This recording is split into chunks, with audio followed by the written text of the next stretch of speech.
And we are live from Atrium Health Park in Kannapolis, North Carolina for the Minority Baseball Prospect 6th Annual HBCU Baseball All-Star Game. Glad you could join us for our coverage here on MPTV. Charles Ward alongside A.D. Drew with the call. And A.D., yesterday we featured the Queens just up the street in Charlotte. Today, just a couple of miles from Charlotte in Kannapolis. And it's the men from the HBCU here this afternoon. Yes, Charles. It's been such a great day here. Beautiful day, beautiful weather going on. And, Charles, I'm just so excited to see this fastest man contest, home run derby, and ultimately the All-Star game. And, Charles, the fellas got a job to do because the ladies showed up and showed out on yesterday. Indeed, they did. That outstanding 4-2 win for the red team in that ball game. Features the same here. The men, one team designated as the blue team. That's the Larry Watkins All-Star team. And the red team, Wilbert Ellis All-Star team. We'll talk more about those individuals as we unfold our coverage this afternoon. But this one features All-Stars from all of the HBCUs. And this one certainly, just like the women, we're going to see a lot of action in terms of quality pitching and a lot of quality hitting in this ball game. Yeah, I don't expect any football scores to break out in this contest with the caliber of pitching that we have. But then again, Charles, the way these kids can put the aluminum on the ball, you never know when somebody's going to get hot here. Well, we know one thing, something's going to be hot down here down this first base line because we're getting set for the fastest player race. That's going to be our first event here as we unfold All-Star activity on this Saturday. And glad you could join us with the coverage. But with this fastest race, it'll feature 4 or 5 players, total of 6 players that are going to perform in this one. And let's run down that roster, who we're going to be looking at, AD, in this fastest player race. All right, we're going to start it off with from Edward Waters University, Daniel Donald Fountain. He's a junior from Edward Waters University. From Grambling State, we've got Trey Bridges, who's a senior. We've got junior from Southern University, Ryan Hunter. From Alcorn State University, the Braves, Canisius Davis, who's a sophomore. From Alabama A&M, A.J. Anderson, who's a junior. And from Morehouse College, Elijah Pinckney, who is a senior.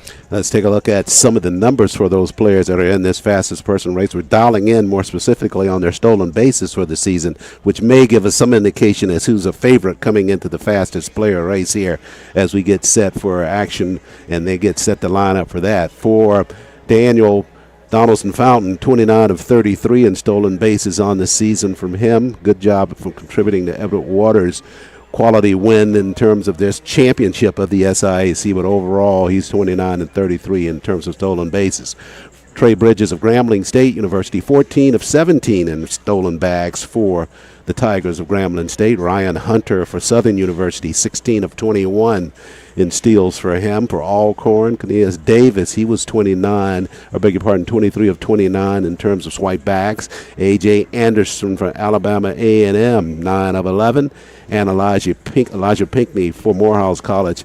Minimal steal attempts for Elijah, but perfect at 4 and 4 for him in terms of steals for the Maroon Tigers of Morehouse College. So we look at some of the numbers. That won't give us a full measure about trying to determine which player will win this, because it's going to be This is about raw speed, basically. And in something like this is all about the start, Charles. Can you get a clean start and get to your top speed before the next man do? But since we still with the numbers, because that's all we have right now. It's not like we got 40 times or 30 times or anything else here. If you're just going by stolen bases, that makes Daniel Donaldson Fountain your favorite. If you go by career resume, Elijah Pinckney has the most steals in his career with 52. But over the last 2 seasons, Canisius Davis has had 38 steals, including a perfect 16 for 16 last season. Wow.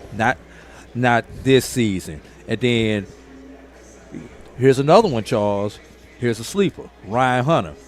16 steals, but he had 5 triples. So you got to have some wheels in order to get those triples, Charles. Trey Bridges, A.J. Anderson, consistent. Bridges has gone 14 for 14 in the past 2 years, while Anderson has gone 9 for 9 in the past 2 years. So it's just going to be an exciting battle here, Charles, and anybody can win, Charles. Well, you were talking about the numbers. They reflect gives you some kind of indication, Yes. but it'll be about the start, as you referenced. Be curious to see as they get set to line up for this race whether they actually assume the position as if they were on first base trying to steal second, or if they take more of a traditional track and field kind of start to get this race going. And depending on each player, obviously, in terms of where they feel like their quickest start will take place. Yeah, and speaking of track and field, one thing that favors the shorter guys, Charles, because this is only a 60-yard race, not 60-meter race, everybody. Usually the shorter guys have an advantage because they can get up to their top speed faster than the 6'3s or 6'4s who have to get going and get their legs stretched out. Over 100 they may get them, but over 60 it usually tends to favor the shorter guy. Yeah. Well, one thing's for certain, we're not tall guys, and it wouldn't matter. We're not short either. Back in the day, I would have gave them a run for their money. Oh, yeah. Well, I'm glad you qualified that for back in the day. Back in the day. You got to go way, way back. You got too much playing going on over there, man. We did have an interesting race, as you referenced, on the women's side, and the fastest player on yesterday, and we expect the same thing because these players are speedsters in their own right. And as you referenced, a couple of the players that had extra bases during the season, that's a genuine reflection of just that speed to sometimes beat out a baseball throw coming from the outfield. And this group can really pick them up and put them down. So we're interested to see how this plays out. Following this will be the home run derby before we actually get to the All-Star game. And there's nothing like chicks love the long ball, Charles. Chicks love. You remember that old phrase? And we got some guys who could definitely hit the ball here today, Charles. Although you really can't tell by the numbers because, we do have some single-digit home run hitters in the contest. But if you got the right person throwing BP and you get into a groove, like we saw those young ladies yesterday, 5, 6, 7 consecutive home runs, they could do it. Now, the distance is going to be a little bit different of a challenge because it's not the same all the way around like you have in softball. We'll have those dimensions for you as we get ready to break down. I can give you a few of them right now, AD, as we're looking down the left baseline, 315 in right field here at Atrium Health Park. Kind of in center, it's about 388 in center. And to our vantage point, we can't see the flagpole. We can see the flagpole, but can't see the distance in the left field line corner, but my assumption is it may be close to that 315 to give you kind of a dimensional look at this park. A very beautiful park here for the folks here in the Kannapolis area. And it's a grass field, and it's very well taken care of. So taken care of, they won't even let you own it until you have to get out there. Yeah, I believe there is a single A this is and team that plays here? Yes, this is a single A affiliate. Atrium Health Ballpark, located in downtown Kannapolis, home of the Kannapolis, is a single A affiliate of the Chicago White Sox.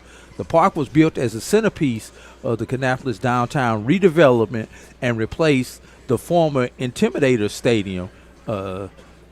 Territory Baseball purchased the franchise in 2018 and worked with the city of Kannapolis on the new sports and entertainment venue. One thing I love about this park, Charles, is when there's not a game going on, the park is still open to the public, like a public park where people can come and do their walks and do everything else inside the ballpark. Yeah, as our coverage unfolds this afternoon, we'll try to get a sense of the setting in which this park sits, because out down the right field line there is a residential facility there that people actually live there in those townhouses down the right field line, and down behind center field and toward the left field line got several research buildings, and including one of the metropolitan municipal buildings that they're all kind of decked out in the same kind of architectural design, which, as you referenced, was by design. Yes. It gives it a very nice setting here for this park to be placed right in between all of that.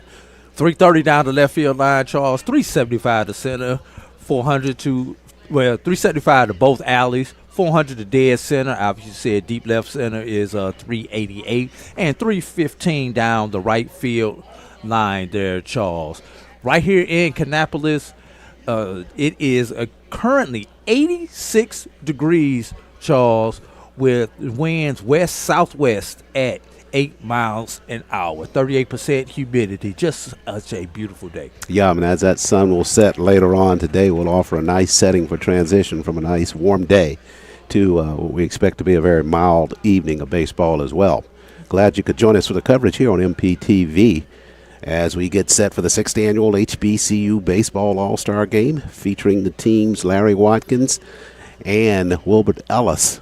The designation for these teams has been a part of the Minority Baseball Prospect designation for as long as these All-Star games have been taking place. Perhaps a good chance now to kind of talk a little bit about the namesakes for these two teams in terms of how or who they're named after. Yeah, we'll get into that because I think we're almost about ready to get into this race, so I don't want to get into the start of that and then we get into the race, Charles. But if you are watching us on MPTV, make sure you put into the comments where you from, who you rooting for, what conference you're affiliated with. If you're an alumnus of one of these fine institutions, let us know. Once again, put that into the chat on MPTV on YouTube. And while you're doing it, make sure you like and subscribe. We have our Mike Shepard down handling the PA announcements from the field and kind of conducting all of our events in pregame. And when we get set for this fastest player race, hopefully we'll have Mike mic'd up, if you will, to kind of carry us through that. No pun intended. None at all. And Mike did the duty on yesterday with the 4th annual softball all-star game. Outstanding work by him in the field down at field level. And reasons not to expect anything different here for this men's or baseball all-star matchup. No reason to expect anything different there, Charles. Wow, we just got a lot going on. Park has started to fill up. This is such a beautiful, beautiful sight. As you take a look at the scoreboard there with a lot of some of the sponsors here for this particular ball game. Obviously, the Cannonballers, Adidas. Shout out to Adidas, Minority Prospects, Helping Hands. We'll talk about them a little bit later on. Also, Dick's Sporting Goods, the city of Kannapolis, Cincinnati Reds, as we continue to go on through Johnson C. Smith, Clinton College. You know, it's great to see the HBCUs who are here locally in the Charlotte area also participating in this particular event. Yeah, at some point we're going to do a reveal during the contest of the latest sponsor to join us in terms of his support for minority baseball prospects. And it's give you a hint, it's a delicious sponsor. And talk about delicious, getting set for this entertaining fastest player race just about set to take place here in Atrium Health Park. Part of the pregame activities before the All-Star game.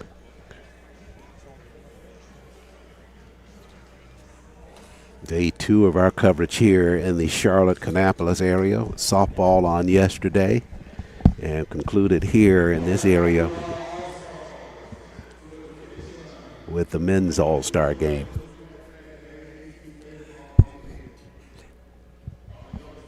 Those watching me on my Facebook Live, make sure you go to MPTV because I am about to end my live, Charles, as we get ready to begin this all-star race. Mike Shepard down at field level. Trying to get it all organized there. We're going to try to see how much of it we can pick up from him down at field level. He's introducing some of the players. And we're going to be running from center field right into our cameras down that first baseline.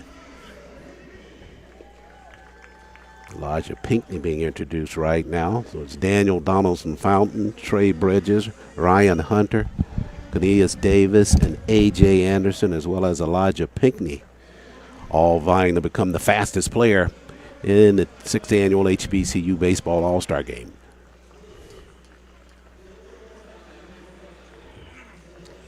And as you take a look, they'll be running right into the camera as we get ready, and I try to get my unofficial timer. Just to get an idea about how fast they are moving.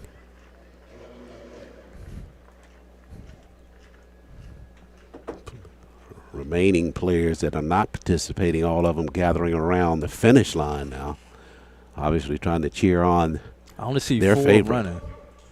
And they're off.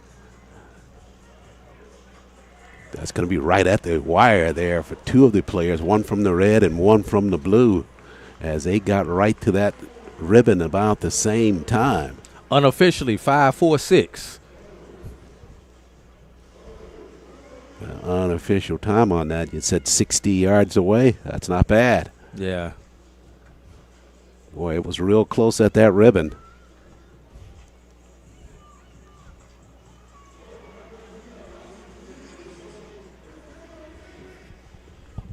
They may have to go and take a look at it. Looks like that's what they're doing.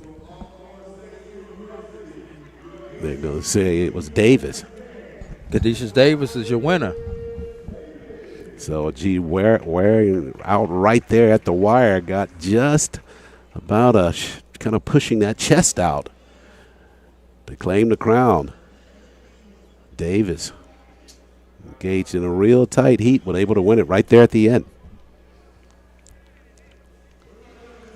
So the sophomore from Alcorn State University claims the fastest person here in the All-Star game.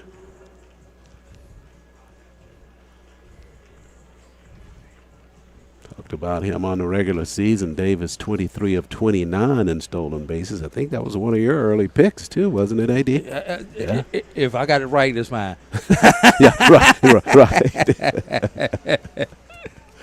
Well, he got it right. I believe you got it right. So Davis, the winner. The 5'10", 185 pound out from Alcorn State University. 5'10", 185 sophomore. Yeah, we'll see a lot of him in this All-Star ball game as well. Shout out to Adolphus Graves, watching from Marietta, Georgia. Shouted out Alabama State first baseman Jackson Williams, Mighty Hornets, a.k.a. SWAC champ. All right, Adolphus Green, don't get kicked off of here now. You ain't got to brag now, man. Nah, congratulations to the Hornets. They played good and did such a good job rebounding in that regional against Oklahoma State. And Gianna Guzman says, let's go Johan Sandoval. Oh, yeah. Savannah State. Yes, sir. Yeah. Johan, just incredible work for the Tigers all season long. You'll see him. I think it's going to be at second base for Watkins' team, the blue team. But Johan's just so smooth in his work in the infield and has a really strong bat as well. Big reason that's Savannah State going deep into the tournament this year, and just a solid program overall.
Back live here at Atrium Health Park in Kannapolis, North Carolina. 6th Annual HBCU Baseball All-Star Classic getting set for the Home Run Derby. Players that are participating in it, you can see them lined up behind home plate, set to do some damage. As each individual goes to the plate, it'll be Armando Jackson for Talladega. 10 home runs on the season for him, a .535 slugging percentage. Daniel Donaldson Fountain just participated in the fastest player race, but he finished the season with 19 home runs, slugging percentage of .782. Robert Robinson Jr. from Morehouse College. RJ finished with 13 home runs for the Maroon Tigers of Morehouse College. And for Alabama State, it'll be Nigel Jenkins. Jenkins, 7 home runs, slugging percentage of .607. It'll be Armando Jackson starting the Derby off. And Jackson from Talladega College, referencing his 10 bombs during the course of the season. And he'll be our first contestant in the Home Run Derby. And it will not start until that first pitch. He swings at that first pitch. So we got NAIA, we got Division I, and we have Division II in this home run derby there, Charles. First swing is popped straight up. They shoot by Jackson. Same for the second. A lot of the kids that participated in the training session early on out shagging balls for the home run derby contest. This one got some carry right side, but plenty of grass in front of that one. Jackson trying to get started here. It's tough to get that first one under your belt. And he's got a lot of uppercutting going on. Got to watch out for the foul balls. Yeah, still trying to register his first. Got 10 seconds left in this sequence. The senior from Alabama. Got 10 contestants. And Armando Jackson not able to carry one out of the park, so he'll have to hope that that's the same scenario for everybody else so that he can continue into the next round of this.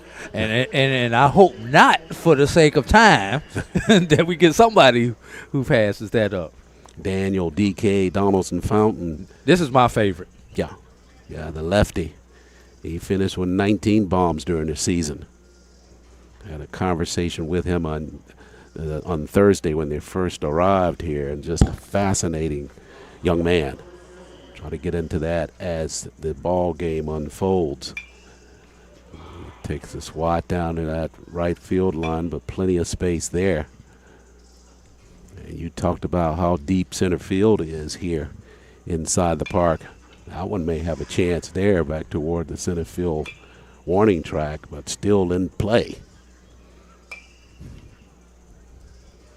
Got that clock going now, so you almost have to swing at every pitch. I think they're allowed one timeout, driving one there. That's just behind second base. Just early on, difficulty trying to get this ball elevated and out. Yeah. Donaldson Fountain, the junior from Tallahassee, Florida, Ricketts High School, St. Petersburg Junior College. So Donaldson Fountain suffering the same fate as Armando Jackson. First two players in the home run derby not able to clear the fence. Yeah, there goes my prediction. Well, you still got a chance. Now here's my favorite. Robert Robinson Jr. That's my sentimental favorite. For obvious reasons. Catcher from Morehouse College. Catcher / DH. Trying to get going. Get the first home run of the derby. He had 13 on the regular season. And we saw this yesterday with the women in their home run derby as well. The first time through, it's difficult, didn't register as many home runs in that first round. But the more they get out there and get accustomed and start swinging, the better the results. But right now, the first three batters in the derby trying to see if they can that one might get out of here, y'all. That might be the first one. He did. He cleared that one. Did he get it down in the corner? Yes. He's got the lead. One. Whoa! That's so typical of RJ. All right, I think that's a free timeout right there because he lost the bat. We saw him do that a couple of times in the course of the regular season, particularly at the SIAC tournament. That bat just slipped out of his hands. But he's got one home run in the Derby so far. Try to get a read on where he is in the time sequence. The junior business major from Houston Heights.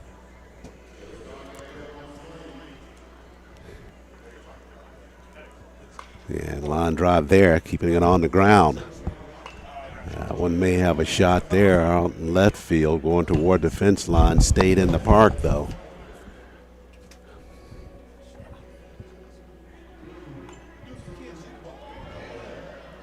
This one fouled back our way.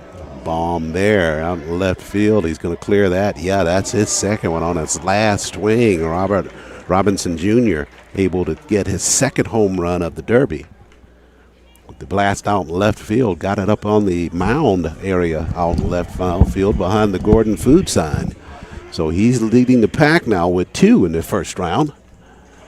And that'll bring on Nigel Jenkins. Jenkins from Alabama State. 7 home runs for him on the regular season. Took a swipe at that first pitch, so his clock is running now. Physically one of the strongest player in the competition. Key run producer for Alabama State. The SWAC champion, Alabama State Hornets. It was a high pop to center field, but plenty of grass there. There's a line shot out to left field. He's got a chance. Yeah, he cleared the fence with that, so he's got his first home run. Trying to go the opposite way, but foul that one off. Got rid of the sunglasses. That's gone. Yeah, Jenkins clocks one. No, to the deepest part. Hit the yellow banana. This one may clear it, though. Yeah, no, didn't do that one either. Hit him about the same area. This one may get out center field, and he does. Yeah, he went straight away center, and that was his last swing in that sequence, and he tied Robinson with 2. So now here comes Southern University's Ryan Hunter. Hunter with 4 bangs during the course of the season. Bats from the left side. All SWAC tournament team.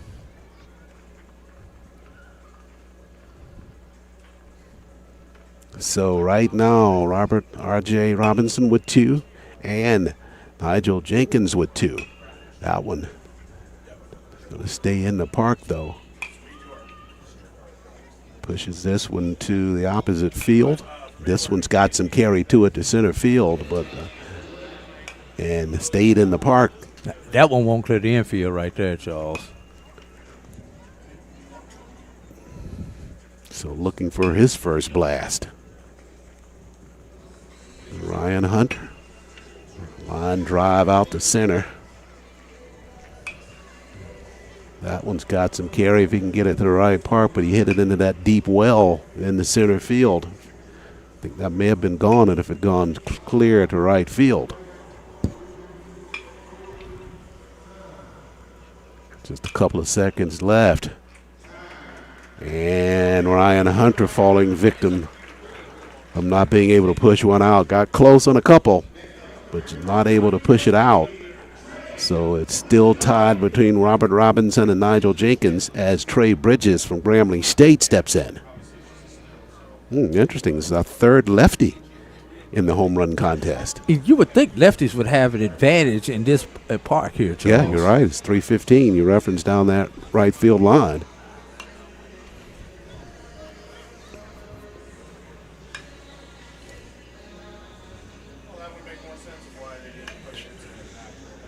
As Bridges is trying to get something airborne. Senior from Jackson, Mississippi. East Central Community College.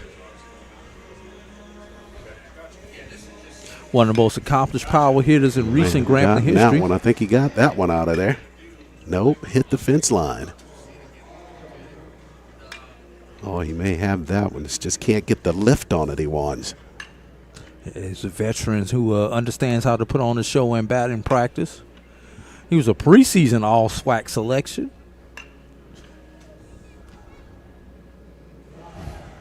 Down to just a few seconds left. No. Yeah. So we should be having We should be having a doubles contest the way these guys are hitting the ball right now, Charles. Somebody's got to get hot, man. Well, we talked about it. It's difficult to come right out and do that, although you can take your practice swings and warm up. It's difficult to just go long ball early on without just being totally loose. As Jaden Greenidge comes up now. Jaden from Lincoln University of Pennsylvania. 2 is the standing number. Robinson with 2 and Jenkins with 2. Two-way player who also logged some innings on the mound there, Charles. Finished the year with a 1,000 OPS. Yeah. I was talking to him about that on Thursday. He was very proud of that. I don't think people understand how difficult that is. The senior from Richmond, Virginia, he got all. Did he get that one? I think it's going to stay in the park, though. No, yeah. off the wall. Top wall, so high out there in center. Caught it right about 3/4 of the way up. So now we got a junior college player in here. Cameron the feet. Cameron from Bishop State Community College. Alabama. For those who are junior college challenged. Yeah, they are part of that Alabama Community College Conference. And the feet pushes one right field, staying in the park with it, though. This one toward the fence line. It'll die near the track as well.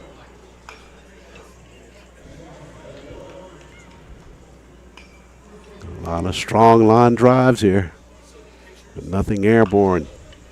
Just 4 home runs so far. This one may have a chance out in right field. Can get it to that short porch over there. Didn't have enough push on it. Got that one. Yeah, he got one on his final swing. So maybe the finalists will be whoever gets a home run. Yeah, maybe so. The way we going. Well, that's what it's called, the home run derby. One can do it. And here comes Alabama A&M's Trevor Johnson. Johnson with 8 bangs on the season. There's one more batter after him in this first round. Former SWAC home run threat with years of Division I production. It's a little bit older than the rest of these guys out here. See if that's to his benefit, trying to push one opposite field in that right corner. That's got some carry there, but that's dead at way center. And it dies right there at the track.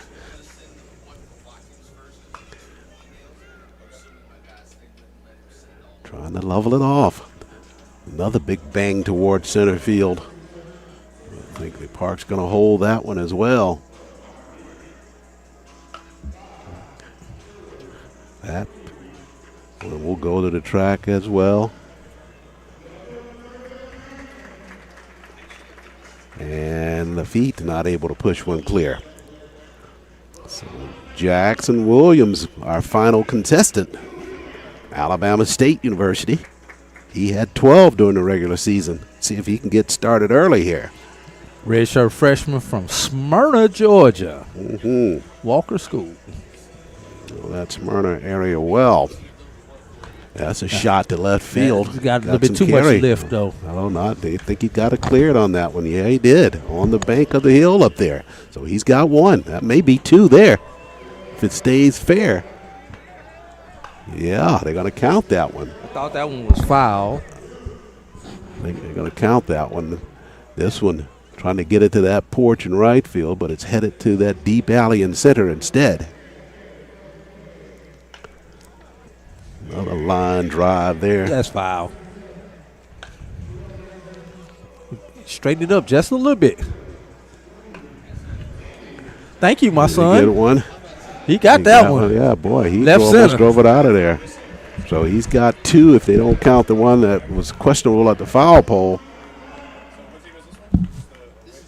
So that'll put 3 of the contestants at 2 each.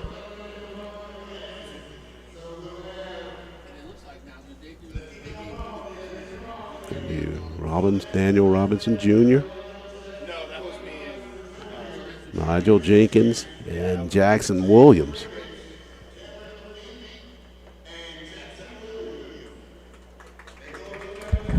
So just like I said, Charles, everybody who hit a home run advanced. Yeah, so Cameron Lafitte able to get that one in, so he'll stay in the hunt for it.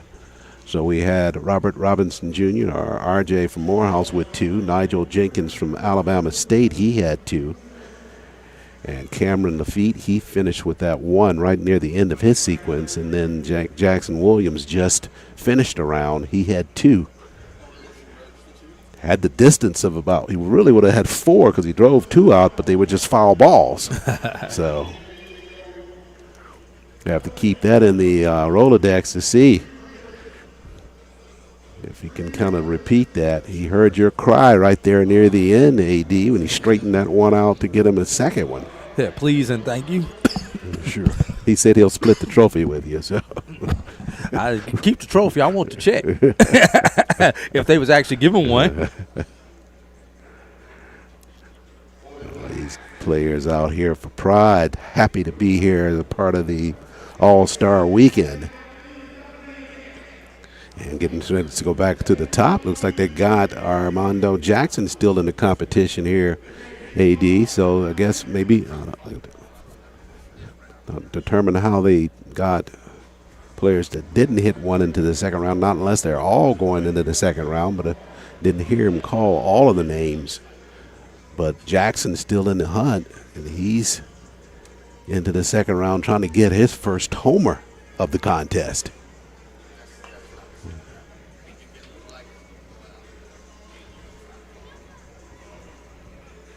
Didn't homer in his first appearance. Another line shot on the grass out in left field. I would have took that in the game. That may be one there chance. now. It's WTP. That's right there in front of the fence line. Took a timeout right there. Yeah.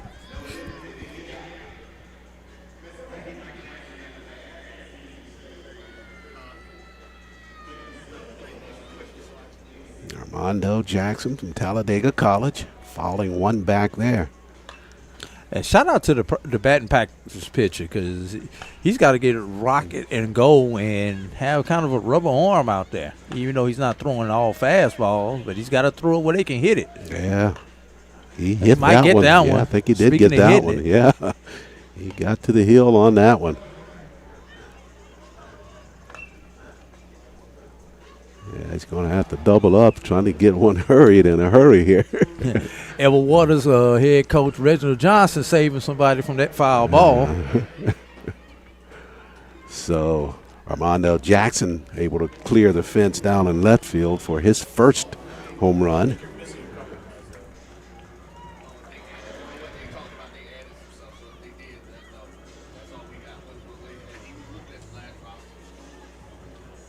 So this is Robert Robinson Jr. from Morehouse. So what was his total? Just the one in the second round? Just the one in the second, yeah. So Robinson had 2 in the first round. My sentimental favorite. Maybe you better tell us why. You said Morehouse earlier, but I mean, he plays for Morehouse. I work at Morehouse. I mean, see, not everybody knows that. So, yeah. He's my sentimental favorite. You got to follow the check. That's right. Exactly. I know when my bread is buttered. You know, just like Elijah Pinckney was my sentimental favorite in the 60s. Yeah. But I knew the reality of it, though. Yeah, because we talked to him yesterday. He said he wasn't going to even enter into any of the events, home run derby or the fastest player, but he did enter there. Look, his baseball career is over. He might as well have some try fun now. and see what you can do. Absolutely. Come on, RJ. That one might get out of here. In the corner. In the corner. He got that one. That's 2. Yeah. Too much air into that one, I believe. No, may have gotten that one out of there, too. Oh, just shy of the track. So did he get 2 in that round or 1? I got 2. Unofficially, I have 2. Okay, so here comes Nigel Jenkins now. So if Robinson got 2, that'll put his total at 4. He was tied with Jenkins after the first round. Nigel with 2 there. See if he can notch couple more here. Straight away center here. He's got some carry on it. I think he may have gotten this one out of the park. Nope, just in front of the wall there. Same on that shot.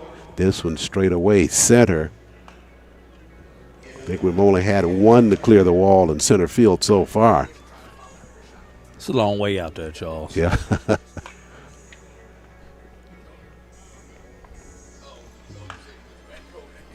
That one, nope. Too much air.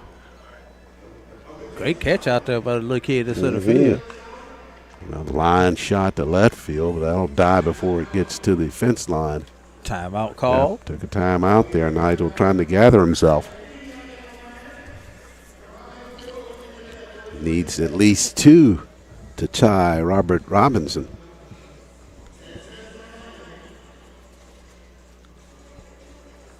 Nigel set to step back in and go to work here. Have to work quickly because he's running out of time.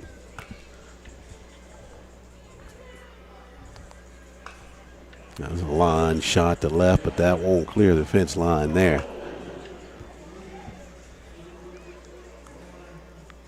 See Milton Barney down there on the sideline, the current Miles coach, former Grambling baseball player.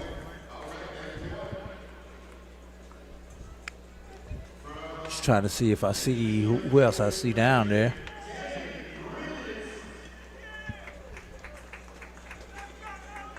So here comes Trey Bridges from Grambling State University in second round home run derby action. He didn't clear the fence in the first round. Once again, for those of you watching us on MPTV, make sure you like and subscribe. And let us know where you're from, where you're watching us from, and who you're rooting for. Not only in this home run derby, but in the game itself. Bridges trying to notch his I think first he got home that run. one, Charles. Yeah, he clocked that one. And that will ride the fence line for his first. That one actually went left apart. Almost got up to the flag stands up there. May be our deepest one we've seen so far. That one, if you can get that to turn right field, I think you can clear that wall, but you're not going to get it in center. That one too. Yeah. Got it. Yeah, yes, he out sure the did. park. Down the left field line. So, Charles, do you get bonus points if you hit a moving car? If it's yours. Charles, I've been around baseball so long. I park so far away from the ballpark. If I get hit by a baseball, it's intentional. I got it. Yeah, somebody's got to walk over there to Exactly. take it over you there. You got to walk over there and bang and hit me. So we got 2 home runs right there for Nigel. Correct. That was. I think we the feet up right here. And first one in track on the first one. Second one to the one in track also. Oh, this one has a that chance one has here a chance. now. Yeah. Yeah, he'll clear it with that one. Bomb there by Lafitte.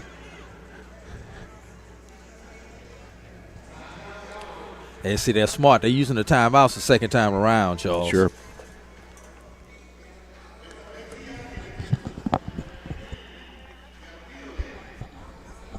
Yeah, after the timeout, he'll step back in there now. Still trailing the pack. He's got 2 to his total.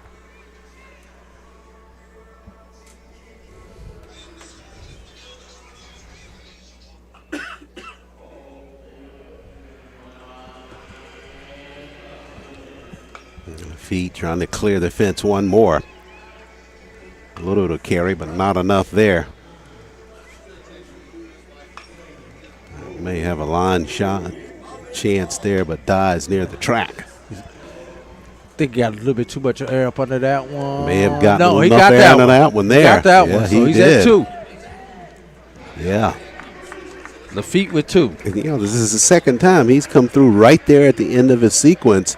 First home run he had in the first round, he hit it on the last one, and here in his second round, he clocks another one at the end. So unofficially, I have 3 contestants tied at 2, Charles.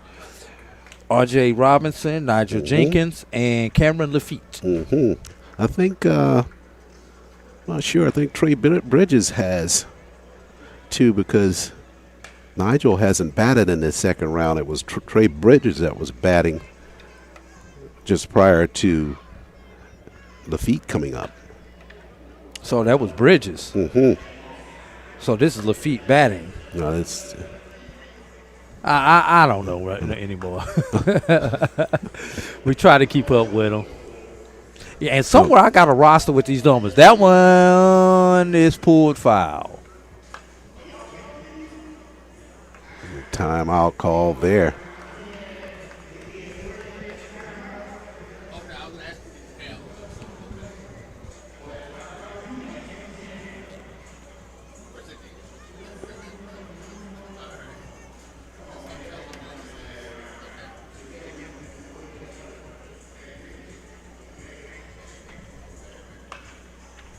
Good line shot there.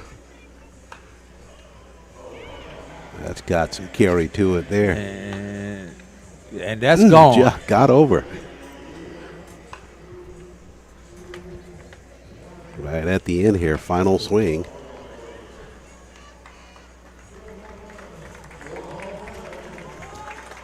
That's 4 for him.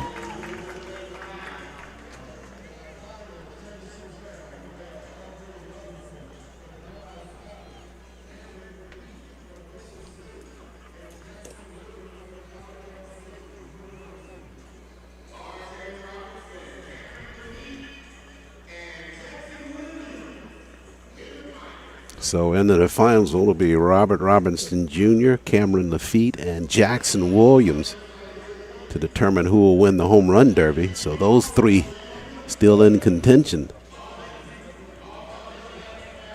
Cameron Lafitte kind of coming on at the end to join Jackson Williams and Robert Robinson.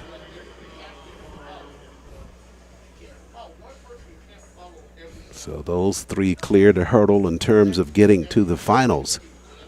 Armando Jackson, Daniel Donaldson Fountain, Nigel Jenkins, Ryan Hunter, Trey Bridges, Jaden Greenidge, Travell Johnson. All just have to salute these three as they get set to go. They're trying to determine who's going to go first. They're doing a classic rock, paper, scissors down there to determine who will start it off. Need that three-sided dice there, Charles. Looks like it's going to be Cameron Lafitte to start it. That's how you roll, huh? Got to get 7-11 with a three-sided dice somewhere. So it's going to be Cameron Lafitte to start things off.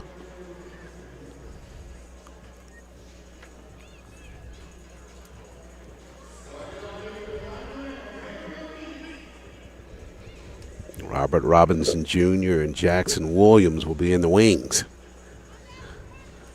Lafitte trying to give them the target to start with. Line drive, got some carry on it. Boom, off the right wall. At the yellow, right at the top of it. Not off the wall for that one. That's on the hill there for a home run by Lafitte. Drive And there. That one been cleared out of there too. Yeah. No. Ooh, hit the wall again. Another line shot right about the same spot. He's going to keep trying it, see if he can clear it. Might have cleared it there. Yeah, he did. Finally, on the third effort, went right past it. The wall out in left center, and he's got 2 so far. He hit about 3 in that same area, just defying the odds of trying to get it over. Got the third one there and took a timeout. So he's got 2 in this final round.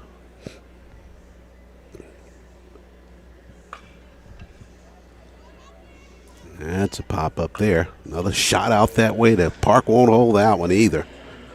Massive swing there to left field. So we got the junior college kid leading us right now, Charles. Showing the way. I wonder if anybody done signed him yet. You can bet some coaches are here with a look at him. His last swing here. Got it that's on the that way. last swing. Another walk-off. Yeah, he did. That last one, he just gears up on the last one. Why conserve the energy, Charles? Sure, don't leave it right over the fence line. But we have him 4 in that sequence? 3 or 4? 3 or 4. Minimum 3. Indeed. So here comes your sentimental favorite. No, he's my favorite now. Okay. You gotten out of the sentimental category, right? Okay. That one's got some carry, but the line drive won't push it. Yeah. Got some push there now. That's the deepest part of the park. He still got some carry on it. Got it. Yeah, bounced back in.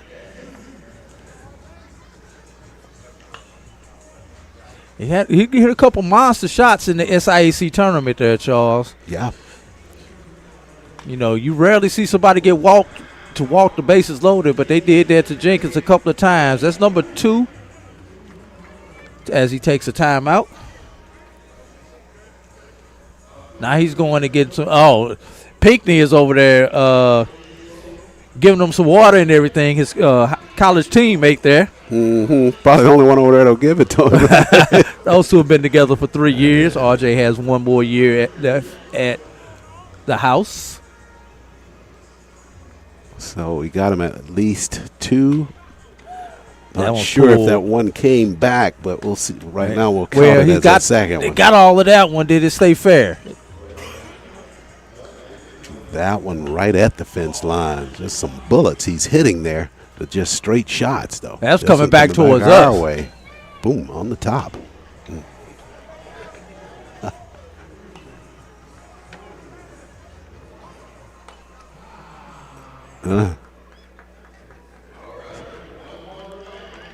So I don't think he got enough don't there think in he that got it. sequence.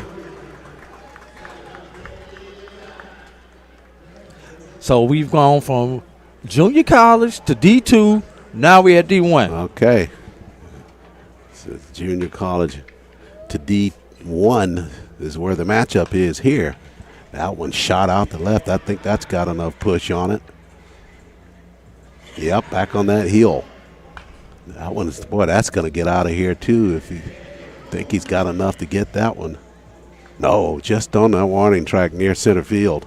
Trying it again. This time he's definitely going to clear the fence. Almost hit the scoreboard there. Wow. Bounced right under, went under the scoreboard actually. Takes a time out there. Big bomb out there to left field. His teammates over there rubbing him up. Yeah, Mike Shepard trying to get in there and get a word from him too. Right? Anybody can pump you up as Shepard with a microphone in his hand. Jackson Williams.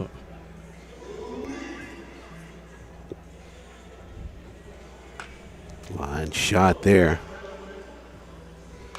That may be That's out of here gone. too. Yeah. Good night. Yeah, he's locking it in now. Yeah, he knows he's the man. All he needed was that last one, and he got it. So Jackson Williams from Alabama State. That ought to get our social media active there. Of course it will. You know how Alabama State do it. Just a redshirt freshman there for the Hornets as well. ASU. Showing well there. Good performance by these players in the Derby, but at the end, Jackson Williams had 12 home runs in the regular season. And he'll claim the hardware for the 6th annual HBCU All-Star Game Home Run Derby. Surrounded by Swaggy, Minority Baseball Prospects President Reginald Hollins right there talking to him. That was Dale Stiegel also who was in that picture. So another quality performance there. We had the fastest player race prior to the Home Run Derby. And an exciting Home Run Derby matchup. 10 players participating in it. And at the end of the day, it's the redshirt freshman from Alabama State claiming the title, Jackson Williams. Jackson Williams will be turning his attention now to play in the All-Star ball game as we're getting set for that. With all these tremendous players from these HBCUs all gathering here in this one spot, Kannapolis, North Carolina, at the Atrium Health Park. Minority Baseball Prospects, the 6th annual All-Star Game. Glad you could join us. We're here for the duration of it, starting with the fastest player race through the Home Run Derby. And as the crew here gets the field ready for play, we'll be entering that All-Star Game just as soon as they are ready to get things started. Talked about the quality of the batsmen that you'll see in this All-Star Game. Also going to see some quality pitching as well. For the blue team, the Larry Watkins team, it'll be Bobby Spencer starting. Spencer from Southern University.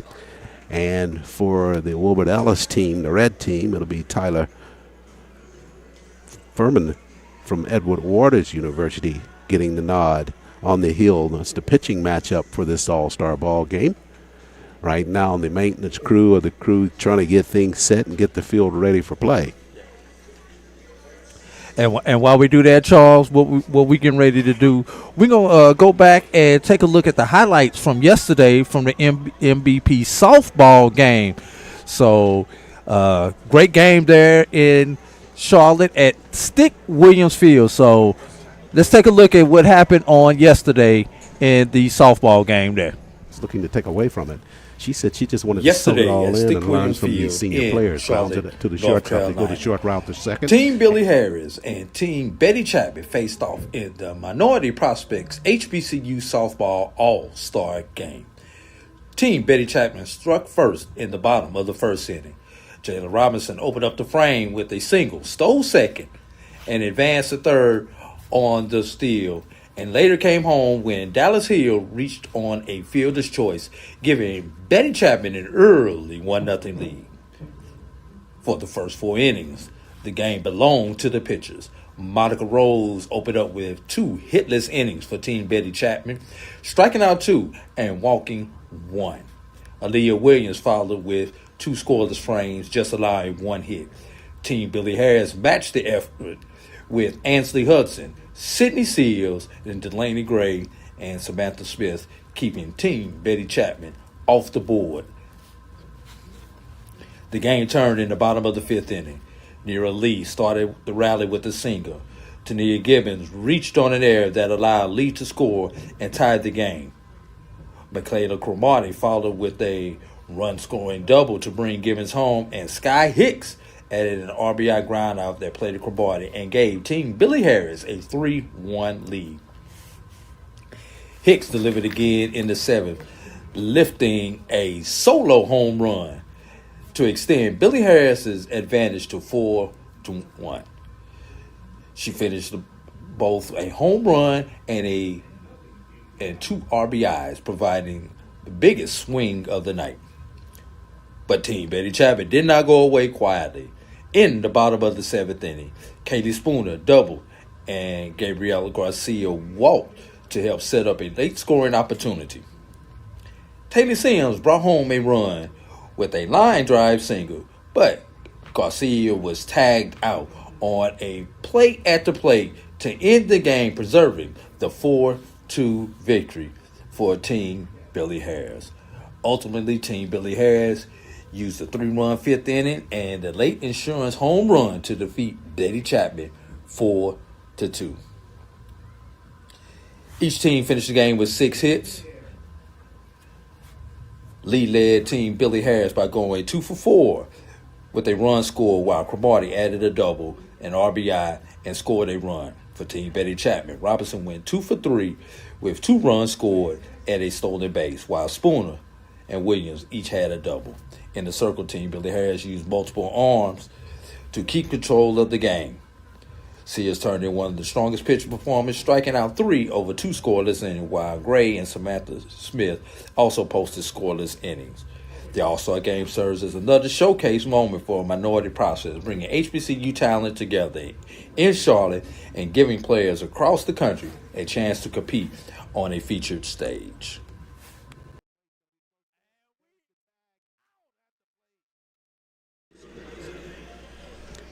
And we are back live here at the 6th Annual HBCU Baseball All-Star Game, Atrium Health Park in Kannapolis, North Carolina, sponsored by Minority Baseball Prospects. Just before we get set to go into the All-Star Ball Game, we already had the fastest person race, had the home run derby, and right now the Minority Baseball Prospects HBCU alumni band getting set to perform for the fans here at this All-Star Ball Game. Did a great job yesterday at the softball venue and getting set to crank things up here inside the Atrium Health Park to an awaiting fan base that always loves HBCU band activity.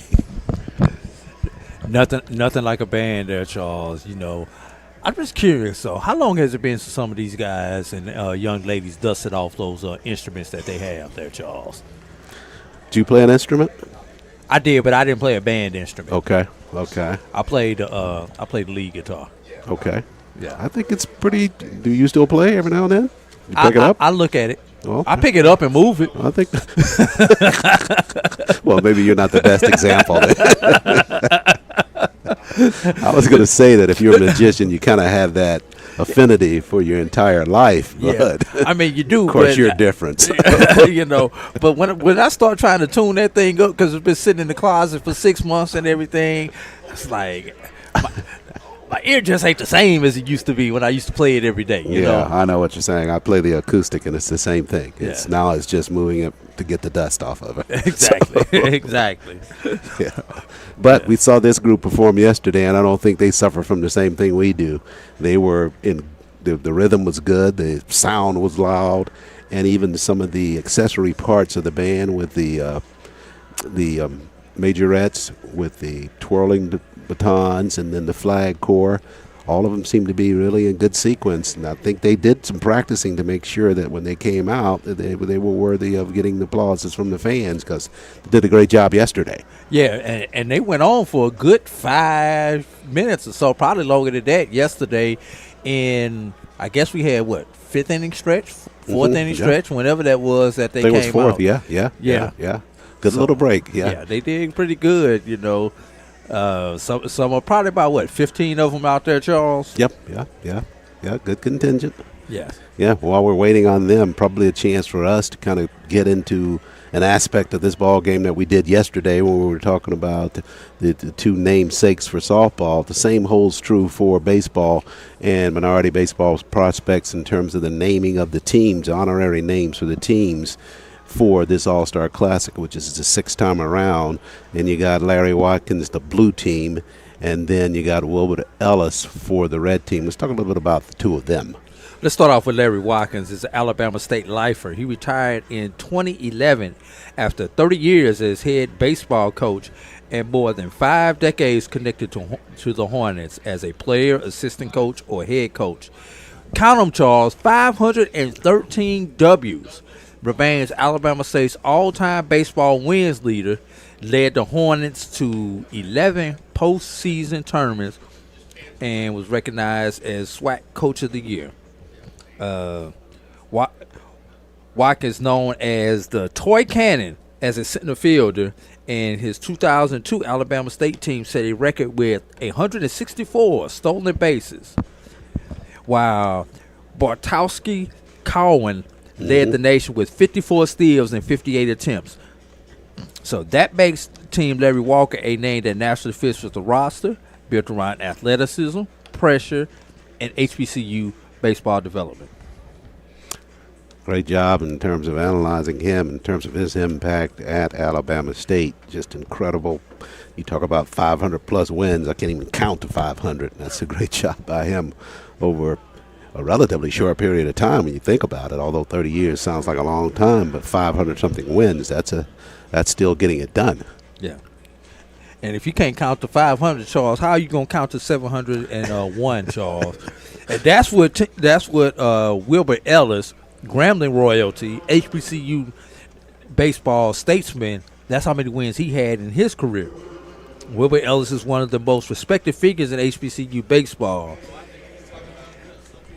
Ellis spent 43 years coaching and became head coach in 1977, went 701, 478, and 2 in 26 seasons, 3 SWAC championships, and led Grambling to 3 NCAA tournament appearances. He was also selected for the College Baseball Hall of Fame and had already been inducted to the ABCA, SWAC, Louisiana Sports, and Grambling Halls of Fame, respectively.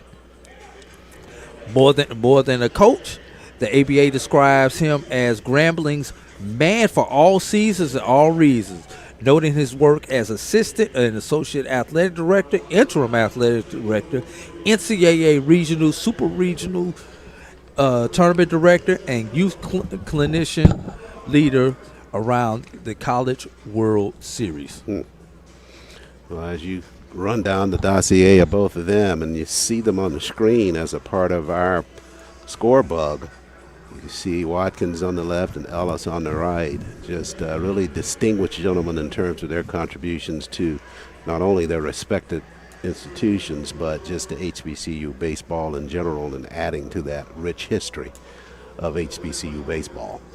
Yeah, and when you think about Grambling State and Ellis, I mean, you had Eddie Robinson and Ellis there for about Sure. a period of 20 years together as head coaches of their respective sports. Sure. Yeah, you think about it, one probably fed the other in terms of, just the incentive and the desire to keep winning. And just such a rich tradition with Grambling in terms of what they have there. As several other institutions the same way. You got coaches that it's a friendly competition, but the football coach feeds off of the wins from the basketball coach and vice versa. In this case, baseball, creating an environment where, it forces other coaches to try to amp their game up to ensure that when you get into those staff meetings, everybody's smiling at you. Yeah, yeah.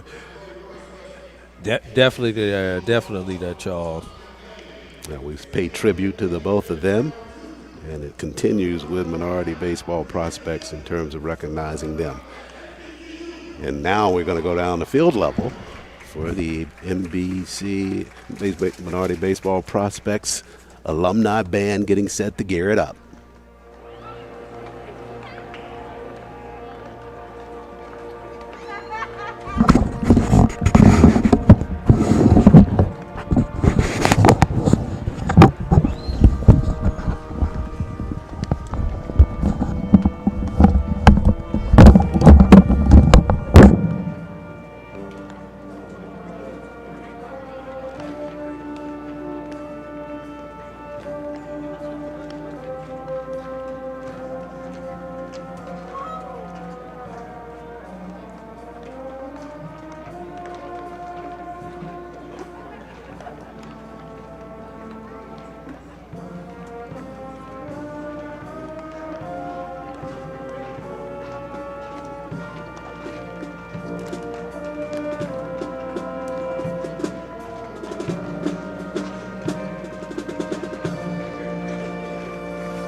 Primary President, HBCU Alumni Band. That's a whole lot of their touchdown. Yes, Alabama, y'all land in Central. We got touchdown in Central. And y'all just come down with me. Another great performance by the alumni marching band. Minority baseball prospect. Alumni marching band. Another good job here for the crowd at the Atrium Health Park. 2 days in a row for them, and a stellar performance again. Will we see them doing seventh inning stretch, you think? It's a good call. Saw them at the halfway of the softball yesterday. Likely we'll see them one more time here in this men's All-Star ball game. For the Swan song. and of course, probably the one song that everybody had their repertoire that they just played, Talk It Out the Side of Your Neck. Because you can't be an HBCU band unless you have that in your toolkit. No, I think you're right. Yeah, everywhere you go, you get that one. That's right. As we get set for this All-Star ball game between the blue and the red, Larry Watkins in the blue, and then Wilbert Ellis, the red, namesakes for these teams. Let's go inside a little bit, AD, and talk about these teams just from a general perspective in terms of some of the thoughts you have. Well, obviously these rosters are pulled together from some of the best in Division I, Division II, NAIA, and junior college. But let's talk about Team Larry Watkins. And the biggest advantage that they have is they may have probably one of the best players. Let's see. Let's hold that right quick. Let's go out here for this ceremonial first pitch. Then I'll come back with those thoughts.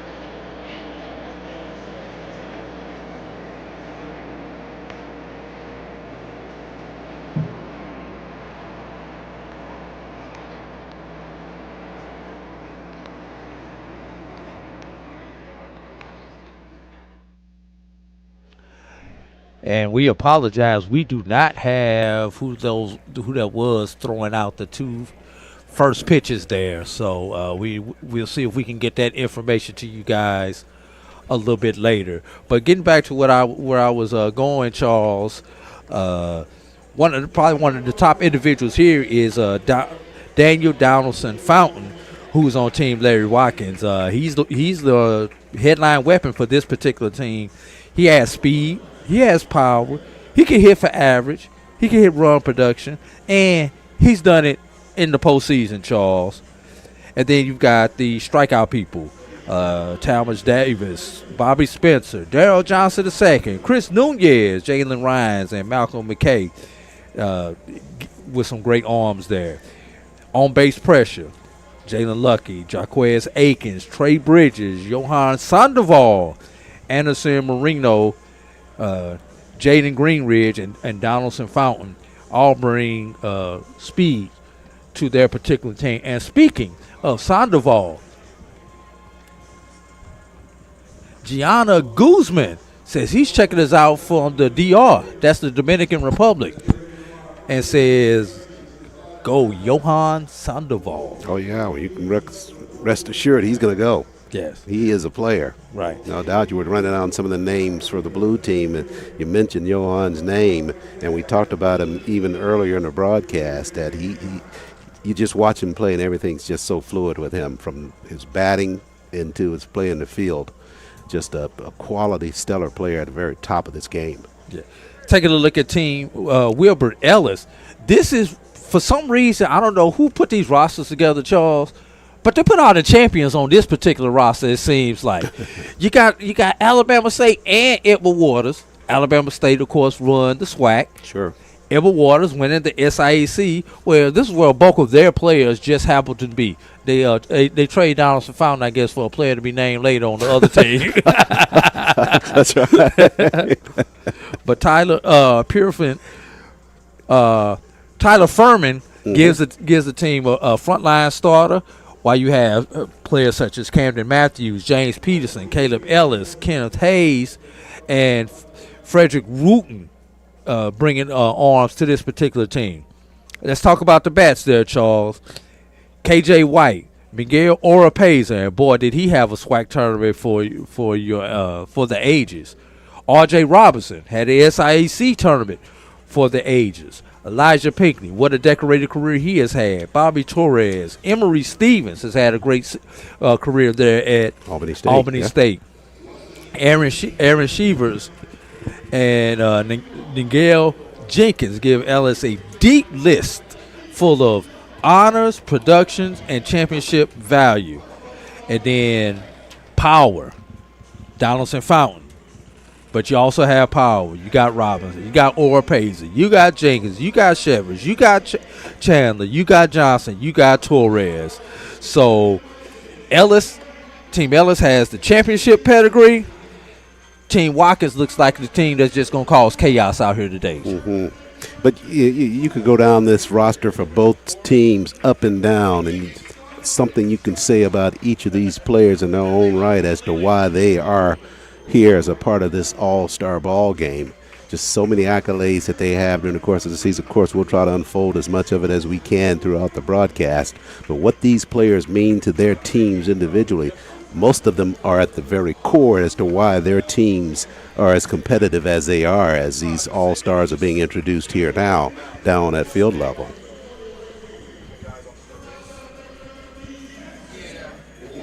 Take a look at the starting lineups for both teams, and we'll begin with the blue team, Larry Watkins' team. This is the way they're going to shape it up when they come to the plate. It'll be the Grambling State University Trey Bridges. Bridges will be out in left field, and he will bat first in the lineup for Watkins.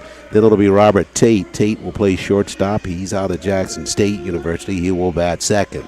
Followed by the name you just mentioned, A.D. Daniel Donaldson Fountain from Edward Waters College. He will be in the 3 spot batting for the Watkins team. Then Armando Jackson from Talladega College will be batting in the 4th spot for Team Blue. Followed by Jackson Williams, the designated hitter from Alabama State. He will be batting in the 5th spot. Jaquez Akins from Benedict College will bat 6th, and he will play right field. Then Johan Sandoval from Savannah State University. He will bat 7th in that lineup. Followed by Jalen Lucky from Southern University. He'll bat 8th.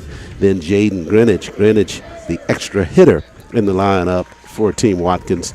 He will bat 8th. And then Jordan Treadwell from Coppin State. He will be in the 9 spot. For Watkins, again, it'll be Bridges from Grambling State, Tate, Jackson State University, Daniel Donaldson Fountain from Edward Waters, followed by Jackson, Armando Jackson from Talladega, Jackson Williams from Alabama State, then Jaquez Aiken from Benedict College. And in the bottom half of the lineup from Savannah State, Johan Sandoval, followed by Jalen Lucky, then Jaden Greenwich, and with the extra batter in the lineup, Jordan Treadwell. That's the batting order for the Watkins team, Team Blue, here in this 6th annual HBCU All-Star Ball Game. Team Larry Watkins should play fast and disruptive. The ideal formula is to get Akins, Bridges, Lucky, Tate, or Sandoval on base, and then let the big bats of Donaldson Fountain, Jackson Williams, Armando Jackson, or Cameron Berg drive them home.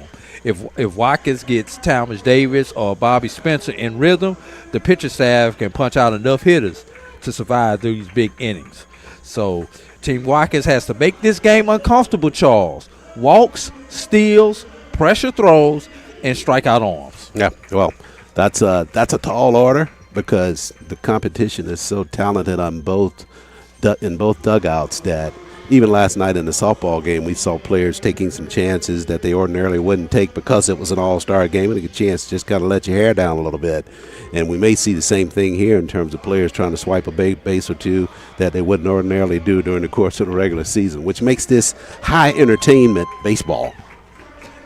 All right, now we're at Team Wilbert Ellis, Charles. So go ahead with the starting lineup for Wilbert Ellis. We'll take a look at Team Red Ellis, and they'll start it out this way. From Alabama State, it'll be Devin Chandler out in left field. He will bat first. Then Kelsey K.C. White Jr. from Southern University will bat in the second spot, followed by Ryan Hunter from Southern University. He'll play right field and bat third.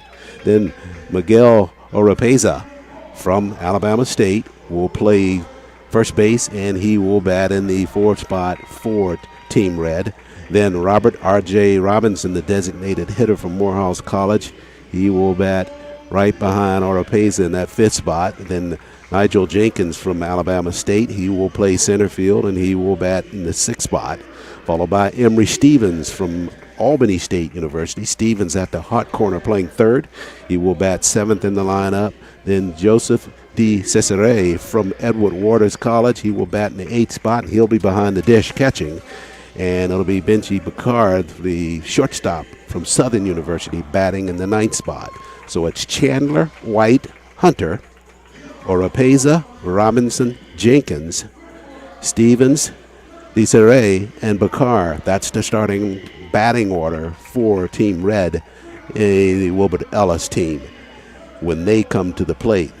The Team Blue, Watkins designated as the home team here on the scoreboard, and they will take the field first. And it'll be Team Ellis at the plate with a chance to see if they can't secure an early lead when this all-star ball game gets set to start. Team Wilbert Ellis has the more traditional winning formula linked in the lineup and more trustworthy late-game arms. K.J. White, Emory Stevens, Ryan Hunter, K.J. Davis can pressure the defense, while Robinson, Oropeza, Shivers, Jenkins, Chandler, and Johnson give the lineup several mistake punishers. If Peterson and Matthews or Furman get the ball late, Ellis can shorten the game. Team Ellis has more ways to score cleanly.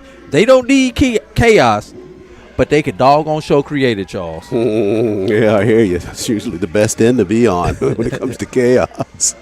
Yeah. Talk about chaos. Talk about the pitching matchup here. Tyler Furman going for Team Red. He's out of Edward Waters University. Furman, a junior from Castle Rock, Colorado. 4.5 ERA on the regular season. 10 wins, 3 losses. Furman, first team All-SIAC. 18 appearances over the course of the regular season, 16 games started, completed one of those. 2 shutouts on the campaign, 89 and a third innings work for Furman for the Tigers of Edward Waters. And as we referenced at the top of the broadcast, they are the 2026 SIAC champs by defeating Spring Hill in that championship ball game.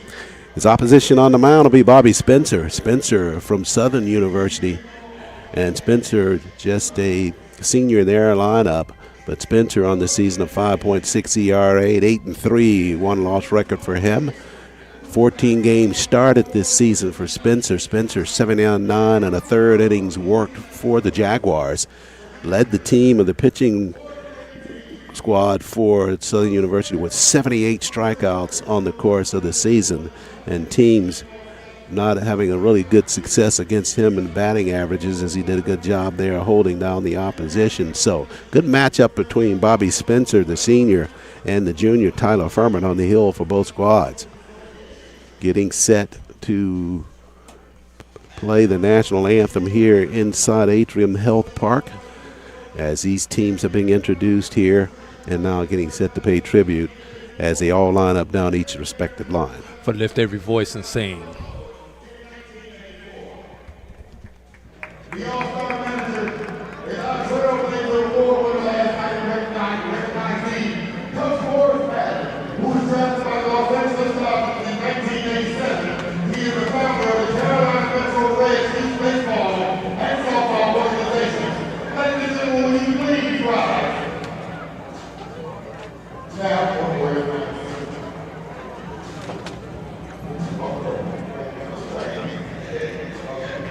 Ladies and gentlemen, would you please rise?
Another great rendition of Black National Anthem gets us set for our 6th annual HBCU Baseball All-Star Classic coming from Atrium Health Park in Kannapolis, North Carolina. Charles Ward, A.D. Drew with the call as the All-Star ball game is just moments away from that first pitch.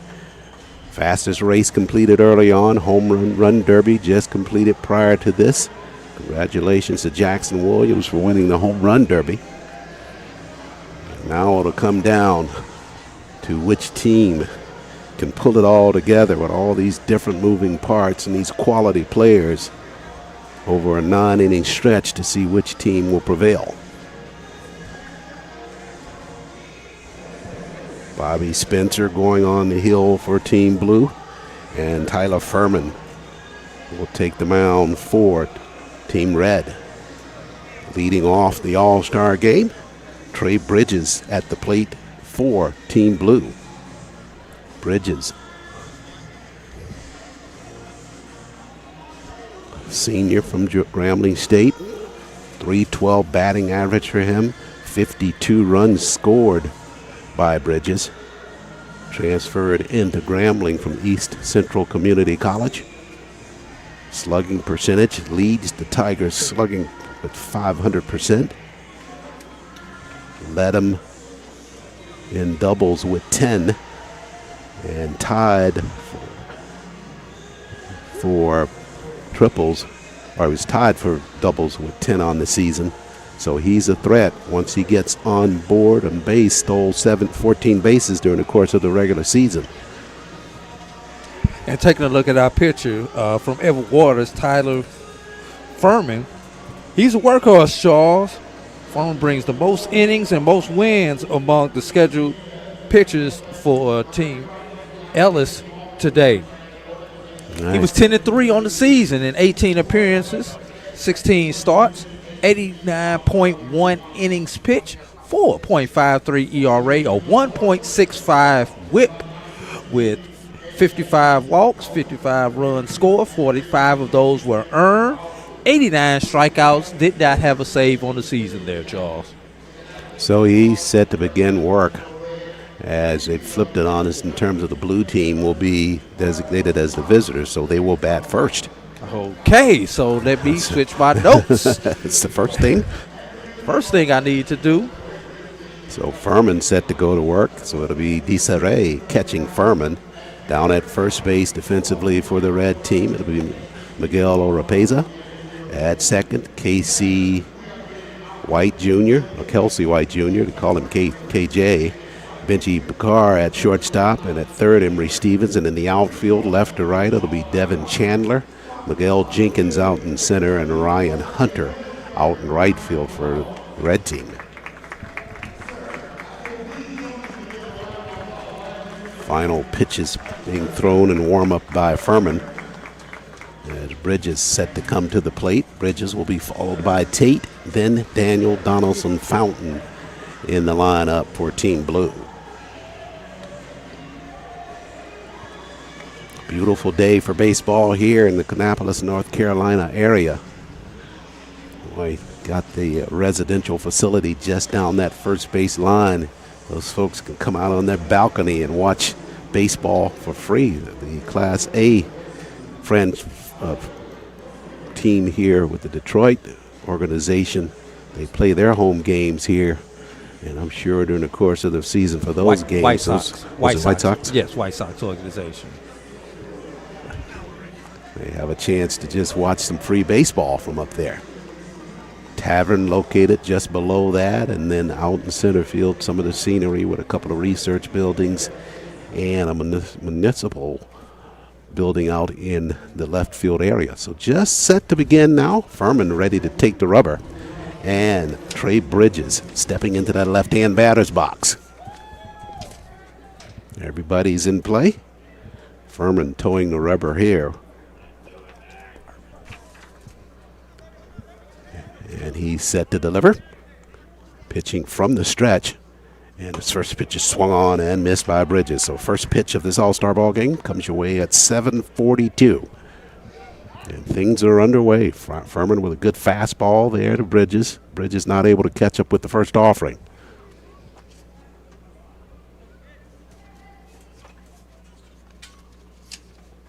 Furman, 6'5", 225, fires one at the corner, but off the plate for a ball.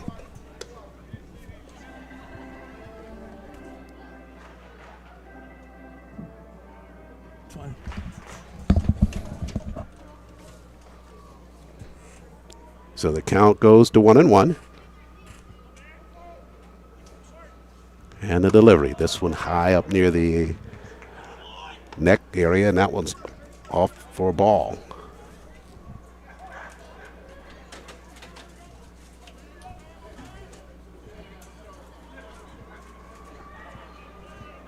Count at 2-1 now on Bridges.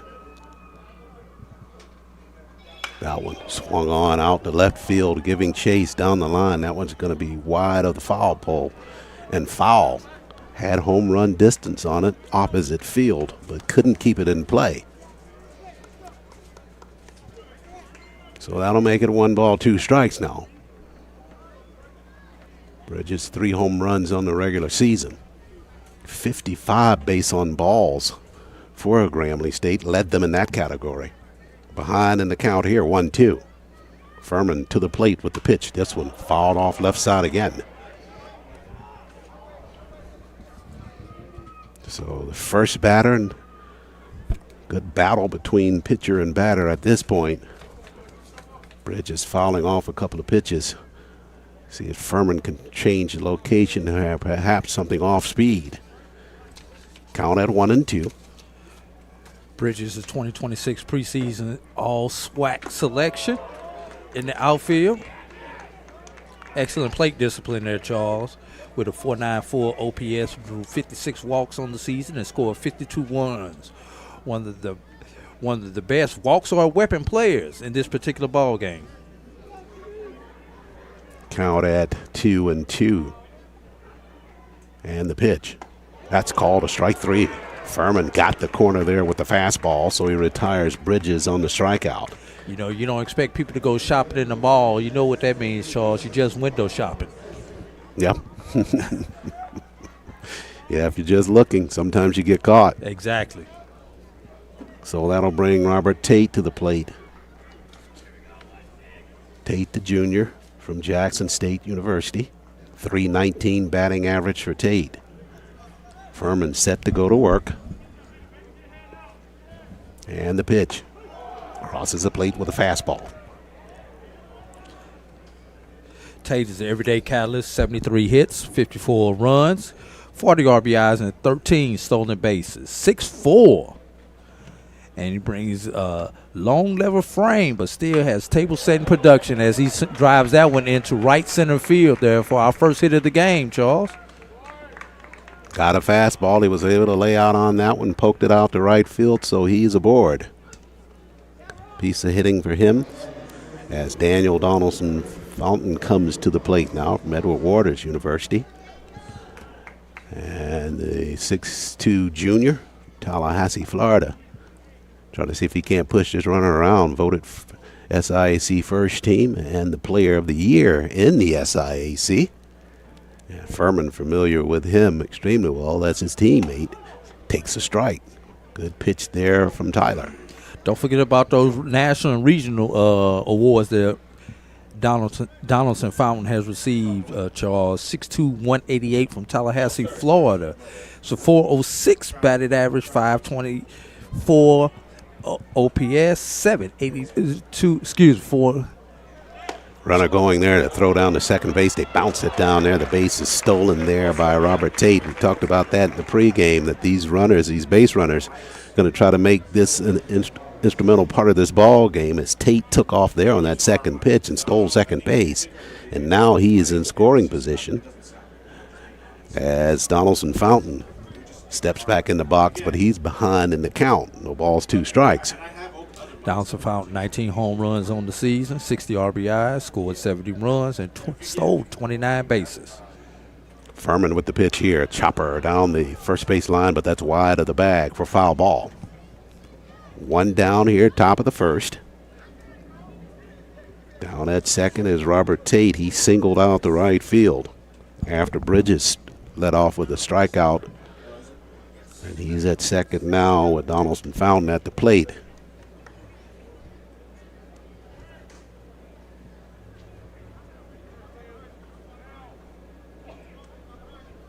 DeSeray from behind the plate keeping a sharp eye on Tate down at second.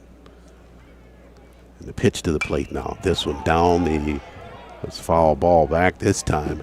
Came back our way, hitting on top of the roof.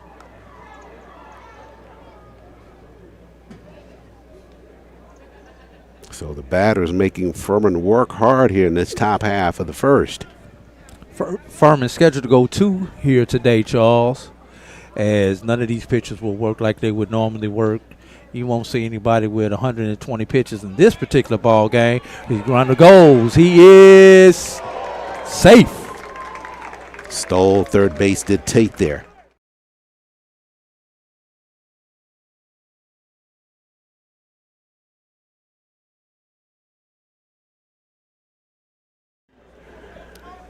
So and now Donaldson Fountain with a clear chance at an RBI here. So the prognostication about them causing havoc on the bases is coming true so far. There's a chopper wide of first again. Good battle by Fountain against Furman. A lot of pitches thrown here by Tyler early on in this half inning of play. Want to thank everybody for joining us on MPTV. And if you're watching us live on MPTV, once again, let us know where you're watching us from, and let us know who you're rooting for. Furman from the stretch now to his teammate Donaldson Fountain. Switched, got him with a fastball there. He tipped it, but into the mitt of the catcher DeSeray. So he got past a tough bat of Daniel Donaldson Fountain for the second out here in the top half of the first inning. Second strikeout of the ball game for Furman. And that'll bring Armando Jackson from Talladega College into the box. Senior from Santiago, Dominican Republic. .277 batting average for Armando. Furman quickly to work here. This one shot out the right field, angling out that way as Akins. Akins, I beg your pardon, that's Hunter. Hunter circles his rod off, throws up the glove, and makes the catch out in right field. And that retires Team Watkins here in the top half of the first. They threaten, they get a single from Tate, stole a couple of bags, but he left stranded there at third as we go to the bottom of the first. No score, blue team coming to the plate.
Getting set to head into the bottom of the first inning. Tyler Furman on the mound for the red team worked his way out of a jam there in that top half of the first. 2 strikeouts and got that fly out to end things in right field, but had to really walk the gauntlet there as Tate got a base hit and stole his way over to third base, but they strand him there. So we go now to the bottom of the first At the plate for the red team, it'll be Devin Chandler. Chandler will be followed by Kelsey White Jr. and then Ryan Hunter. So Alabama State and 2 players from Southern University to follow, the first 3 in the order. We should mention the general manager for both squads. We'll start with Wilbert Ellis, the red team. March Madden, and I don't know if you didn't see the softball game last night. We had a deep, detailed conversation about him. Drafted by the Dodgers in 1987, founder of the Metro Reds Youth Baseball and Softball Organization here in the Charlotte area, really doing some wonderful things with that organization. And he's assisted by Emmett Robinson, drafted by the Pirates in 1984, and Reggie Behringer drafted by the Pirates in that same year. So a lot of experience in that dugout for the red team. Taking the mound for Team Larry Watkins there, Charles, is Bobby Spencer.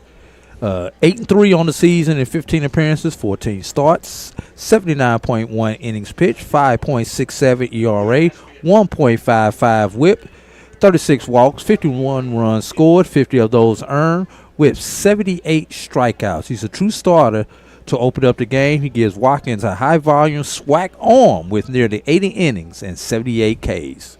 Devin Chandler, the senior, steps in. Chandler, 276 batting average. Spencer set to go to work now for the blue team. Fires a fastball, but that one's off the plate. And Chandler starts it out ahead in the count. 1 ball, no strikes. Chandler, 5'9", 180 pounds. Spencer rocks and fires, trying to go to the inside part of the plate. That time couldn't find the black of it, so the count goes to 2 balls, no strikes. Spencer at 6'3". A rangy pitcher on the rubber for Team Blue.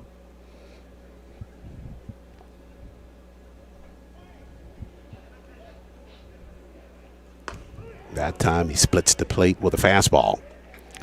Chandler, the championship piece with 48 walks and a 443 OPS, 8 home runs, 37 RBIs, scored 48 runs. Strong plate discipline and power blend there, Charles. He's ahead in the count here, 2 balls, 1 strike. Spencer goes back to work there, change of pace there, and he got Chandler way out in front of that curveball. The count goes to 2-2. Talked about it in the pregame. That's what you're going to see all season long. Quality pitching and some quality batting as well, evidenced by the fact that these counts have gone long in the top half of the first, and this one's shaping up at 2-2 now. That one bounced up there by Spencer to take the count to full at 3-2. Spencer scheduled to go the first 2 here for Team Larry Watkins there, Charles. Spencer, in the course of the regular season, trying to check his base on balls at this point. Not many issued by him at just 36. In danger of giving up a walk here to Chandler on the 3-2. Here's the delivery. That one inside corner, called strike 3. Chandler thought it was in tight, was headed down to first base, but he'll have to make the U-turn now and head over to the Team Red dugout. So we've had 4 batters in this game, Charles, between these 2 teams and 3 Ks. So advantage pitcher so far. Sure, you hear it all the time. Good pitching beats good hitting. And to the plate now comes Kelsey KJ White Jr. from Southern University. Outstanding performance by him during the course of the year, named SWAC Hitter of the Year and First Team All-Conference. Spencer set to go to work. Pitch on the corner and a called strike. 5'11", 175 pound, and Charles, you know he was a Dick Hauser Trophy semifinalist, which is the baseball equivalent of the Heisman. Sure. And it's got the numbers to back it up, too. 421 batting average. Hit there on the hip. So we're talking about his hitting, but he got hit that time. So he'll be aboard. First runner to the ball game for Team Red. Got to take it for the team. Well, now we get to see that speed, because he did have 30 stolen bases on the season, Charles. So he is aboard, and that'll bring up his teammate, Ryan Hunter. Hunter, a junior. Led the team in total bases this year, 115 for him. 532 slugging percentage. That also led the Jaguars. Yeah. 6'1", 200-pound, SWAC all-tournament team selection. 348 average. 50. Pick it up after this pitch. That one's off the plate. Yeah. 348 average. Somebody who can hit for doubles, triples, and can take the ball long for you there, Charles. Hunter in that home run derby prior to the ball game. Throw over to first, and they chase White back on the slide. Hunter led Southern in doubles, are tied for the team record in doubles with 16 this season. Led them in home runs with 4. That pitch swung on and missed. Trying to throw it down the second, and then on the transition with the baseball, Armando Jackson dropped it. I think they were saying it might have been a tipped ball. Now the officials are going to gather about that. And I don't think we caught that with the replay. Just looking at it, I didn't see anything change direction on it in terms of coming to Jackson's glove. So that goes down as a stolen base there, Charles. And that'll put the red team in scoring position as White swipes second base.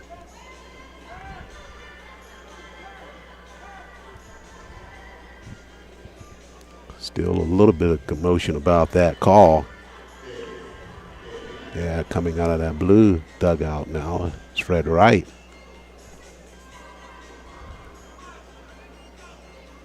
He wanted a timeout.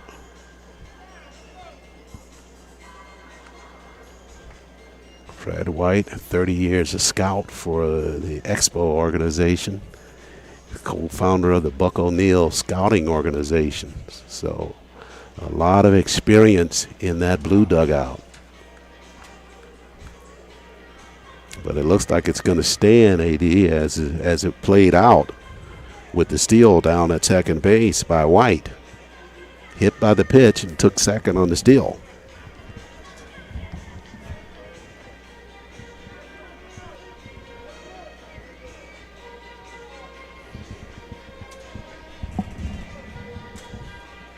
Set to begin play again now from the stretch is Spencer. Throw back to second base. They may have gotten him down there on that throw. Diving back in kind of awkwardly, but not able to hang on to that baseball. Was Tate covering on that play. May have gotten him if he'd held on to it. It would have been close. White sitting got a knee on the bag now. I ain't going nowhere right now, dog. I think I'm good for the moment, right? Woo, let me catch my breath. Barely got back in there. Very short lead for him now. The pitch to the plate swung on and missed by Hunter. So Hunter down in the count 1-2, 1 down after the strikeout of Chandler. White hit by the pitch. He stole second base. He's sitting there waiting to be picked up. Spencer looking back that way. They've thrown back that way once. Now to the plate with the pitch. That one bounced up there for a ball. And that'll make it 2-2. Miguel Opeza on deck now for Team Red.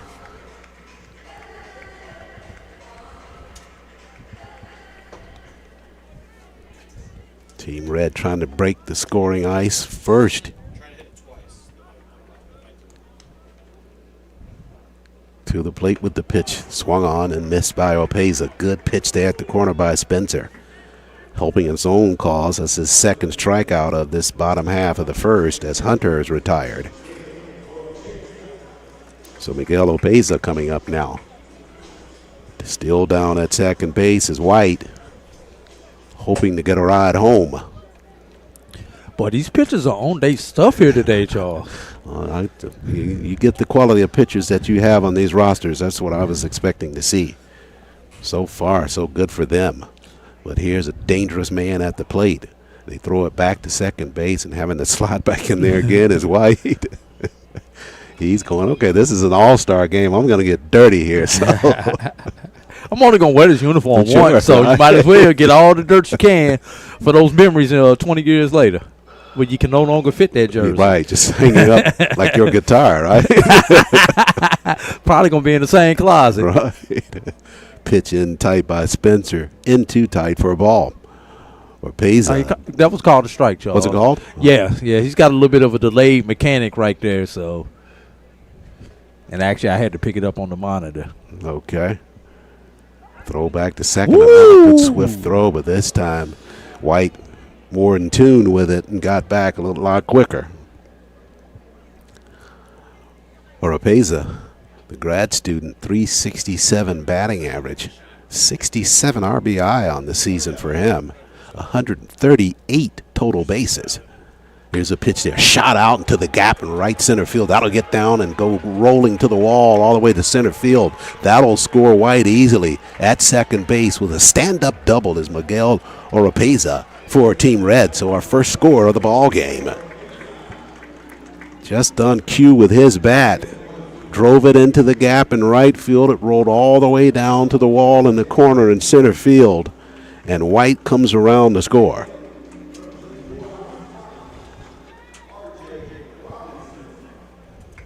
So the first run of the ball game goes to Team Red. And R.J. Robinson from Morehouse College, the designated hitter, set to step in now to see if he can't pick up Oropeza at second base. 6'1", 215, junior from Houston, Texas. Spencer rocks, fires, fastball on the corner, good for the strike.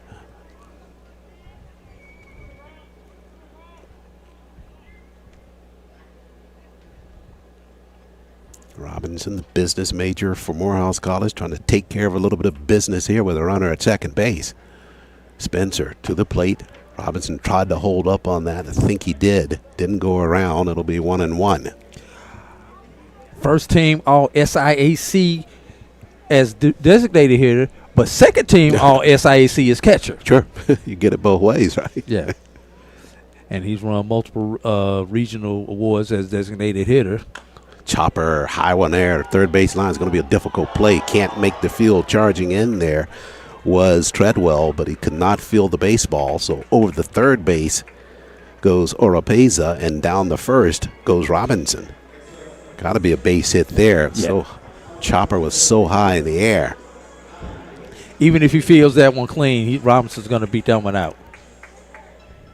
I don't know if people realize that he actually batted leadoff for the Maroon Tigers this year as a catcher. He certainly had an outstanding SIAC tournament. And we saw it in the home run derby. One of the things I remember, in addition to his quality play in the tournament, was that the bat kept slipping out of his hand. He did that a couple of times in the tournament, and he did it here in the home run derby here tonight as well. So that's becoming his trademark. Can you use pine tar on an aluminum bat? That might help. I don't know. At the plate now is Miguel Jenkins from Alabama State. First pitch was called a strike, Charles. So Spencer trying to minimize the damage to just one run. That pitch out in the right field, tracking it there and in line with it, but dropped it. Out there was Akins. Akins had a look at it and thought he had it already gloved, but he just lost it at the last moment. And that error will put runners at the corner for Team Red. Rare mistake by Jaquez Aiken out in right field. And so he was tracking that baseball all the way, just lost it right at the very end. Could very well be that sun setting on him to some degree, AD, may have impacted him because it's setting behind us and it's setting in his face out in right field.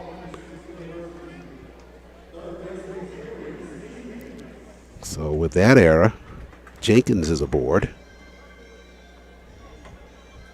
And over to third base. He does pick up an RBI. Yeah, he does. No, he does not pick up the RBI because there's 2 outs there, Charles. Got him at the corner with Robinson now. Oropeza was able to clear, come in off the drop ball, so that was the second run of the inning for Team Red. And that'll put Robinson at third. And Jenkins at first. So the inning continues for Team Red. Emery Stevens from Albany State at the plate. Looks at a fastball, which is off the plate for a ball.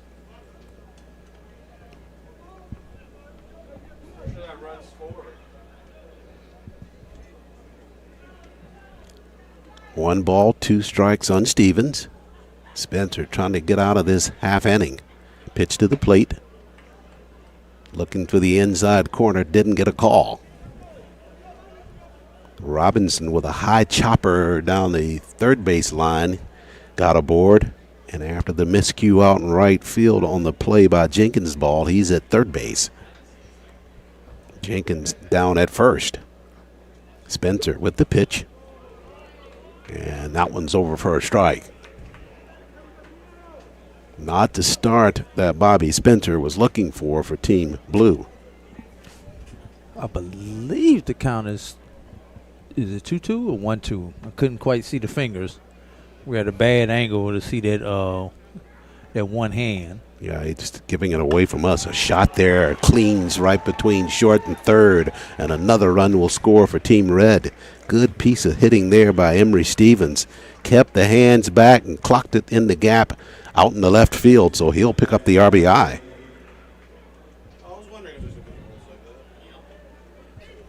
And the wheels just continuing to turn for Team Ellis.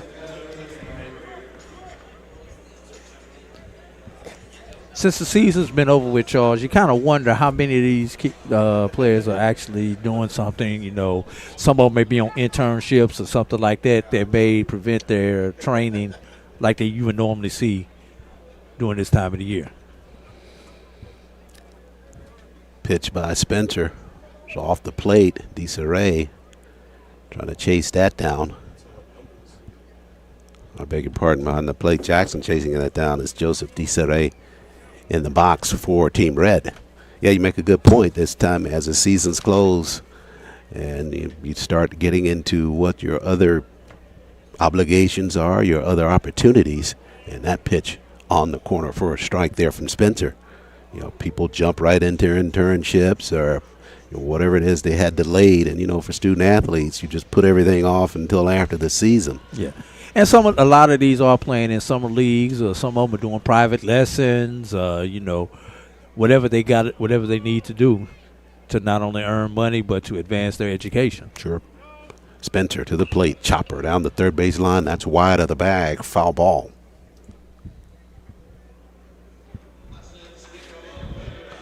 Joseph DeSaray at the plate for Team Red.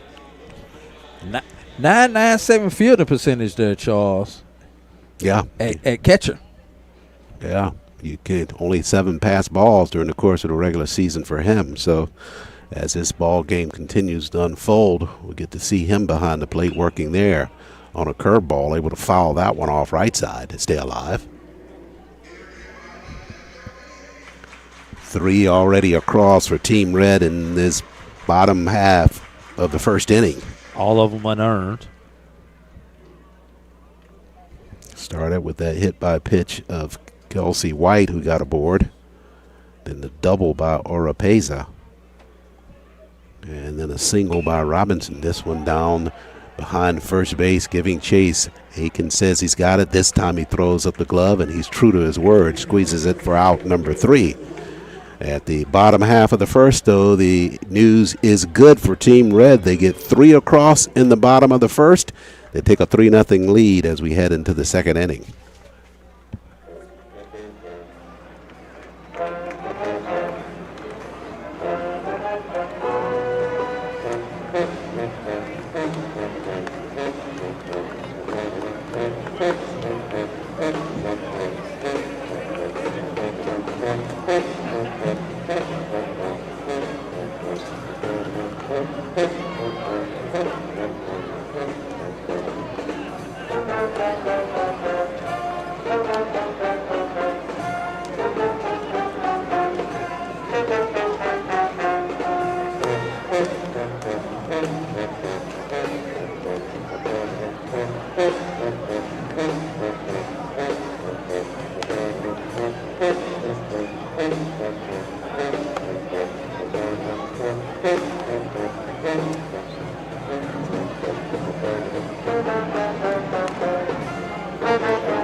Williams, Aiken, and Sandoval do up here in this half inning there, Charles.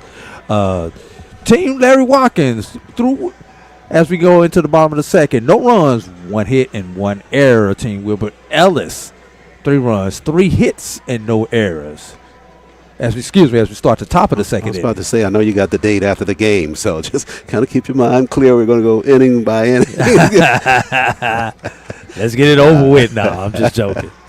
Yeah, such a long bottom half of that first for Team Red. They come back out with Furman still on the hill. Team Red sitting at 8 up in that half inning there, Charles. Yeah, almost batted around that time. After Furman's time on the mound, they'll go with LaFrederick Wooten from Benedict College. He's next in the rotation, and as you referenced, that'll be in the 3rd and 4th when he comes on.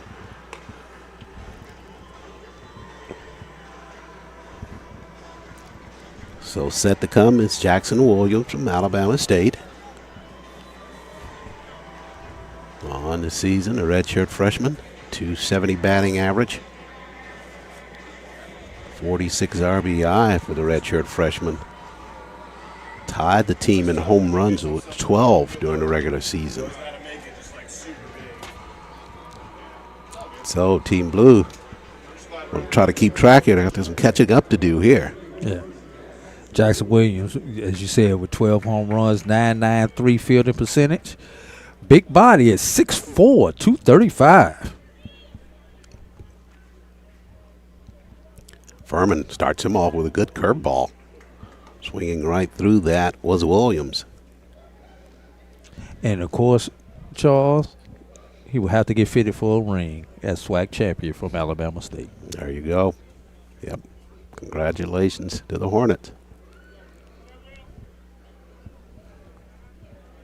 Furman to the plate, another curveball, and same result. Williams way out in front.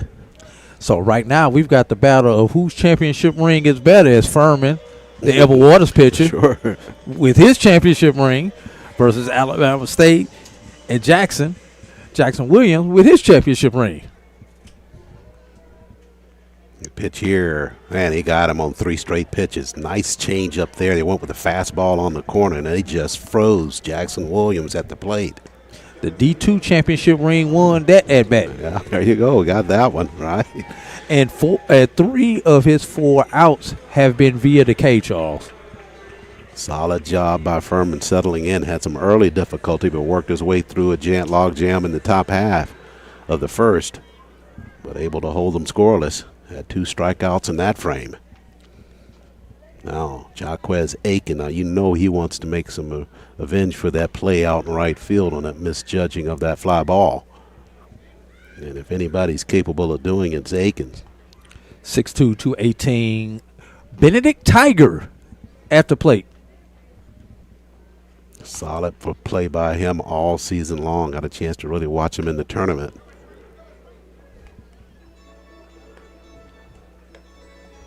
And he was named MVP of the SIAC versus HBCU AC series All-Star ball game just a couple of weeks ago.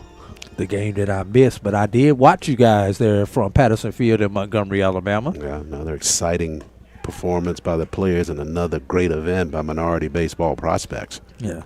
And in the regular season, Charles Aiken was a second-team All-SIAC outfielder, 5.56 OPS. Brings a blend of raw power and speed. Scored 60 runs on the season. Count at 2-1 to Aikens. Here's the pitch in tight. I think he got him. Yeah, came in too tight, and Furman nicked Aikens, so he's aboard. Second hit batsman in the ball game. This time, Furman deals out They were talking to Akins, I guess, asking if he was okay going down to first base. So he's hit by the pitch, and he's aboard. Now, you give him any daylight, he's certainly going to try to swipe a bag. Oh, that's all Benedict does. Between Benedict and Miles, I don't know which one of them does it more. Akins did it 16 times during the regular season. Furman, throw over, diving back on the slide is Jaquez. And Furman remembers, oh, yeah, he went to Benedict. They be trying to keep him close. Sure. And the man we've been highlighting, talking about a lot in the pre-games at the plate now, Johan Sandoval from Savannah State. He thrives on these situations with runners on the bags in front of him. Has that unique ability to move them around. 6'1", 188 pounds there, Charles. 51 RBI for him on the regular season. First team All-SIAC. Yeah. Akins chased back again at first. Sandoval, 376 average, 484 on base percentage with a 597 slugging percentage. Yeah, Furman's keenly aware of Akins' ability. This one popped up out in left field toward the foul line. Circling under it there is Chandler. He'll make the catch. And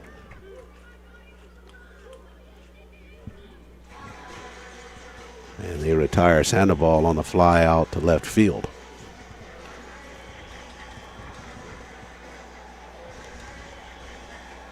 So 2 down here in the top of the second. And stepping in now for Team Blue is Jalen Lucky from Southern University. Lucky, the senior, .313 batting average for him. Akins at first. First pitch off the plate for a ball.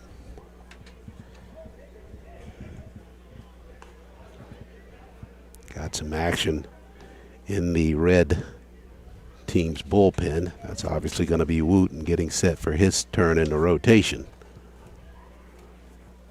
Furman from the stretch. Aiken going, pitch, throw down the second. Good throw there on the tag. They got him. Good job of coming out of the tag on the throw down. Desiree just fired it down there to Bakar, who was covering at the bag, and they got the tag on Akins, and he's got caught stealing to retire the Blue in the top half of the second inning. So no score for them. They they got him on the pickoff. He was caught stealing, so we go to the bottom half now with Team Red leading at 3-0.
We head into the bottom of the second inning for Team Red. It'll be Benty Bakar to lead them off in the batting. Yeah, and Charles, how often is it that you make the last out and you come back up and lead off the next inning? I guess when the lineup card says that's how you have to do it that way. That's what I think too. Yeah, just like it's almost automatic, right? It's automatic. Yeah, usually some kind of phenomenal play, and then you come right back and you're the guy up lead to it the off. plate. Yeah, can't tell you how many times I've seen that. You're right. Yeah, Bakar 5'8", 160 from Southern. Scored 30 runs, 25 walks, and 7 steals on the season. So Spencer still on the hill for Team Blue. As Benny Bakar steps in, he'll be followed back at the top of the order by Devin Chandler and then Kelsey K.J. White to bat third. Spencer, this one chopped out to the left field. Coming in on a charge is Akins, and Akins throws up the glove, breaks off the route, and makes the catch out in right field. So 1 pitch, 1 out, as Picard jumped on the first pitch and flew out to right field. Now it'll take us back to the top of the order with Devin Chandler. And Chandler will be replaced in the lineup. Looks like Elijah Pinckney with his first batting opportunity in this All-Star ball game. So Pinckney in the lineup, the senior from Morehouse, takes the first pitch over for a strike from Spencer. Pinckney named second team All-SIAC this year, but we talked about it a little bit last night when we had him on at an interview during the All-Star softball game last year. Jersey retired at Morehouse. And I believe it was number 5 he wore during the Reg 6, 1 short. Number 6. And that's been retired and into the annals of Morehouse athletics now, never to be worn again. Took that second pitch over for a strike, so Pinckney down in the count as Bobby Spencer trying to dispense with him here with a pitch. That one bounced up there for ball 1. Pinckney .331 batting average for Morehouse this season. Pinckney probably playing in his final game representing the Morehouse Maroon Tigers as a baseball player, as his eligibility has been exhausted. And as good of a baseball player as he was, with over 200 hits and 300 total bases in his career, he's a better person. Oh, yeah, this one out in the left field. Got some carry on it toward the fence line, and Pinckney, he is gone deep here. Elijah Pinckney down in the count. 1 ball and 2 strikes, and lightning in a bottle just drove it out the left field behind the fence. And another run there for Team Red. He exploded on that baseball with the bat.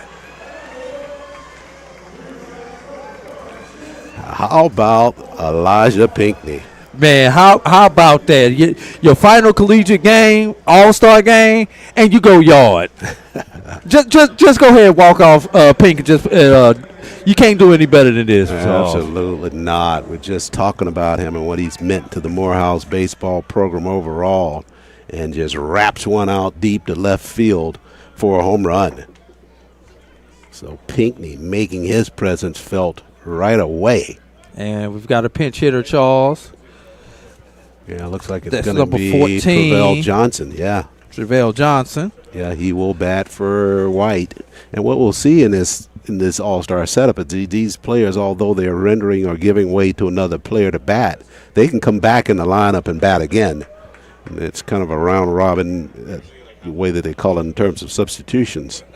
So Pinckney took advantage of his spot in the lineup. Likely Chandler will appear back in the ball game, but right now it's Johnson up there in place of Kelsey White. White took that pitch to the hip, got hit by a pitch his last time up, eventually came around to score. Right now it's Travell Johnson. Johnson, the grad student from Alabama A&M. Led the team in RBI with 39. Spencer to the plate. This one on the ground to the shortstop. Tate Fields lofted it over there. Got to hurry. Did get it over there in enough time to retire Johnson down at first base. Just took his time on the throw across the diamond. Kind of floated it over there versus a direct stinging throw. But he got Johnson anyway.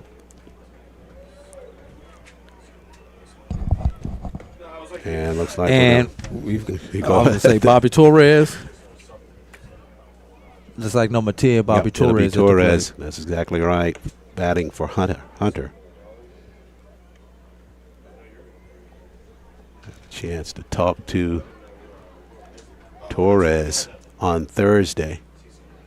Said he's been watching minority prospects baseball since he was 15 years old. And that just shows you that the legacy of this program is continuing to grow.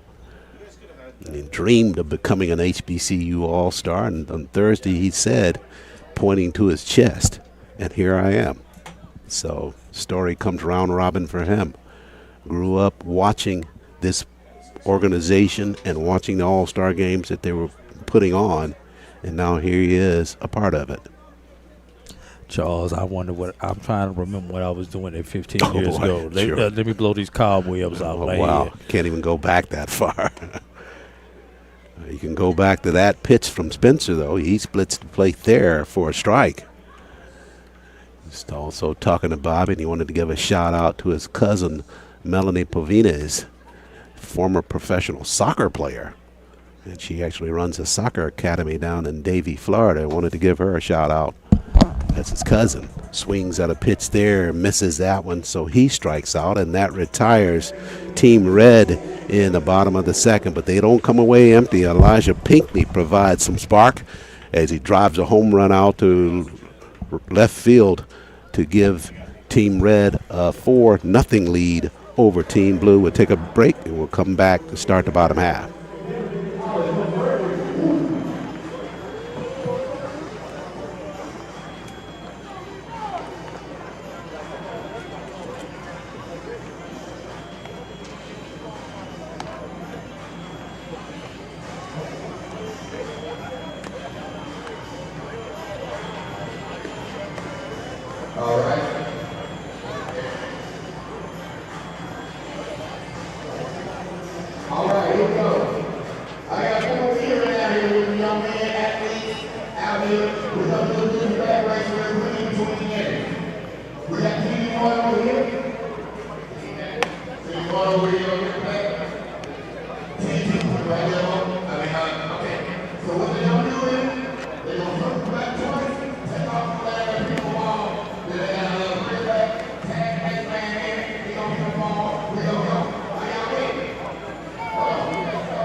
We are back live here at Atrium Health Park as we head to the top of the third now. Team Red with a 4-0 lead. And the switching pitchers now for Team Red. It'll be Elijah Wooten coming on to pitch now beg your pardon, Frederick Wooten will be coming on to pitch now for Team Red.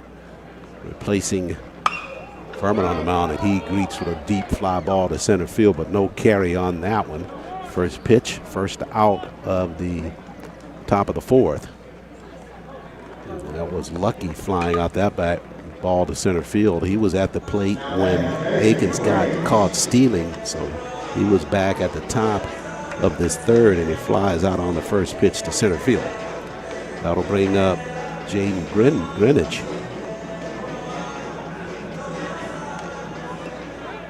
Greenwich from Lincoln University, Lincoln, Pennsylvania. And he takes a pitch from Wooten, which is over for a strike. And Frederick Wooten, a junior from Benedict College, ERA of 7.1, 7.2 one-loss record for him. Swing and a miss there by Greenwich on a fastball from Wooten. Wooten 74 2/3 innings pitched for Benedict College during the course of the regular season. Frederick named second team all SIAC. Fires there and a shot out into right field. Angling got to play it on the hop out there is Hunter as he fires it back in.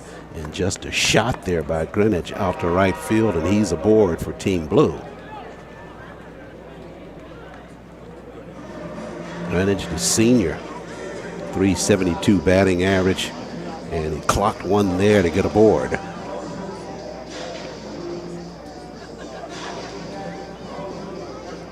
So a thud there on that bat from Greenwich. He's aboard with one down.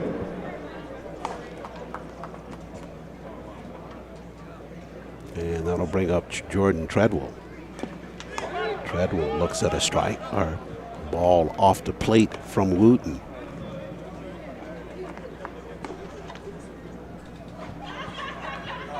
Treadwell, a junior, Coppin State University, led them in batting with .319 batting average.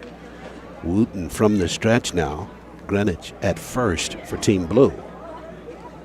Wooten to the plate. This one shot out into right field. May get down there, but diving and laying out for it, but not able to pull it in was Hunter. He'll spin and throw it back toward the infield, but they go right back out there to right field. This time it's Treadwell with a base hit out that way. That'll put Greenwich down at second base. Team Blue trying to get something started here in their top of the third.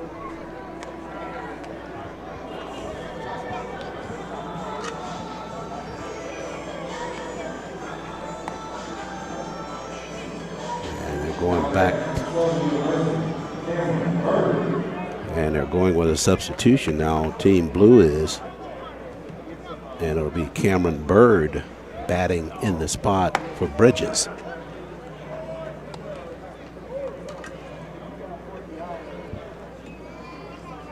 So Bird with his first plate appearance. The senior from Southern University, .324 batting average for him.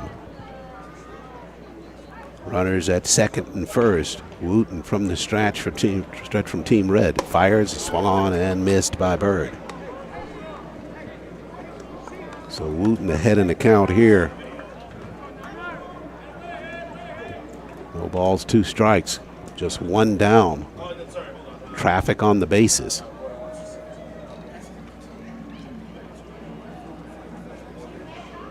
Greenwich at second.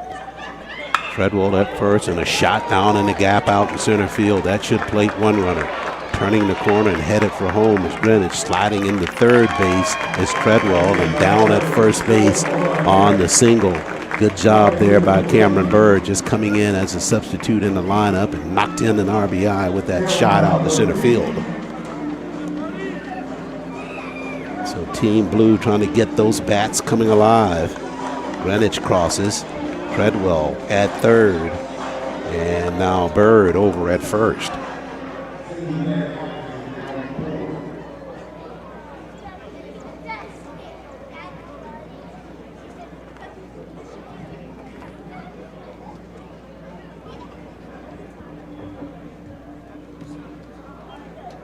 So now it'll be Cameron Lafitte at the plate for Team Blue. And he will come up to the plate with runners at the corners. One already across. They throw back over to first base. Sliding under that throw at first was Treadwell. Wooten almost had him picked there at first. 4-1 lead for Team Red. Runners at the corners for Team Blue. Wooten to the plate. Fastball at the corner. That's over for a strike.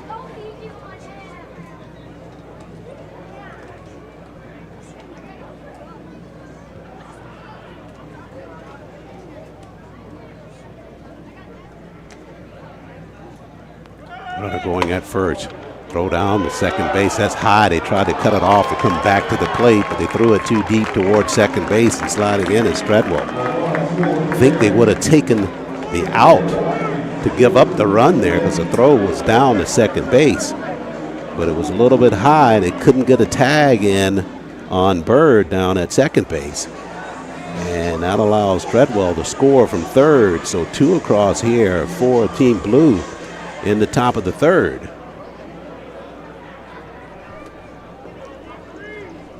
Still only one out here in the top of the third for Wooten. Got that fly ball on one pitch from the first batter of the inning, which was lucky. But he's been pretty unlucky since then. Team Blue has gotten his number so far. Got back-to-back-to-back base hits. Wooten from the stretch. Bird down at second.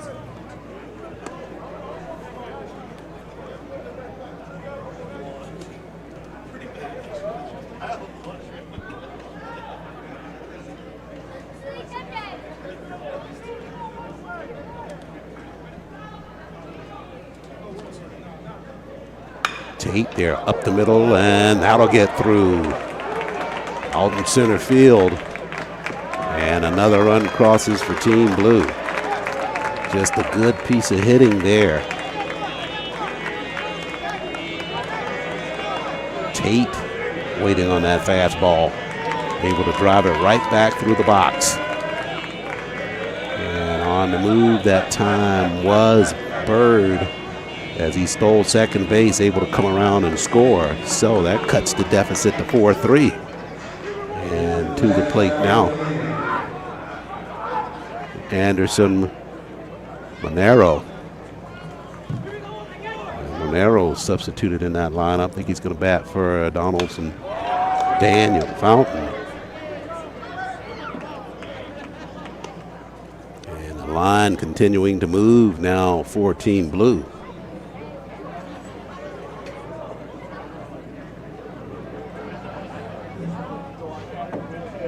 So down at first base is Tate. Still only one down. This one popped up on the infield. Left side of it. Calling forward is Bakar at shortstop. He'll squeeze it for the out there. And actually that's the third out of the inning. The scoreboard had it at 2, but that was the third out. And Wooten finally gets to come to that red dugout, but not before Team Blue issues some damage here in the top of the third. They put across 3 there, and they cut the deficit to 4-3, or a good half or inning of baseball there for Team Blue. So we head to the bottom of the third, 4-3. Team Red leads it.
There is motion, education, and community activation.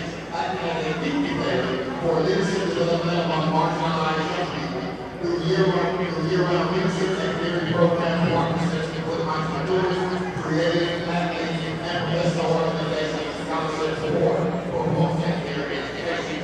The organization builds leadership, creativity, and advocacy to expand opportunity and empower the next generation. Tonight, we are proud to recognize the Tuesday Project as a 2020 Minority Prospects for Every Trailblazer. Let's give it up for the Every Trailblazers, the Tuesday Project, for all of your hard work.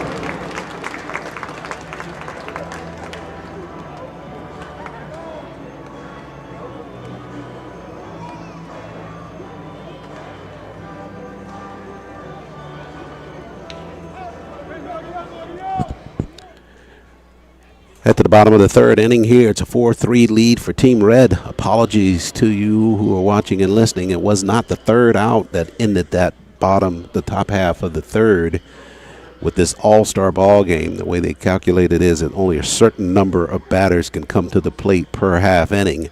And regardless of where you are in terms of the outs, once that allotment of number of players batting comes, then they stop the inning after that particular out. So my apologies there, but that was the scenario in the top of the third. But right now in the bottom of the third, the scenario is Team Red leads at 4-3 over Team Blue. And going down to one knee, trying to catch up with a fastball and not able to pick it up on the swing that time was, got that substitute batter in there. Looks like Davis. Kanias Davis trying to catch up with a fastball and slip down.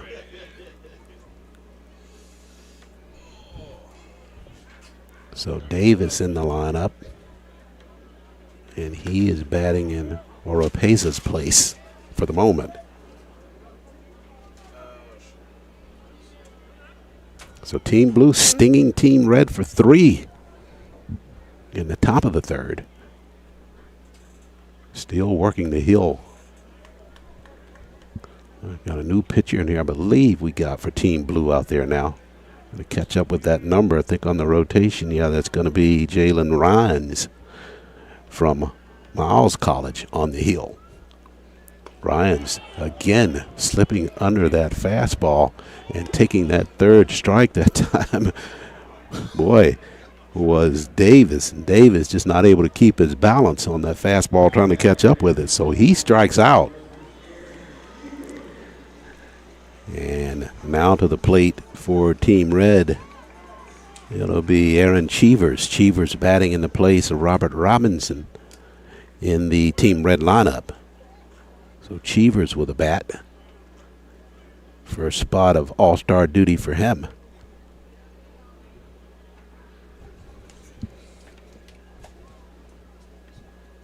Ryans rocks and fires, fastball up and out of the zone for a ball.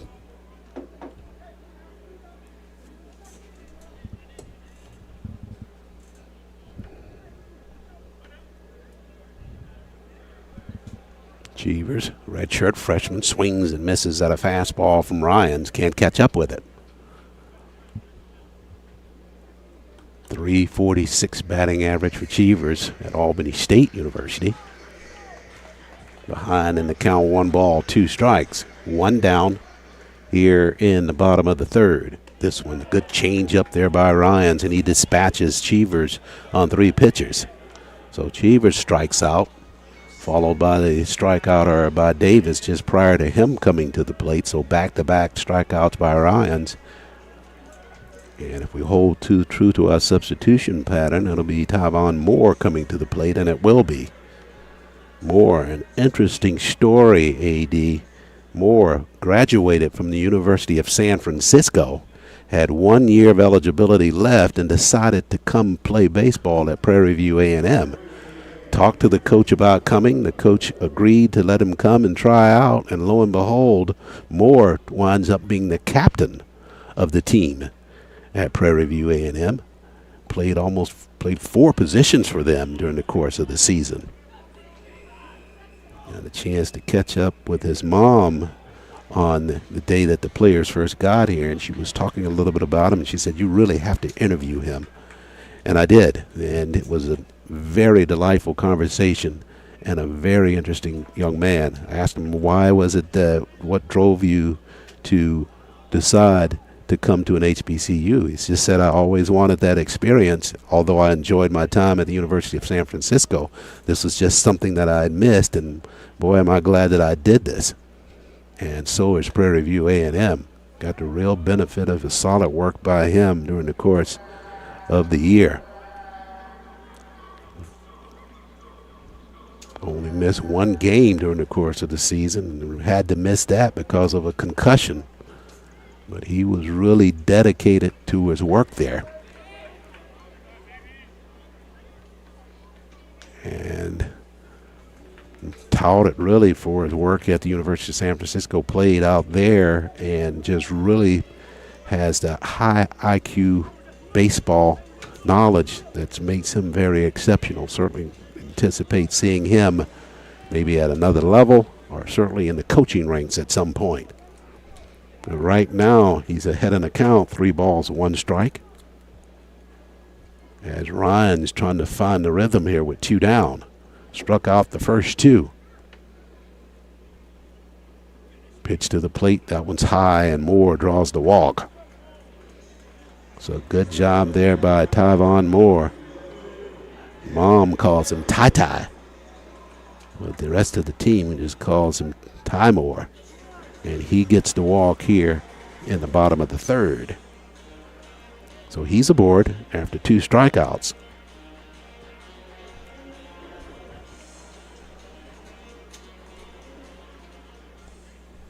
And now to the plate, we go back to Devin Chandler. Chandler being inserted back into the lineup at the plate. He'll bat in the spot that Emory Stevens did. This is where it really gets interesting in all-star play. Players start coming back into the lineup at different spots in terms of the batting order versus where they started. Ryan's trying to work his way through that. That's a pop-up down the right field line, but that will get out of play. Just into the picnic area there and just in front of the residential condos. Just down that line, folks on their balconies now out enjoying some baseball on a Saturday evening here in Kannapolis, North Carolina. Beautiful setting. Chandler set to step back in. Ryan's back on the hill for more work for Team Blue. Ryan's the senior. Pitch there off the plate for a ball. Moore down at first base. He drew the walk.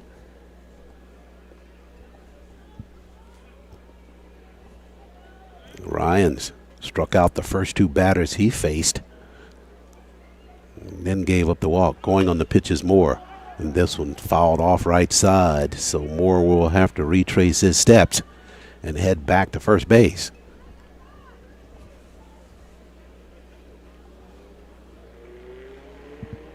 Live from Atrium Health Park, MPTV, Charles Ward alongside A.D. Drew. It's the 6th annual HBCU Baseball All-Star Game.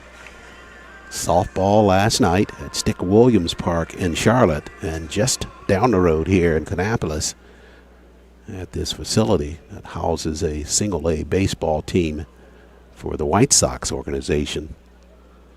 A wonderful facility, probably one of the better Class A facilities in all of baseball. This one shot out the left field on the line. That's got enough carry to it, and he has driven it deep for a 2-run shot. How about that? Waiting on his pitch there, and got it was Chandler, and Chandler with a 2-run bomb out in left field.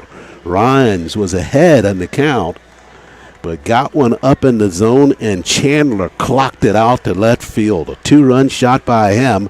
Moore was aboard, and just like that, Team Red comes right back. Gave up 3 in the top half, and they get 2 right back here on the 2-run shot by Chandler. My, oh, my. We talked about it in the pregame that we would see some solid hitting and some solid pitching. Seen a little bit of both there. Chandler, second time up in the order, clocked it to left field with a runner aboard. A little bit of breathing room for Team Red now. They lead it 6-3.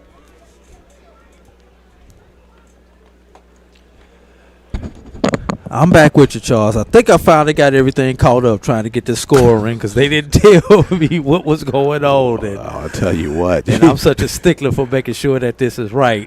Well, I'll tell you what you're going to find. You're going to wind up getting behind again, you watch. Just moving so quickly in terms of the players and without the notification that you would normally get during a regular baseball game. It is difficult to keep up. Ryan's with the pitch there. That's over for a strike.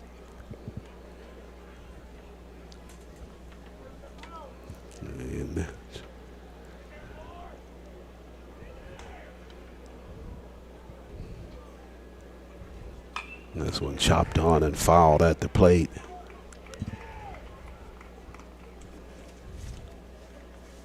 That is Kelsey White still batting for Team Red. He was hit by a pitch in the first inning. Now batting here in the bottom of the third.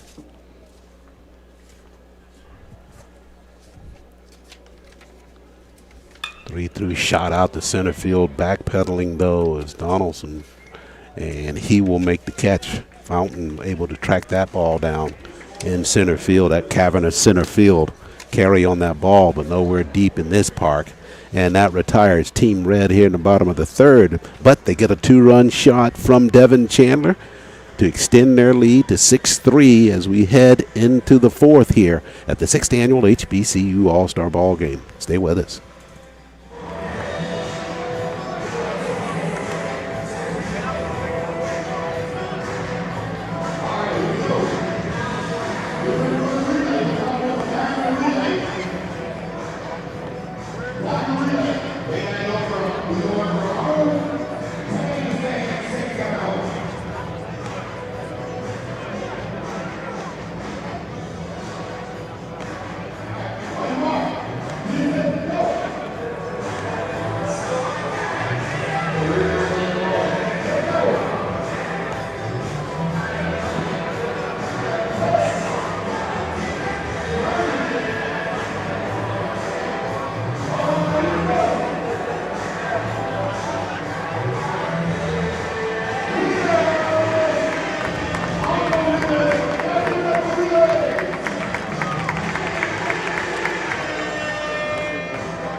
Back to live baseball action here. We head to the top of the fourth. New pitcher on the mound now for Team Red is Canaris Davis, the sophomore from Alcorn State University.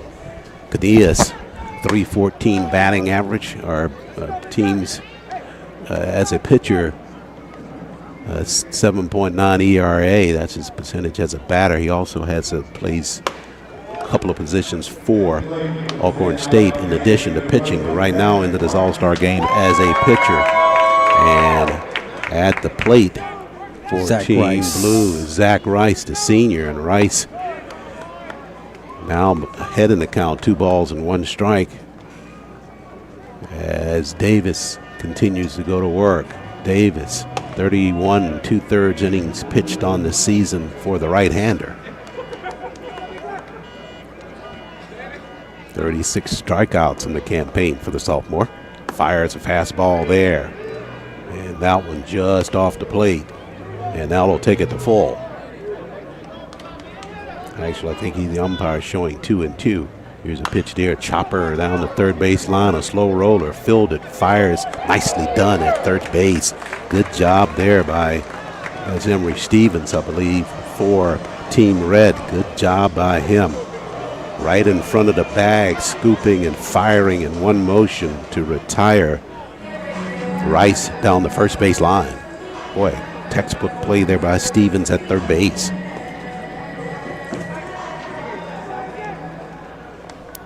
Looks like we've got Elijah Pinckney in at shortstop now.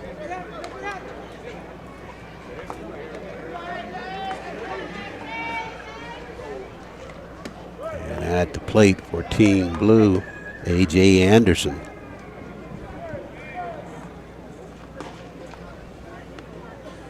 Rice retired on a 5-3 putout. Davis throwing smoke there on the mound, but missing on the call. Pinckney is at short, and that's a 4-pitch walk issued there to Anderson.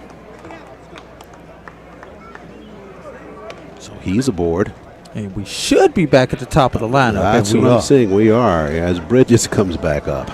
and he singled to left field last time, Charles. Actually stole a base as well. Eventually came around to score. You're right. Yes. So I think I'm getting a handle on this all-star substitution pattern now, right? Charles, this is your fault as well as it is mine. Swung on, fouled back. You know why, Charles? I don't know why. We did not ask the question. True. That's true. Yeah. You take what you get when you don't ask, right? Exactly. We did the one thing you can't do in broadcast. Assume. Right. That's true. So Anderson aboard with the walk, going on the pitch, throw down to second base, may have him there. Pinckney slides in with the tag, and they retire. Attempted steal there by Anderson at second base. That's the one thing we were right about, though, AD. We knew that these runners were going to be taken off. But the throw from behind the plates have been good up to this point. And DeSaray, that's his second throw out of this ball game. He got that cannon back there. Pinckney applying that tag. Hit a home run, get a put out. What more is this man going to do as that ball is fouled over our head? Yeah. You do see that the fence line is lower than where we are. Oh, up no, here, right? And your window is open, not mine. Well, I'm scattering, I can tell you that, right? See if you can get that spot board up high enough to deflect it. That's one shot out to center field on a rope. Diving for it, laying out. Did he make the catch? Well, they're going to say that he didn't make the catch. He was trying to sell it as though he did. Jenkins out there in center field. But they say that he did not catch it. Well, we'd love to see the replay. Take that replay there. We have it of it. That was actually Tavon Moore out there in center field. So they do say that, no, he's just going to change his to sliding mitt there on a double out to center field by Bridges. So we've got Robert Tate, who singled to right center last time, Charles. He'll come back up. Actually, he singled twice. Did it in the third and in that first inning. And Davis fires a fastball over for a strike. 2 down, top of the fourth. Base traffic for Team Blue, trying to answer the 2-run shot by Chandler in the previous inning. So Swung on and fouled back by Tate. Bridges down at second base. Just over an hour into this game, Charles. Only an hour? Yes. Don't forget, if you're out there watching us on YouTube on the MPTV page, let us know where you're at and who you're rooting for.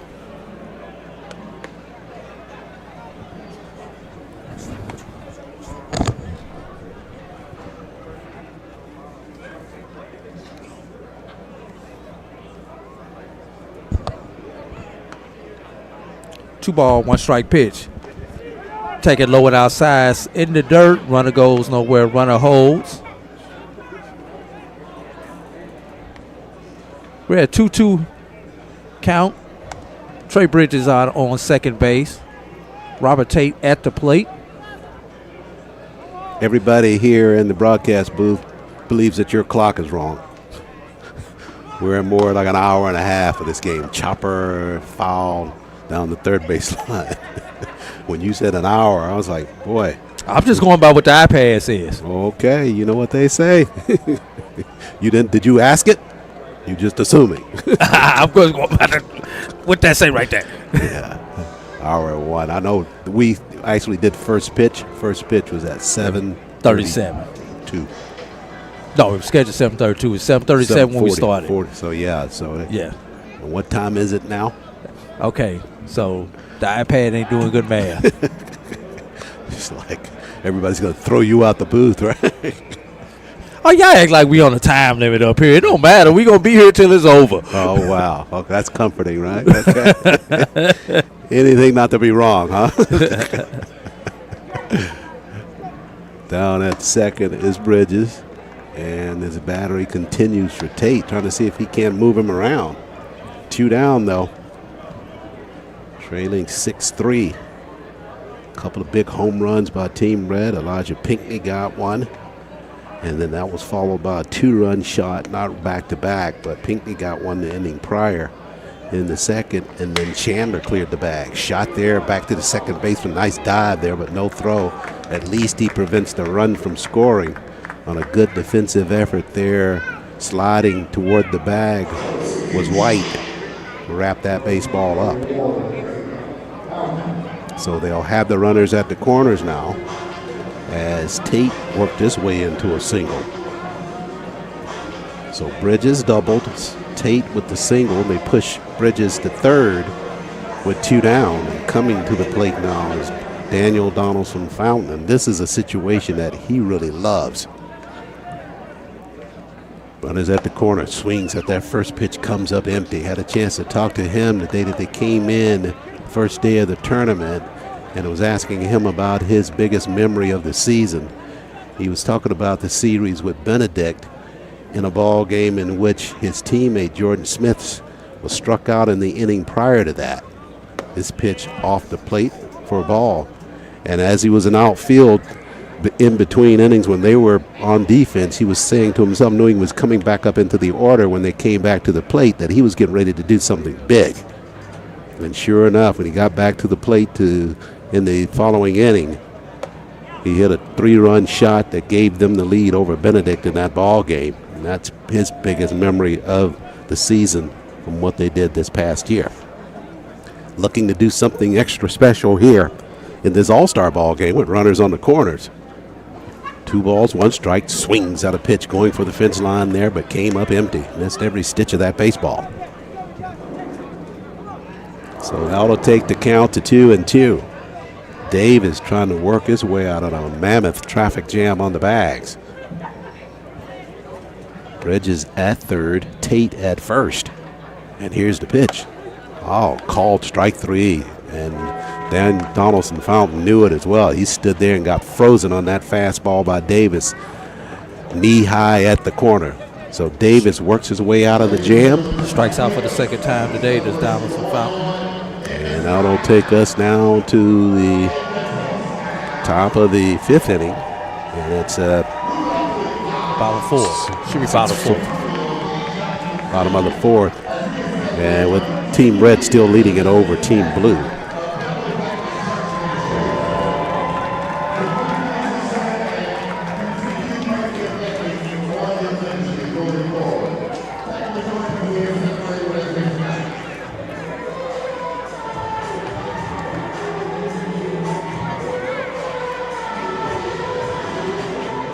Concord, Charlotte, North Carolina, South Carolina. Y'all know what time it is? It's about to go down. Pop Stars is turning 5, and we're going to have a full-blown anniversary party. We're talking about 5 years of flavor. And 5 years of family. 5 years of the country's coolest corn. I'm talking about popcorn that makes the people dance. This block party is about food, folks, and fun. We're going to be doing giveaways. There's going to be a kid zone. So bring your kids, bring your family, tell your neighbors, repost this in all your Facebook and Instagram groups. This is not the type of energy that you want to find out about after it's already gone. You want to be in this place. Because this isn't just a party. This is a celebration about what God did, what the community helped us build, and where Pop Stars is going next. Mark your calendars for Saturday, 11 a.m. to 5 p.m. Meet us here at Pop Stars Popcorn and come snack like a star.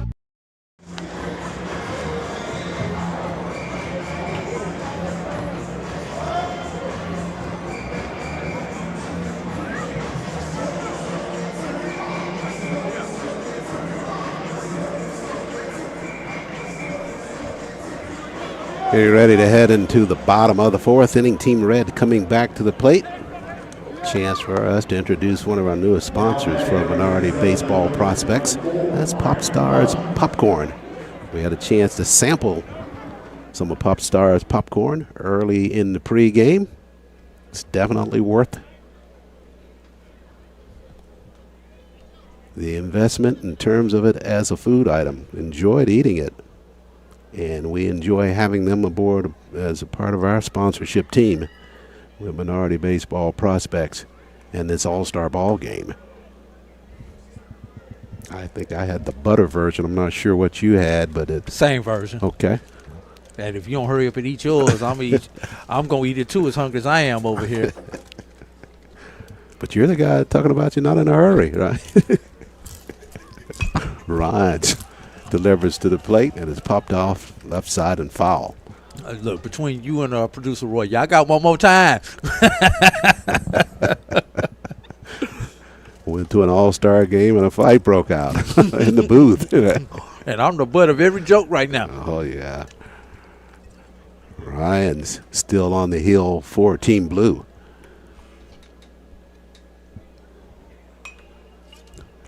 At the plate, that's Ryan Hunter for Team Red. Kind of getting back into this sequence now as you talk about the subs coming into that lineup to bat to make sure everybody gets in there.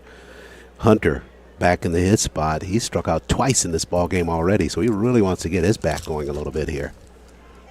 Ryan's rocks and fires with a 1-2 count. Curveball there, called strike 3. So the trifecta for Hunter. He strikes out again here in the fourth. Miguel Oropeza from Alabama State. He's set to step in back into the order. Doubled in that first inning for Team Red. Eventually came around to score. Yeah, hit the ball to deep right center field there, just shy of the warning track there, and was able to leg it out for a double. Ryan's in what I believe is his final inning of work on the hill for Team Blue. Delivers a first pitch strike to Oropeza. Change up, and that's over for a strike as well.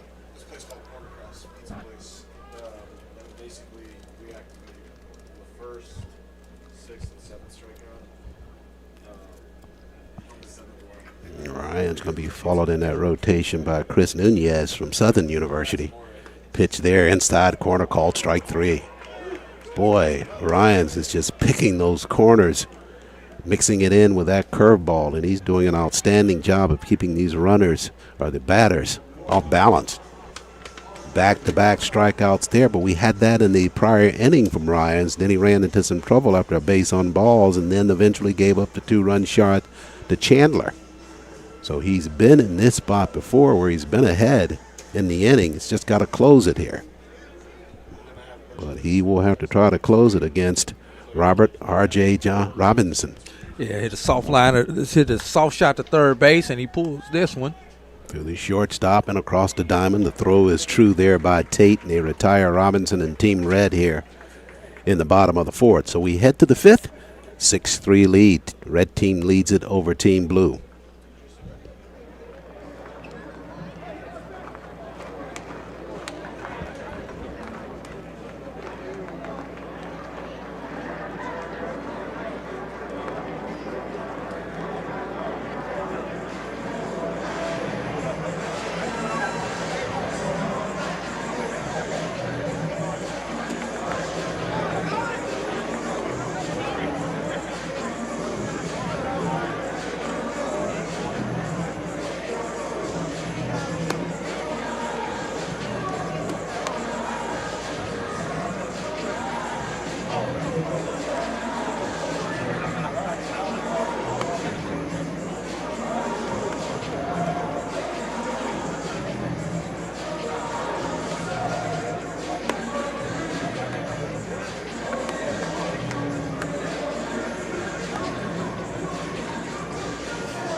Back live here at Atrium Health Park, Kannapolis, North Carolina. 6th annual HBCU Baseball All-Star Ball Game. Team Red leading at 6-3 as we head into the top of the 5th. New pitcher on the mound now for Team Red.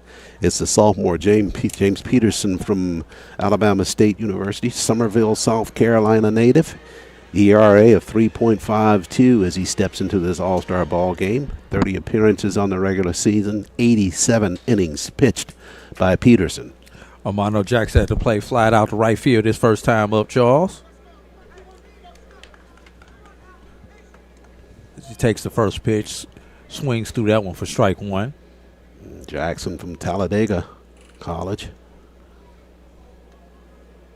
Good season by him for the Tornadoes. Sidewinding pitcher in Peterson. Yeah, and Peterson's pretty much got a rubber arm. I mean, he pitched in all 4 games that Alabama State played in the SWAC tournament. And against Oklahoma State in the regionals, really came within 1 pitch of pitching Alabama State to a win. Pitch there, swung on and fouled off by Jackson to the back screen. Too bad that 1 pitch was a grand salami. Oh, yeah. That's the one you want back for sure.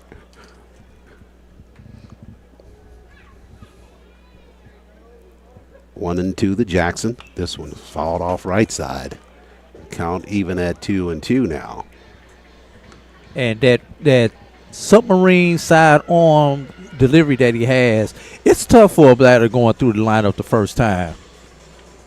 And he's only going to get 1 time through the lineup today. Yeah, each batter will. You're right, because he'll only have the 2 innings. But it's difficult to adjust because you don't see that very often. This pitch off the plate for a ball. And obviously doesn't put a whole lot of stress on his arm because he threw almost 100 pitches against Florida A&M in their championship game, and he was already at an 80 pitch count in the SWAC tournament. That pitch by Peterson is off the plate.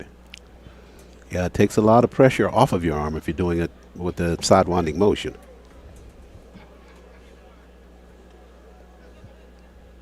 Fouled at the plate there by Jackson to stay alive.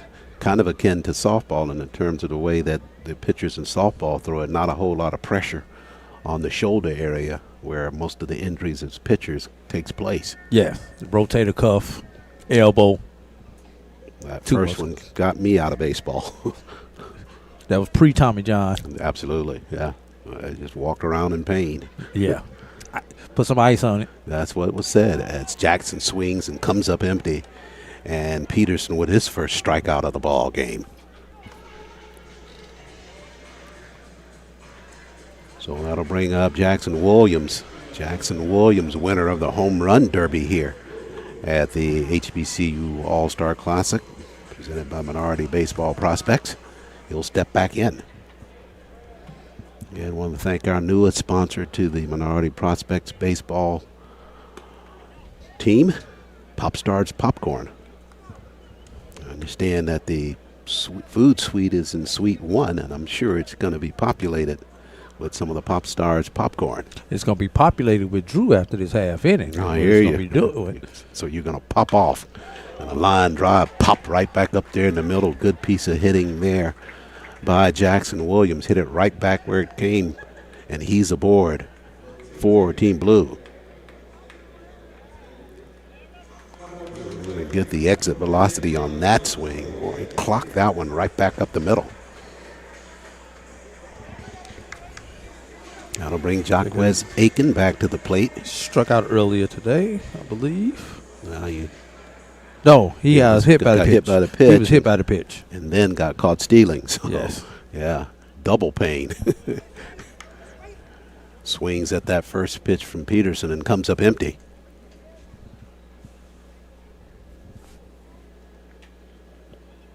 Team Blue had the early lead in the ball game.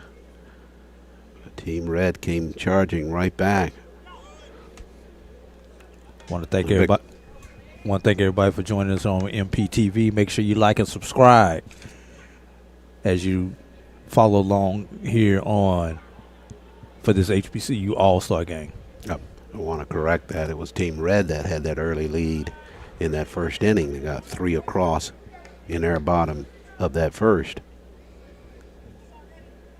And catch up all the way for Team Blue since then. Got it down to a 1-run deficit, but that's when Pinckney struck, and then Chandler struck right after that in the following inning.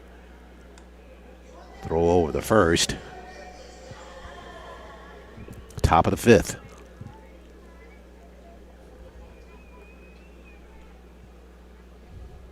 Peterson. This one chopped down the third base line, but wide of the chalk line. So they'll reset it. That's what you call an excuse me swing. Excuse me? Excuse me. Okay. Pardon me. Okay. I didn't mean to swing at that. But I did. Yeah, it's foul. Let's reset. Yeah. As we had the junior ball boy bringing the ball out to the umpire right there. Yeah, it's akin to when you're playing tennis and you actually get one to go over the net when it hits the net and rolls over. Wow, this one there swatted toward the red dugout. Luckily, they got the padding in the front of it. Yeah.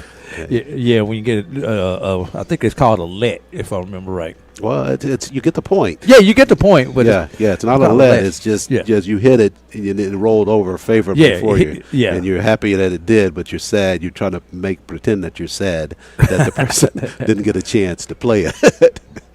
And I think that one hit him. I think that got him, yeah. So Aiken's going to be hit for the second time in this ball game. He's a ball magnet. So he will be down at first base, and that will push Williams down to second. Sandoval comes to the play. He flied out to left field line the first time up. I don't know if we have our listener down in Dominican still listening, but this is the situation in which Johan really just excels. 2 runners on.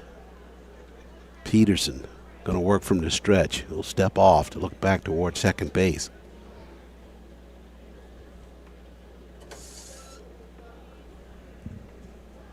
Sandoval in that SIAC HBCU AC All-Star ball game, close to being named most valuable player in that ball game. Really some outstanding defensive work there, and had a couple of clutch base hits in that game in which the SIAC, there's a chopper there toward the hole, can't get to it as it rolls out to center field, just the thing we were talking about there. Sandoval with that hit out in the left field just had enough space in between third and short to get it in between. It was pushed at. Pinckney tried to grab it. The third baseman tried to grab it. Stevens did and got between the two of them. And Sandoval, just like that, drives in a run to cut the deficit.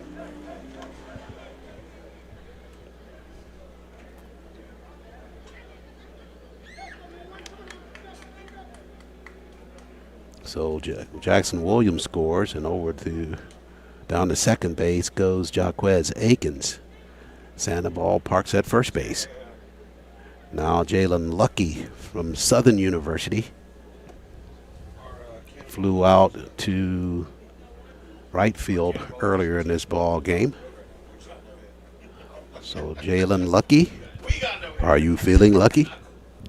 We shall soon find out. Swings at a pitch there. I think he fouled it back toward the backstop. 2 aboard. 6-4 lead now for Team Red.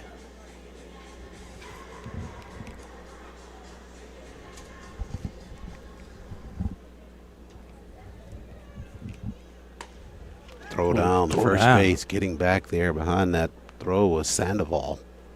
Akins not able to advance on the throw down. Good whipping throw down there toward first. Yeah. Orpeza doing a good job with that throw down there. Yeah. DeCicera with a good throw from the squatting position behind the plate. That pitch off the plate.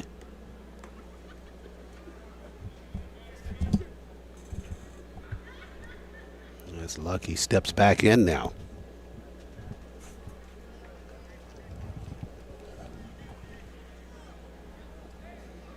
Peterson from the stretch and delivers. That's called a strike there. And that will retire Lucky. So Lucky, not so lucky at that bat. And that'll bring up Jaden Greenidge. Greenidge with a single to right center his first time up. See if he can get back in the fray. Listed as the extra hitter in the lineup for this all-star ball game. But they all the extra hitter right now. Sure. Everybody gets in, that's for sure. You get into that bat and you get in that bat. Greenidge from Lincoln University in Pennsylvania. Peterson with a pitch fouled off at the plate by Greenidge. And a lot of people forget about Lincoln because since they are not in since CIAA doesn't sponsor baseball, and I'm not sure what conference they play in. They may play in the PSAC possibly. I'm not sure. Let's see if we can find an answer to that.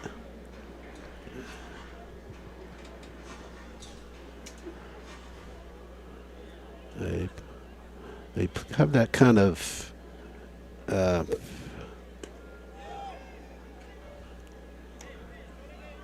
yeah, not certain about Lincoln on that. Yeah, I know they play in somebody's conference though.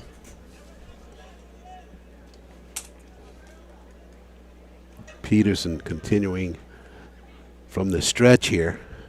And the top runners are going now. Won't have a throw from behind the plate. They stole that one on Peterson, so everybody advances 90 feet there. Double steal, so Akins is at third now. And Sandoval down at second base. So both runners in scoring position. This one chopped out. May find some grass there, a little pop fly, and it does fall right behind second base in front of the center fielder. And just like that, Team Blue with the single out to center by Greenidge, they put 2 across and cut that deficit to just 1. A little soft pop-up out there in the center field. All fielders playing kind of regular depth. But Greenidge able to pop that one out just behind second base and in front of the outfielders and got 2 to score. Actually, Charles, we are tied at 6. So you got the 2 there. That'll make it 6. And Team of Blue able to put themselves right back into this ball game.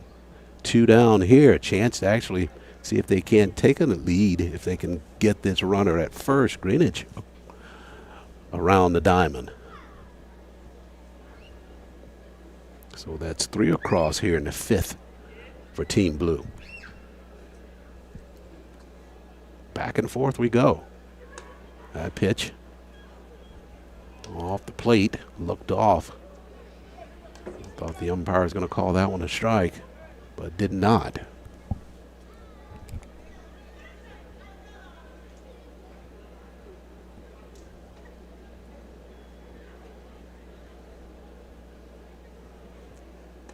Change of pace there on the pitch by Peterson. Finds the zone there for a strike.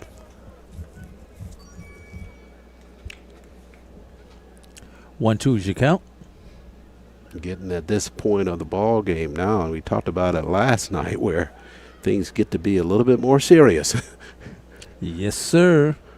Peterson, good pitch there, just amped it up there after the changeup, and he strikes out the batter Treadwell, and that brings the top of the fifth to a close. But a big fifth for Team Watkins. They got 3 across here in the top of the fifth, and we are tied at 6-6 as we head to the bottom frame.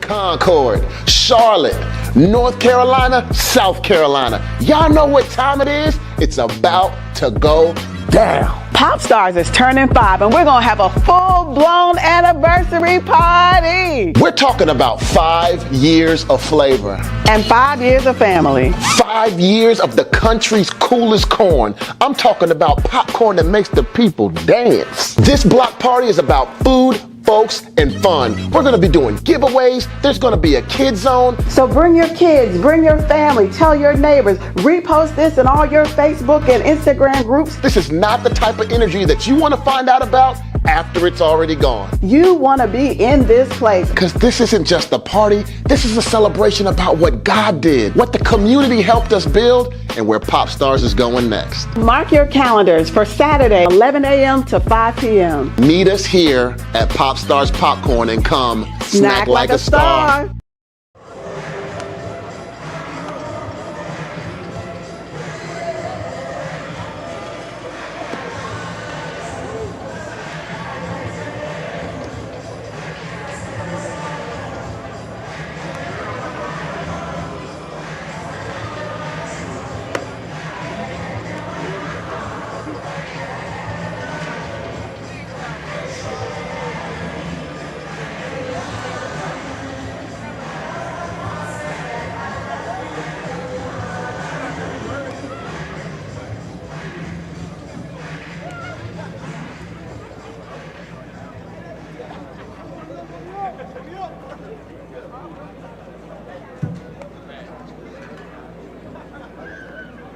We head to the bottom of the fifth. New pitcher on the mound now for Team Blue is Chris Nunez.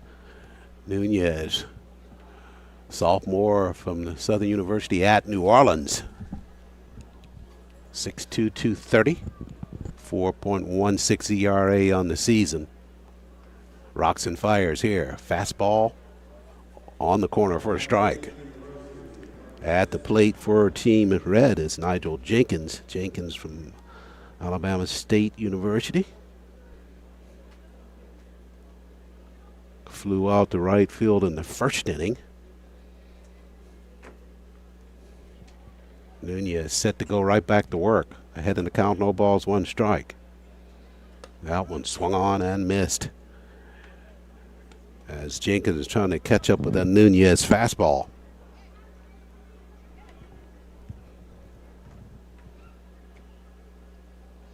Nunez on the season, 57 strikeouts to lead the Knights of Southern University at New Orleans. 199 batting average, teams batting against him. So some solid work by Nunez during the course of the season. Named second team HBCU AC for his work for Southern University at New Orleans. That pitch off the plate for a ball. And Jenkins steps back in. Jenkins, the junior. Pike Road, Alabama. Just outside of the Tuskegee area. Between Tuskegee and Montgomery, actually. Yep, sure is. I don't know if last time you've been down in that area, but that area is really, really growing. Look, residentially and commercially. I remember when the only thing out there was a Waffle House. Yeah, it's changed a lot now. And a gas station. Like to own a Waffle House out that way now. All that traffic out there. So many new subdivisions. Really going to start to see that connection. That pitch by Nunez is off the plate. That distance between Tuskegee, the city itself, and Montgomery is going to really start to shrink. What you mean start to it? It's about gone. Yeah, just so many people moving in that area. People that work in Auburn that don't want to live in the city setting of Auburn itself. That's nowhere to drive from Pike or Montgomery to Auburn on a regular basis. Nunez lost. Jenkins at the plate was ahead in the count. Couldn't stay there, and Jenkins draws the base on balls. Emory Stevens at the plate now. Charles, single to left field, his first time up. Sharply to left field. Yes. Stevens, as you referenced from Albany State, good season for him. Disappointed For in the Golden end, Rams. Oh yeah. Everybody thought Albany would do a lot better than what they did. They were in that tournament. They were there for just a fresh minute. They call Very rare for the Golden Rams. They call that tour barbecue. Nunez with a pitch there.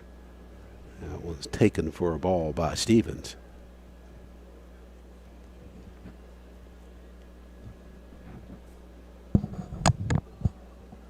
Stevens with a good defensive play for Team Red a couple of innings ago there on a chopper onto the third base side. Shoots one out there behind first base, and it'll be picked up by the second baseman, but nobody covering the bag. Nunez was late.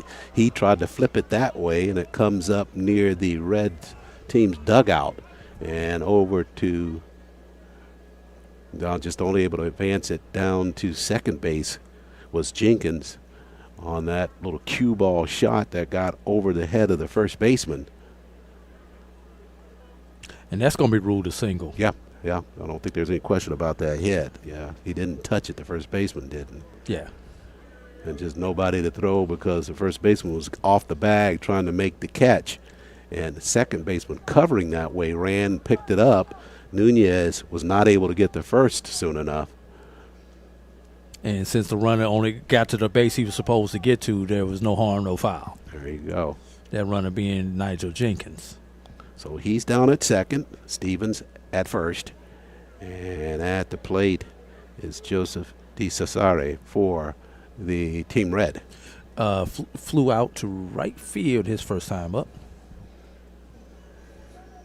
Good job behind the plate for DeCesare as well.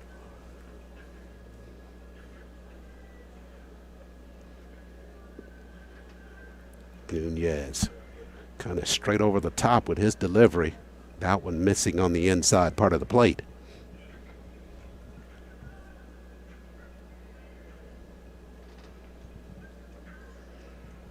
Jenkins down at second base.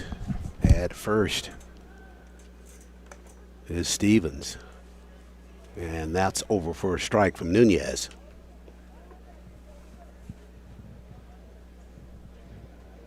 We're in the bottom of the fifth. Sixth annual HBCU Baseball All-Star Game. Glad you could join us for our coverage on MPTV. Charles Ward alongside A.D. Drew with the play call. Production being handled by Roy Evans, Jai Hobbs, both doing their normal good work in terms of our coverage. Softball and baseball, double weekend of work. It's been a pleasure to bring it to you.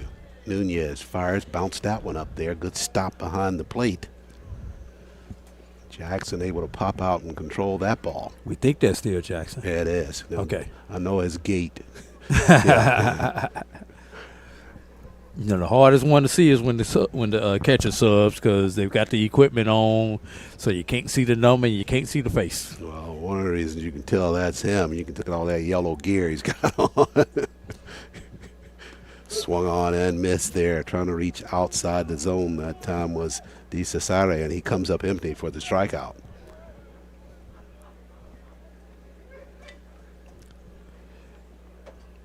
So there's only the first out here in the bottom of the fifth.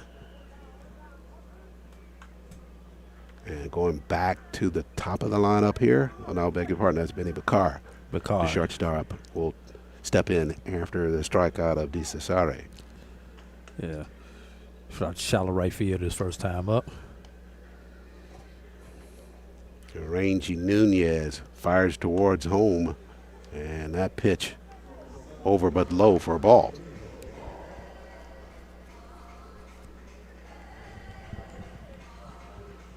Nunez, 6'2", 230.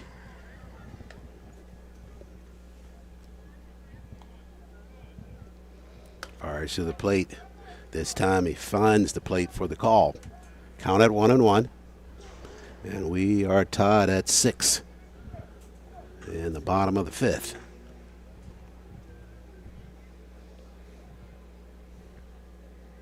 Team Red got 3 in the first, another in the second. This one fouled off right side.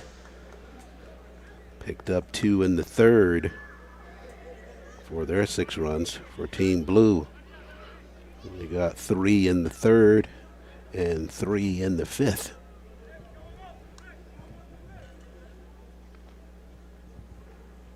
One ball, 2 strikes. Nunez ready, looking back to second base. Jenkins close to the bag, throw to the plate. That one's overthrown and high for a ball. Sometimes when you're a pitcher and you're concentrating on those runners on the bag, it can throw off your mental approach to your pitches. And there, that time, Nunez just lost that pitch. You saying your mental controls your mechanics somewhat? Oh, absolutely. No doubt. Yeah. You got to be thinking your way through the mechanics. Long look back at second. Fires this time. Good fastball. Swung on and fouled back there by Bakar. Pinckney on deck. Pinckney with that home run in the third. Was that the... Yeah, I believe that was third inning. Yeah, big blow there. Was behind in the count, if I'm not mistaken, just jumped on a fastball and just exploded on it to left field. That pitch hit Bakar there after all that work there to try to get it at even. Now Bakar is aboard, and here comes Pinckney, and Pinckney with a hitter's delight here with the bases loaded.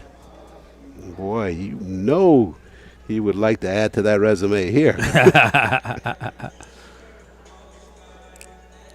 So the sacks are full. And we got a mound visit. Jenkins to third. Stevens down to second. Bakar aboard after he just got hit by that pitch. And you know this conversation is about where you don't want to throw this baseball to Elijah Pinckney.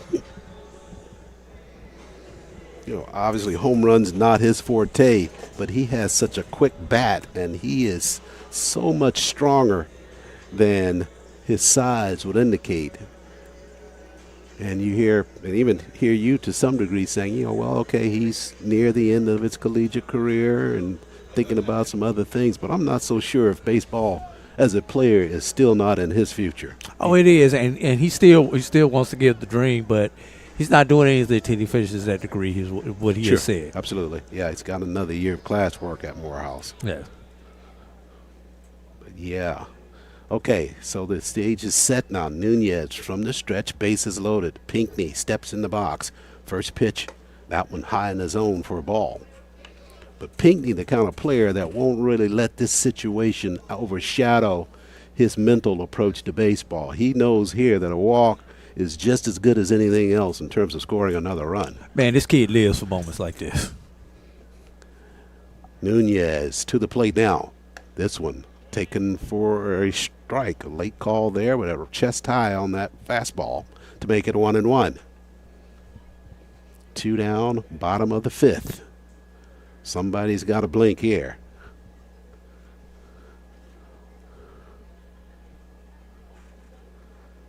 Nunez to the plate with the pitch. Pinckney took a ball low in the zone. Only struck out a dozen times on the season.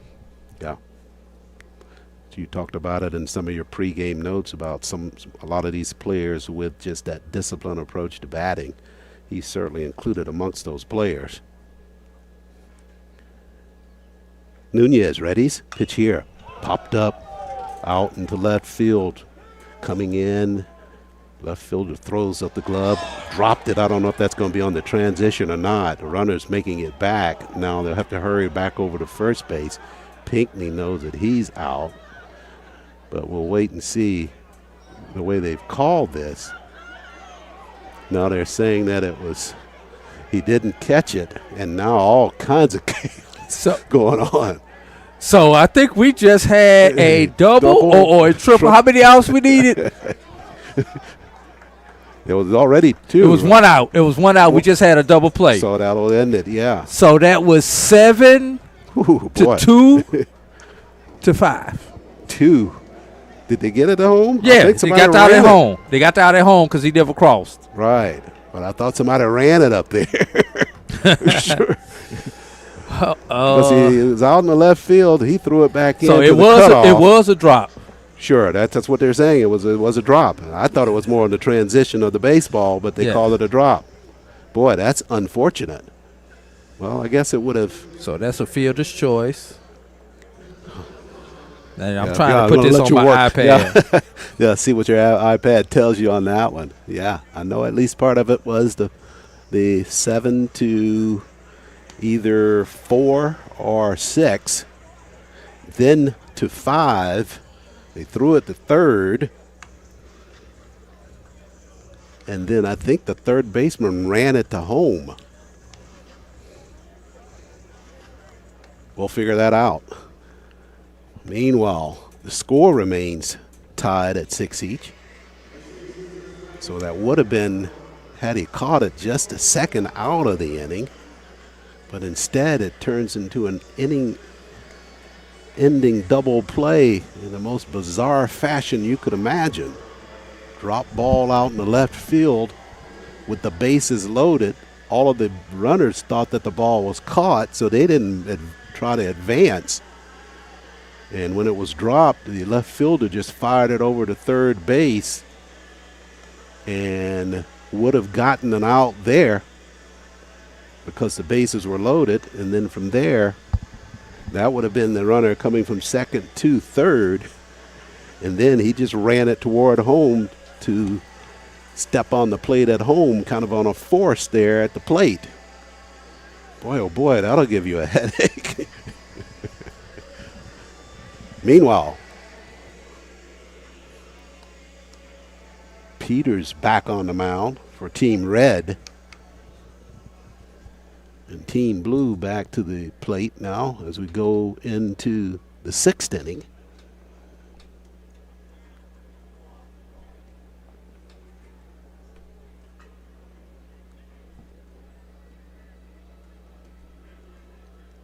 Swung on there to the shortstop, Pinckney. With a play there, slides, fires, and got his man at first base. It was Rice on the swing at the bat for Team Blue. And he grounds out to Elijah Pinckney at shortstop on the 6-3 putout.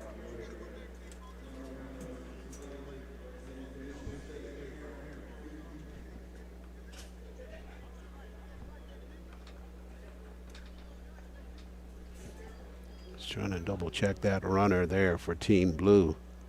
Coming to the plate there.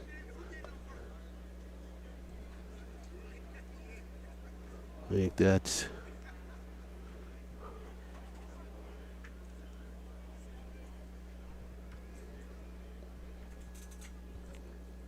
Tate back up there at the plate for Team Blue.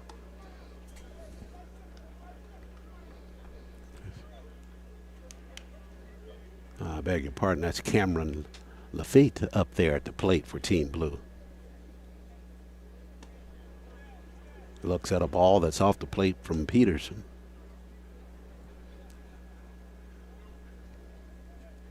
One down here, top of the 6th inning.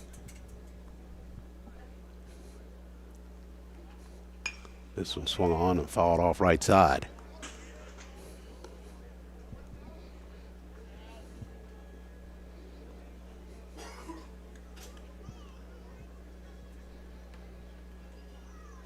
Cameron Lafitte, a part of the home run derby prior to this ball game, takes a pitch on the inside for a ball from Peterson. James Peterson, and in his last inning of work here in this All-Star ball game.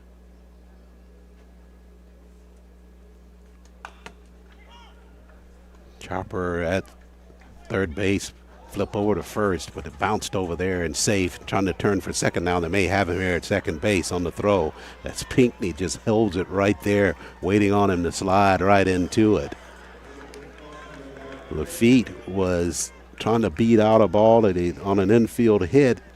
He got the throw from the third baseman, which was offline. It bounced up in the air, but not far enough away. Lafitte thought that he had enough of a chance to get it to second base on the ball going away from the first baseman, but it did not. They picked it up and they gunned him down at second base. So the antics in this ball game continuing to unfold.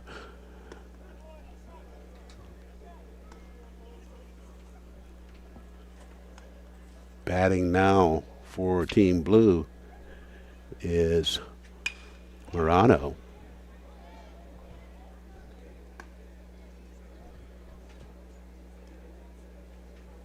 Moreno fouls the first pitch off. Peterson back to work. This one on the ground again. Pinckney with another opportunity at short. Fires across the diamond, easily done there. And Team Blue goes 1-2-3 here in the top of the sixth inning. We head to the bottom half, still tied at 6 each.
Nunez back on the mound for Team Larry Watkins, completing his second inning of work there. We are all tied at 6 apiece. Team Larry Watkins, 6 runs on 11 hits with 1 error and 5 left. Team Wilbert Ellis, 6 runs on 6 hits, no errors, and 4 men left. Bobby Torres steps to the plate. Grounded out to shortstop last time.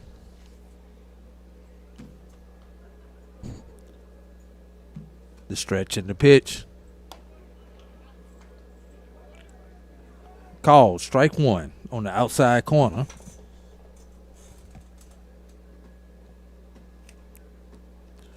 The next one by Nunez.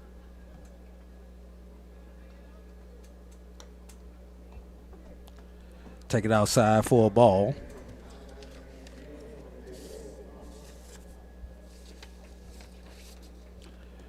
Nunez 5-3 on the season with 11 appearances, 11 all of them starts, 62.2 innings pitched. Did he get them? Yes, he said he went around, could not hold the swing up right there. 4.16 ERA, 1.18 whip with 30 walks. 32 runs were scored against them, 29 of them earned with 57 strikeouts. Had 4 complete games and 2 shutouts for the Knights of Southern University of New Orleans. That pitch is taken outside in the dirt Brings us to a 2-2 count. Bobby Torres looking to pick up his first hit of the All-Star game today in his second at-bat. Twirls the bat. He's ready. Nunez, he rocks, he fires. Taking low and outside for ball 3. Full count, 3 balls, 2 strikes. As Torres steps out of the plate, gathers himself, adjusts the batting gloves, gets back in, ready for the payoff pitch.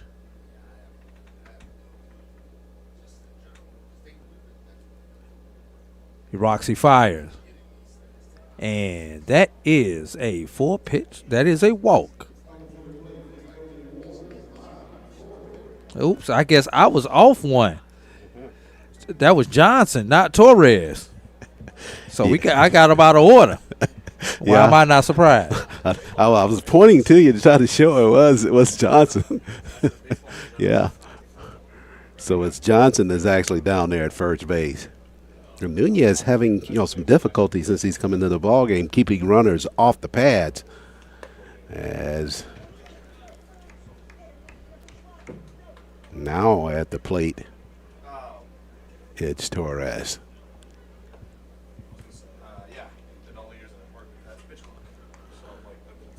6-6, bottom of the 6th. This one on the ground to the shortstop. May have 2 there. Sandoval slipped, though, and they'll only get the runner there at second base. They move Sandoval over to shortstop.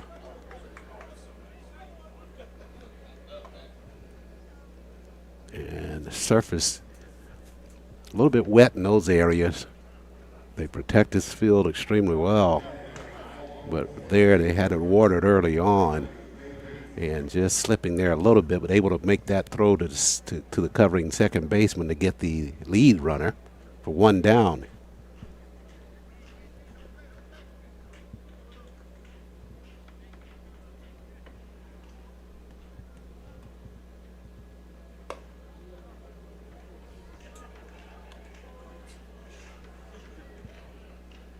And here's Davis, the sophomore from Alcorn State, at the plate now for Team Red. 1 down, bottom of the 6th. Nunez rocks and fires there. That pitch inside, close to the corner, but no call.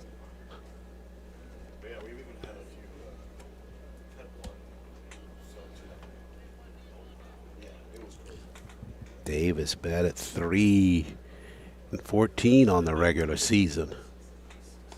Now Nunez trying to find the outside corner, and the umpire agrees with that pitch and calls it a strike. Count pushed to 2-2.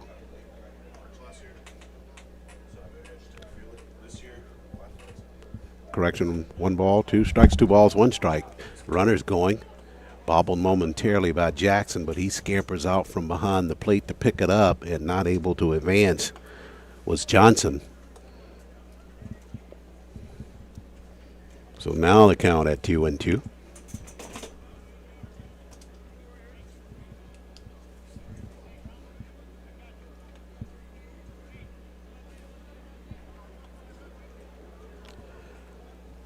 Nunez from the stretch. Pitch on the inside, and Davis draws the ball on a walk on that call. Can't get it out. No. You know, if you want to say walk or base on balls. Sure, right. Somewhere in between, right? Do a walkabout here. Walk it out, walk it out, walk it out.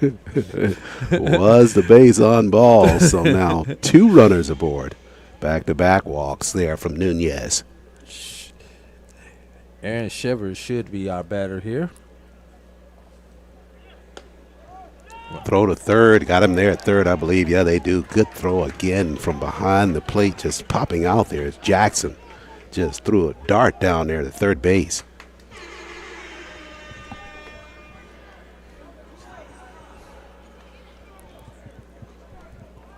So they got Torres trying to pick third.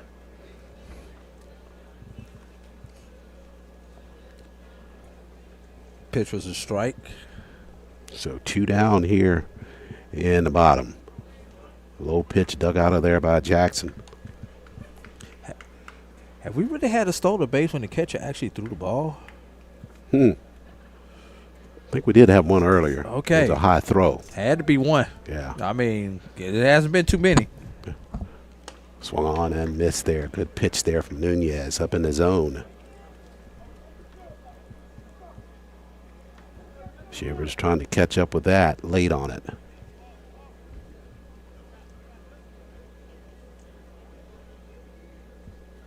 Last inning of work for Nunez for Team Blue. That pitch off the plate. Jackson having to slide out to pick that one up in the other batter's box.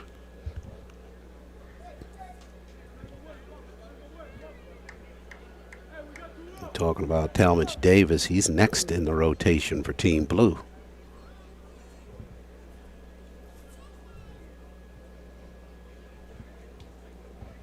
Two from Nunez. And umpire looking that one off, ball 3.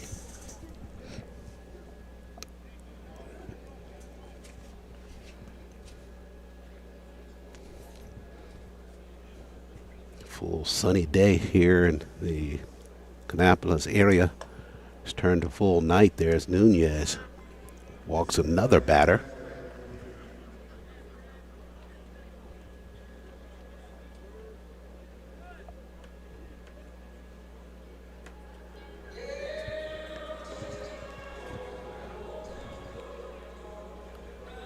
And it looks like Tavon Moore going to step in there. Ty Moore, grad student, Prairie View A&M.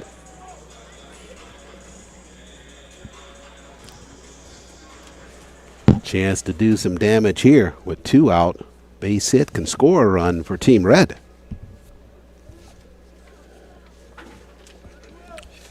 This gap-to-gap athlete has had 5 triples on the season there, Charles. 10 doubles, 43 runs scored, 12 stolen bases. Yeah, he played first base, left field, right field, center field for Prairie View this year. And as you referenced, got a good bat as well. That sounds like a utility player to me. I think that's what they call him. Yeah, you got that many. You get that label for sure. Yeah, and if he gets the ball to the green, I mean, he can wind up on third base real fast. Trying to break a 6-6 tie. Team Larry Watkins, 6 runs, 11 hits, 1 error. Wilbert Ellis, 6 runs, 6 hits, and no errors. Nunez to the plate, in tight on Moore with the fastball.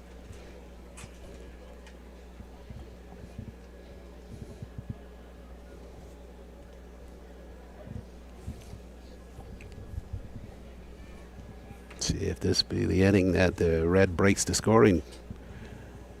2 out. Moore took a pitch there. That one's over for a strike from Nunez. Make sure you go to Black College Nines tomorrow to get a complete recap of this game as best as we can, Charles. Oh, it'll be straight by then. It might not be. You'll lose some sleep over it. No, You'll get it right. I will not.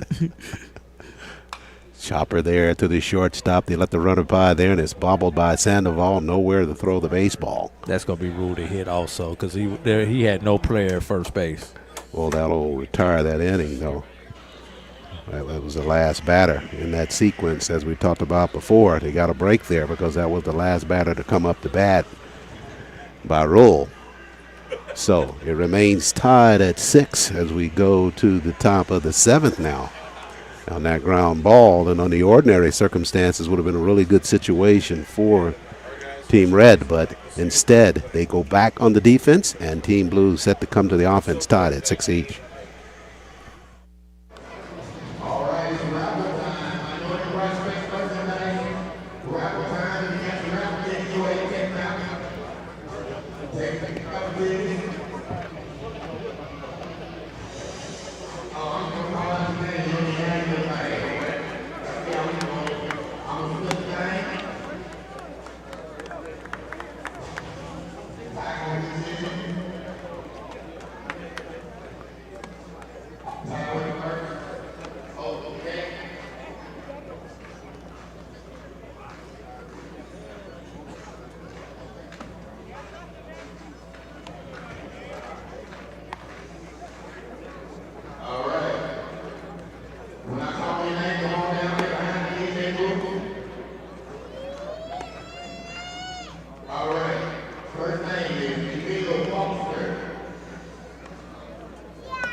And we're back live here at Atrium Health Park, Kannapolis, North Carolina. We head into the 7th inning now. New pitcher on the mound for Team Red is Kenneth Haynes. Haynes, 5'9", pitcher from Prairie View A&M. The lefty fires a fastball that finds the zone for a strike. 1-1.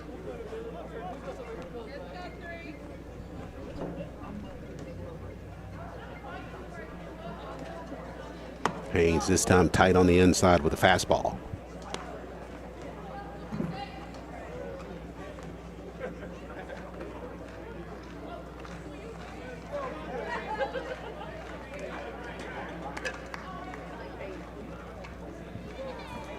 Two-one delivery here. That one bounced up there on the inside. Not sure if it hit the batter. Did not. Able to shake free from that. Well, Zach Rice. Rice, the senior from Alabama A&M University. Ahead in the count, 2 balls, 1 strike. Haynes just back with that pitch, and that's called a strike. Rice thought it was off the plate for the ball, but the left-hander got the call. 6.35 ERA for Haynes. Limited work during the course of the season for Prairie View A&M. Just 2-3 record overall, appeared 12 times during the course of the season. And that's called a strike there, and Rice watches that one sail by. The second time he struck out in this ball game.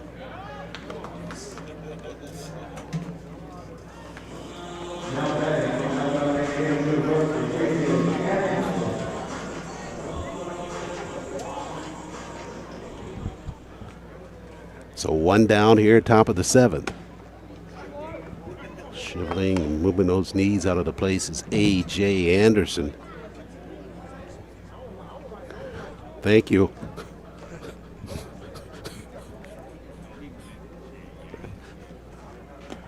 And a ball in tight there. I think Anderson couldn't hold up, though. That was down near his shoelaces. But he'd already started on the swing. It broke real low on a curveball. And he couldn't hold off on it. So Kenneth Haynes, the left-handed pitcher, had to go to the dugout to change. He had a undergarment on with the sleeves, and they were all white, so they made him go back to the dugout to take those off. Now it seems to be adjusting something on his jersey out there on the mound. Got it all straight now and fires and whistles a fastball right by A.J. Anderson. A very live arm by Kenneth Haynes, the lefty. Maybe they should have let him keep the sleeve on to slow that arm down a little bit. Well, he's firing right now, but this one's answered with a shot out in the right field. Coming on, though. Nice shoulder length catch there by the right fielder. Got a great jump on that baseball.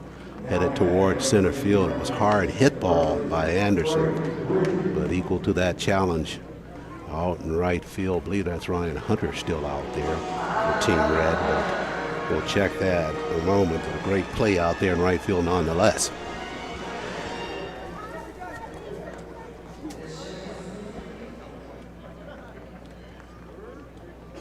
Should be Trey Bridges who's hit to the left center both times. Swings at that first pitch and fouls it off. Both hits have almost been in the same identical place, Charles. I'm sure he'll take that, yeah.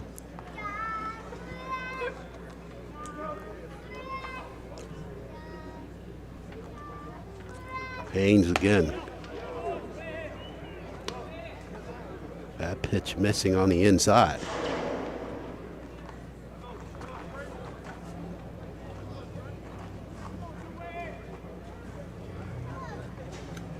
Two down here in the top of the 7th. That curveball fouled straight back our way.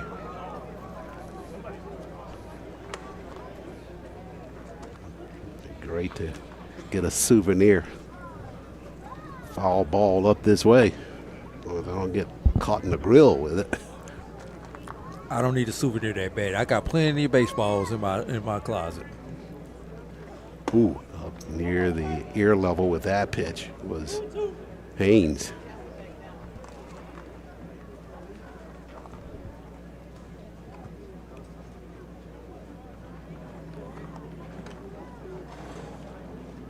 Haynes trying to keep the runners off the bag here. Swung on and missed, and he got the strikeout. So good job there by Kenneth Haynes as he works his first inning of duty. And he got that strikeout to retire Team Blue in the top of the 7th. So we head to the bottom half, and we're headed there, still tied at 6 each.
We're back live here at Atrium Health Park.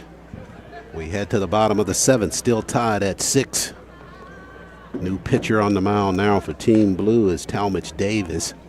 Davis, a sophomore from Jackson State University, ERA of 4.64. 2 wins, 2 losses on the regular season, 22 appearances, 4 the Tigers of Jackson State. He will face LaFrederick Wooten, the junior for Team Red. Wooten in the ball game for a second time, was in the rotation as a pitcher for Team Red early in the contest. Got roughed up a bit there, but he's also a position player, and he's at the plate now for Team Red. Fastball delivered by Davis, and swinging right through that one was Wooten. Talmadge saying his mom is his greatest inspiration because she was a single mom that sacrificed so much for him growing up. And I was talking to him about his velocity, and one of the things he pointed out was that he was so improved in terms of his velocity on pitches. And I said, well, where were you before? And he just kind of, he didn't say anything. He just was pointing down underneath the desk that we were sitting at, letting me know that his velocity was way, way low. And he said he's gotten it up to over 90 miles per hour plus now in terms of his pitching prowess. So he was very impressed with his own improvement as it relates to his velocity.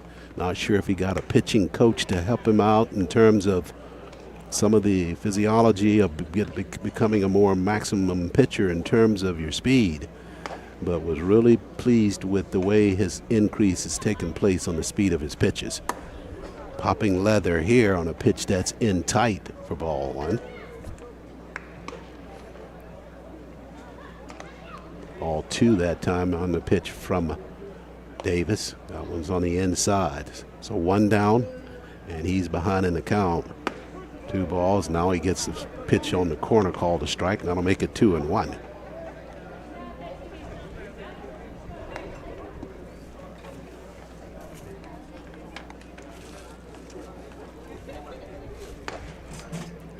Davis again fires. Chopped on at the plate and fouled off.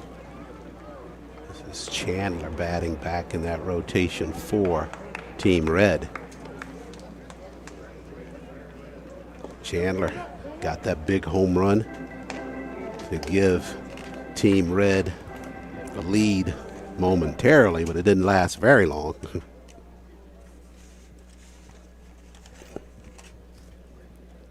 That pitch off the plate by Davis. Just a bit outside. Just a bit, yeah.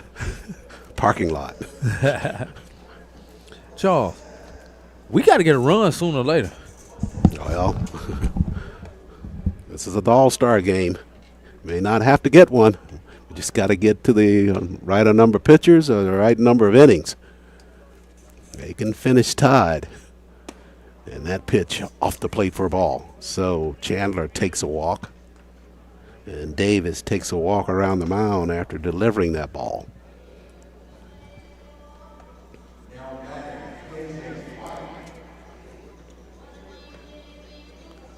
KJ White back up to the plate now for Team Red. 0 for 1 on the day. So out to left field. Ooh, turns and he gets whacked again. He got hit earlier in the first inning with a pitch. And he's going to start and almost finish his night the same way, hit by a pitch. He's kind of like, what have I got, a bullseye on me here? He was only hit by pitches 7 times during the course of the season. Almost a third of the way there in this one ball game. So he's down at first base.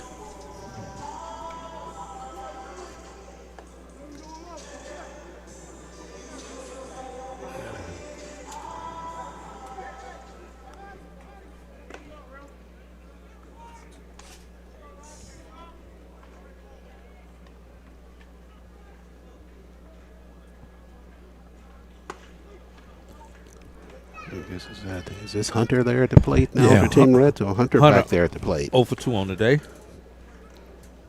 Yeah, that whole sequence for him hasn't been good. Both of them strikeouts. Swung on there, and he'll get his first hit of the All-Star ball game, pushing it right back up the middle. And there's my run, Charles. That's the one you wanted. Got it manufactured there as Chandler crosses the plate for Team Red. Good piece of hitting there by Hunter, just keeping those hands back and shot it right back up the middle. He's at first. Runner's in. He'll get the RBI.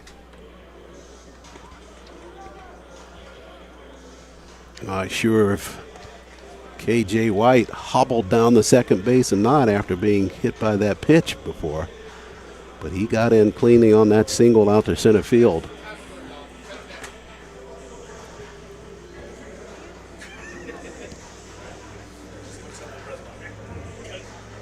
Jackson, the catcher, taking the opportunity to talk to pitcher Talmadge Davis. These two working together likely for the first time. One his fastball, two his curve. or try to throw it to the mitt.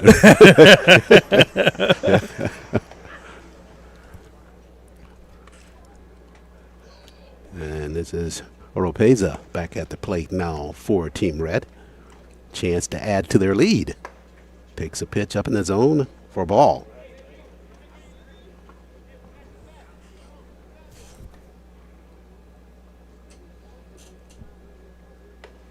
White down at second base. Hunter at first. This one, a shot down into the gap and right in center field. That'll roll all the way to the corner. And that'll clear the bags of the first two runners in front of Oropeza. And he'll just stand in at second, walking in with a double and driving in two more runs. Well, we highlighted him in the pregame show. And Miguel Oropeza has not disappointed. Knocked that one in the gap to clear the two runners in front of him. And blowing the doors off of this game to some degree late in the seventh. Two more across for Team Red. Just jumped on that fastball and rode it right out into that gap between center and right field. There's a little cutout that pushes back in that portion of the ballpark and got it in that gap. It rolled all the way to the wall. R.J. Robinson steps in, 1 for 2 on the day, single in the ground out to short. Oropeza really not interested in dogging that one. I thought he was going to try to make it to third base, but probably happy with the output of the two runs to score. Man, you ain't Cadillac bold in this. You're not trying to hurt yourself in this, my guy. That's exactly what's crossing my mind. Like, why? And that pitch from Davis is a strike. R.J. Robinson at the plate for Team Red. I'd like to see him finish up this all-star ball game with something spectacular. Singled way back in the first. Takes a home run cut there and a fastball from Davis, but comes up empty. R.J. Robinson would not be cheated in his swings. He was not there.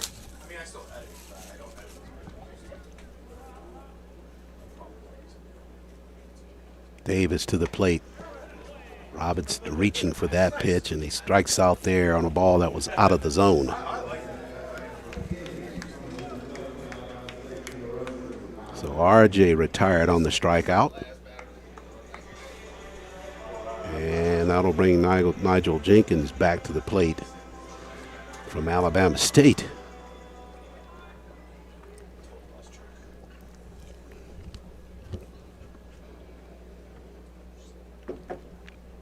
Nigel looking for his first hit of the all-star ball game.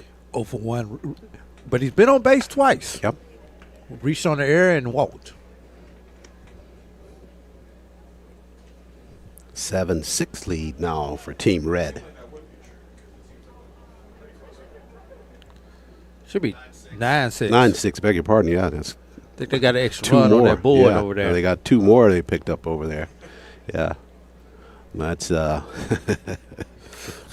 There's Jeff Johnson down there with that bad man. You're going to call Jeff out, right? I was not going to call his name, right? I got to get on somebody else now. somebody else got to take you, this right? Somebody else got to take this. Jeff had some problems last night with softball. I thought he had them all cleared out today.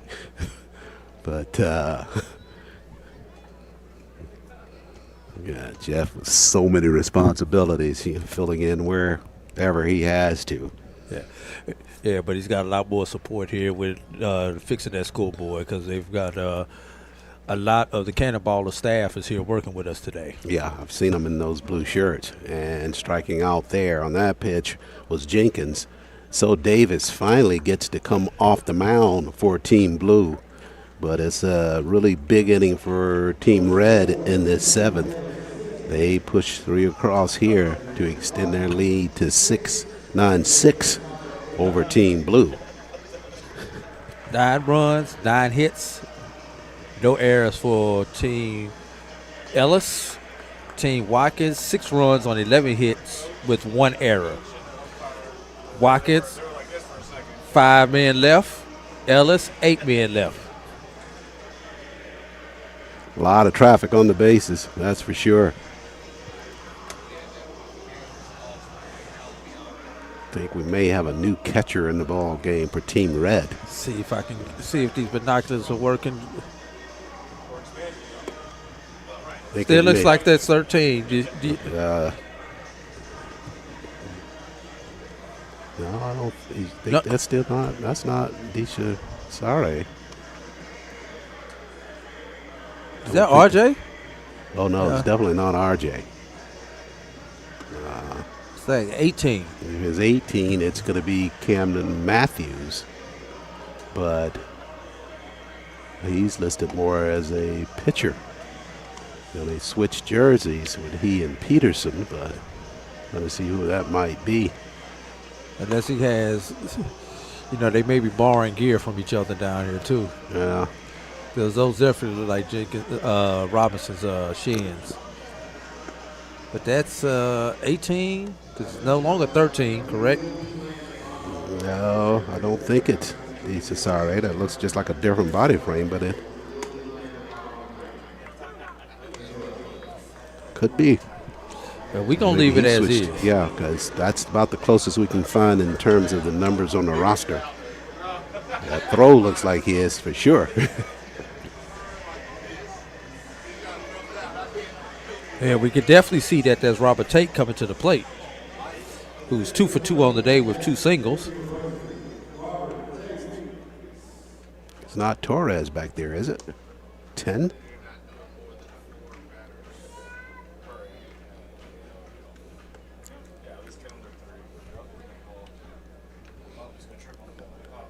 Top of the 8th we go.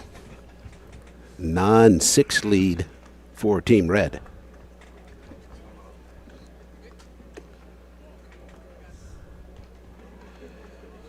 Singing up the middle both times today. Did Tate. And on the mound now for Team Red. Caleb Ellis. Caleb Ellis. Sorry, sophomore from Southern University. Did you call him already? Didn't mean to step on you if you did.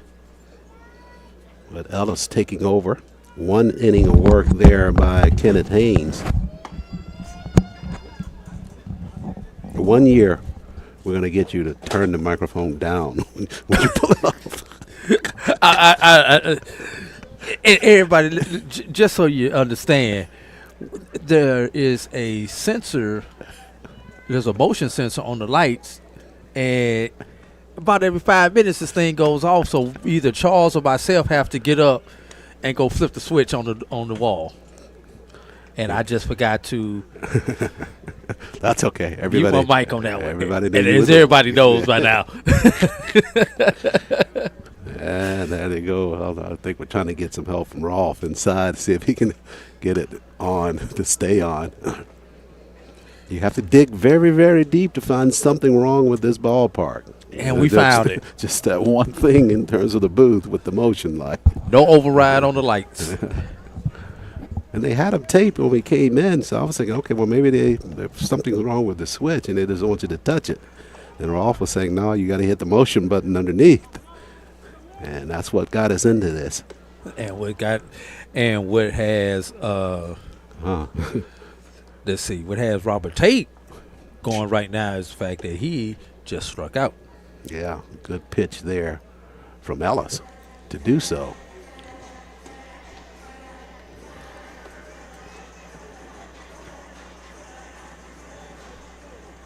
So Daniel Donaldson Fountain back at the plate. Looking to put the ball in play for the first time today. Asked him about being here as a part of this whole All-Star weekend. He really kind of summed it up. He just basically said, I'm just grateful to be here. I'm just here to really kind of have fun, enjoy the rest of the players, and enjoy this event. Nothing to prove, just to have a good time and for being selected as a part of this group. And you know what I did not enjoy? Competing against him. Because the boy is a ball player. Oh, no doubt. Yeah, you look at his numbers. He led them in almost every offensive category, meaning Edward Waters. 406 batting average, 60 runs batted in, 158 total bases, 70 runs scored, slugging percentage of 782, on-base percentage of 524, and he had the 19 home runs during the course of the regular season. And a partridge in a pear tree also there, Charles. And I said that with all due respect because of how good he was this year. You know, he was not fun to compete against. Oh, but you should have seen him, man, when he came in on Thursday. When they checked in, he had this beautiful green blazer on. I was trying to talk him out of it, but he wouldn't let it go. Well, he finally reaches base right here, Charles. Yeah. Via the free pass. So Ellis puts him down at first base. And that'll bring up Armando Jackson, one of those players from Talladega that you really get behind as well. You really want to see him do well. He's just, he's been behind the plate all game long, catching several different pitchers and having to make the adjustments behind the plate. In some cases, not really knowing what he's going to be able to expect from some of the pitchers. That pitch there from Ellis caught the plate for a strike. Armando Jackson 0 for 2 on the day, flew out and struck out.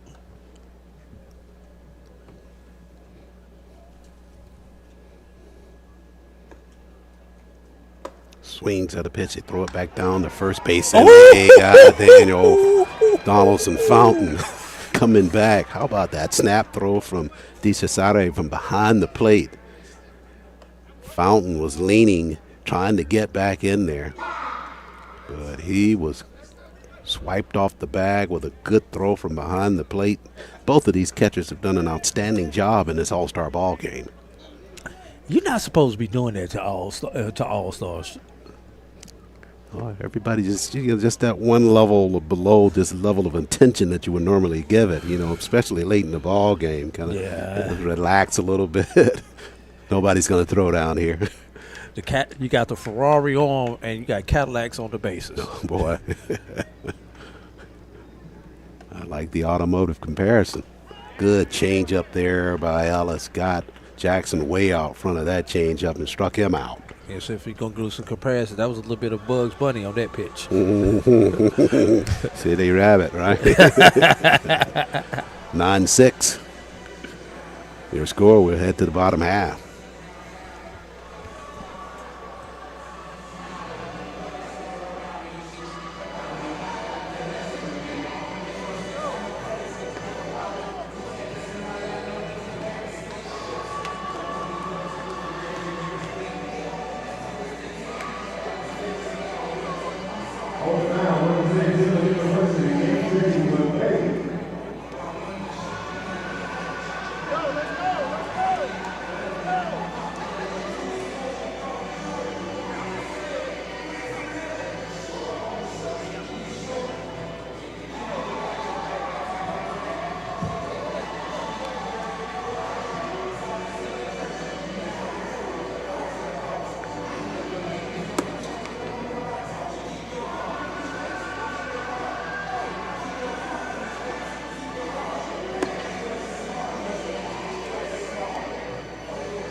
Back live here at the Minority Baseball Prospects 6th Annual HBCU Baseball All-Star Game.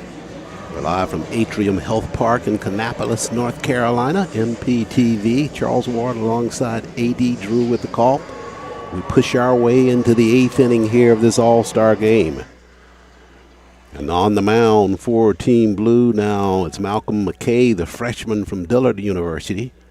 McKay, 2 wins, 2 losses on the regular season. Just 25 innings pitched for the freshman. And he will face Emery Stevens in the lineup for Team Blue. Stevens' first pitch swings, shoots it to the third baseman across the throw. Diamond with a nice throw there from third base. And they retire Stevens on 1 pitch to start the bottom of this 8th inning.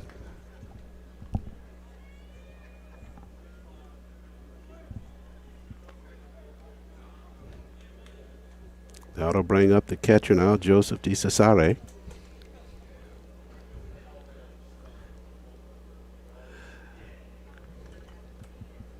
One down, he'll swing at the first pitch and foul that one off right side. DeCesare has flown out and struck out swinging earlier today.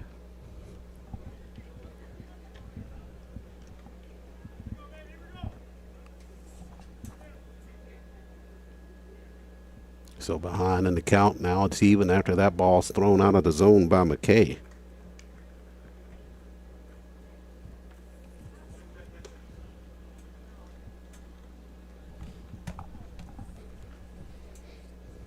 So 1-1, and Malcolm delivers here. Pitch near the chest level, and it's over for a strike.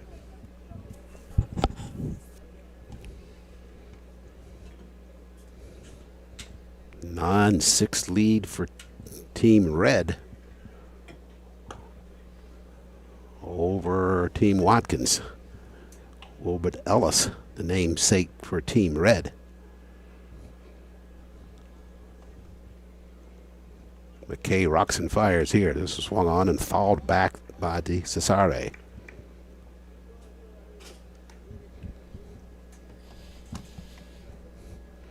And our broadcast workout continues.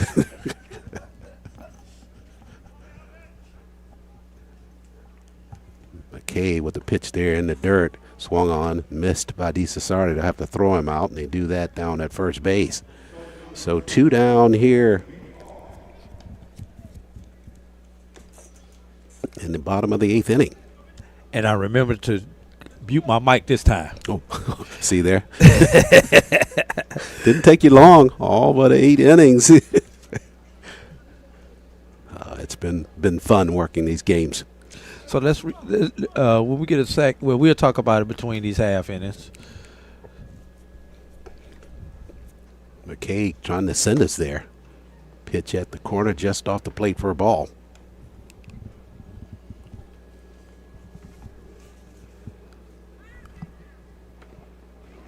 Bakar at the plate, swings at a pitch, misses that one.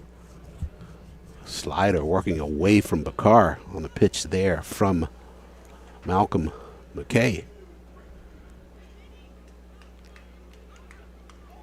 Trying to go to that same location. This time he missed on it.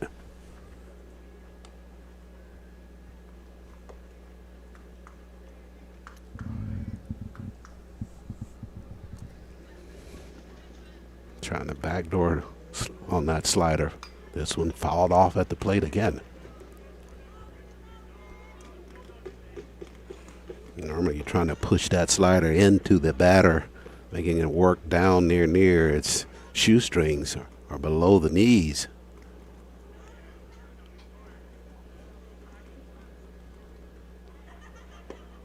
Went in there tight that time, didn't get a call.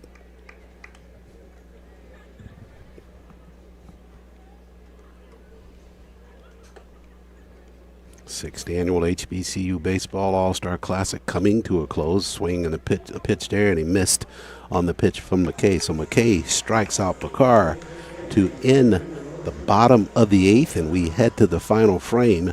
9-6 lead for Team Ellis over Team Watkins.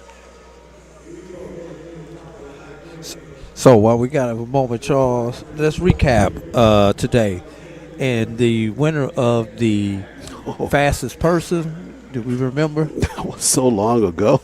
Yeah, I think it was A.J. Anderson from Alabama. No, I beg your pardon. It was Davis for Alcorn State that won the fastest. It was a tight race at the end, but Davis able to walk away with the fastest player recognition for this All-Star ball game. And for the home run derby. Home run derby, it was the trophy going to Alabama State's Jackson Williams in that home run push-off late in the contest.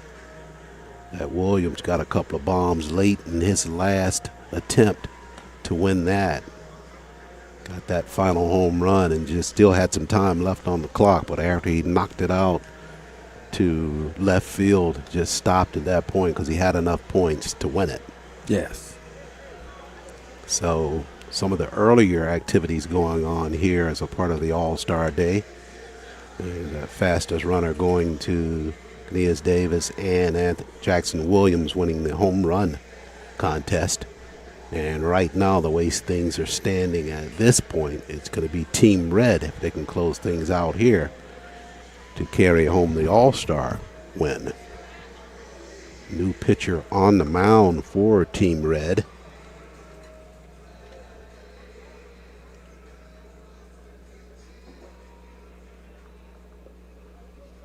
If I can't make that pitcher, I don't think it's should be Cam Matthews. That's who's scheduled. And it is, and you know what? It is because he's wearing 18 instead of number 8 when he switched to jersey. So it is Cam Matthews. Matthews starts that first pitch off on the inside, missed on the plate. Batting for Team Blue, that's not Tate up there, is it? That should be Jackson Williams. I believe you're right. It is Williams. Yeah. I know you're going to have that conversation with the leadership of minority baseball prospects for them to yield a little more consideration to the broadcast team because it's difficult to make out those numbers on the back of the jerseys. It's kind of multicolored, got a very nice fashion flair to it. It's just difficult to read them in terms of the numbers. Nice uniforms, too, though. Quality uniform. Sure. Just a tribute to this organization overall, how much dedication they have to this. This one popped up out in center field, getting a late jump, backpedaling as Pinckney at shortstop, and finally settles under it, throws up the glove, and the baseball drops right in there for an out. No chance for the center fielder to get there in enough time, but Pinckney recognizing that, able to backpedal into the grass, probably about 15, 20 yards from where he's positioned at shortstop to make that catch.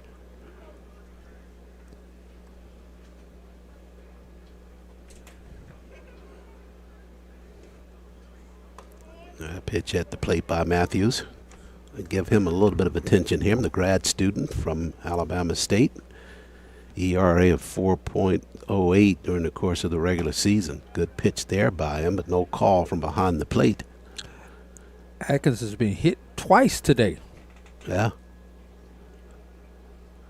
He and one other player, I'm trying to recall who that was, that got plunked a couple of times. I think it was Kelsey White that got hit a couple of times. Yeah, you thought you were being picked on.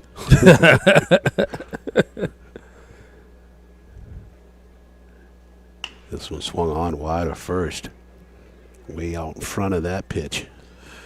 As Aikens trying to get something going with the bat. Well, Charles, we all have to make that long ride home tomorrow. Boy, I don't have any problems with it as long as I get a long night's sleep tonight. Yeah, we've been logging some pretty early hours here as a part of the coverage over the weekend with All-Star baseball and softball. Yes, we have. Yeah, wouldn't trade it for the world, though. Except maybe some All-Star basketball. Oh, this one on the ground. Aikens trying to find some grass, and he does. He'll try to turn the corner. Big turn by Aikens, and Jaquez now pumps the brakes and heads back to first base.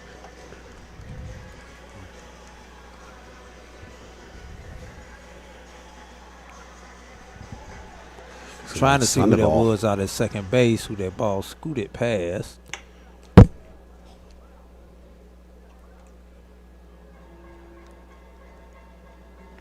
Aikens just guiding it through that hole between first and second base. And here comes Sandoval. Sandoval drove in a couple of runs his last time at the plate to help Team Watkins catch up and tie the ball game up. Since then, a 3-run explosion by Team Red. Sandoval shoots one out in the center field just over a leaping second baseman. Turning the corner is Aikens. Now spins back and stops at second base. Told you there's absolutely no quit in Johan Sandoval. Shot that one right back out to center field.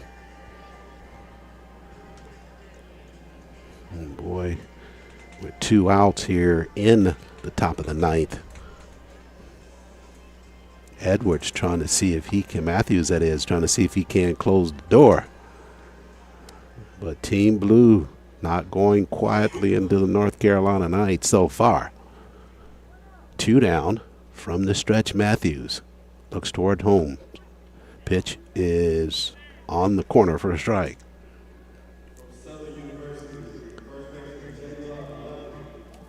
Jalen Lucky at the plate for Team Blue. Lucky has not had a whole lot of luck going his way at the plate tonight. Change up there by Matthews. Flown out and struck out looking.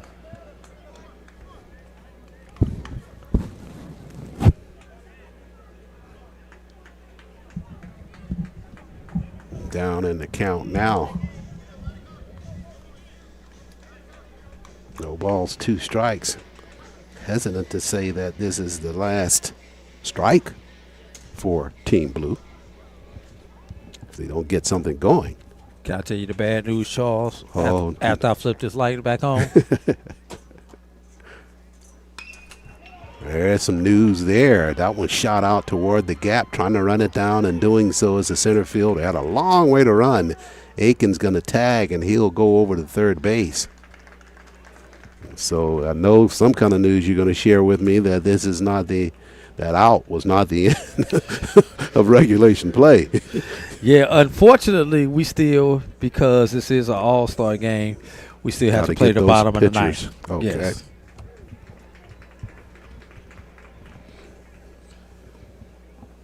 So the scoreboard obviously had that wrong. It was showing 2 outs prior to that catch out in center field on the fly ball.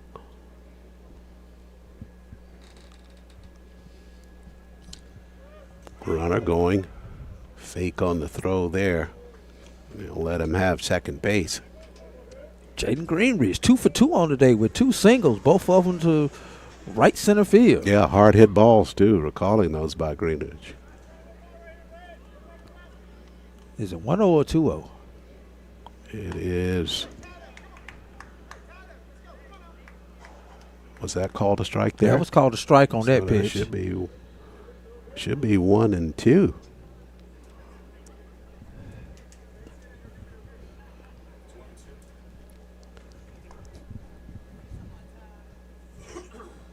Matthews to the plate there. That one's off the plate. Good stop there by DeCesare in the left-hand batter's box. And the umpire has not put any fingers up in the air. Think he's going to put them up now. No, he's not. Yes, There he he is. is. 2-1. You talked him into it. Matthews. This one fouled off right side by Greenwich.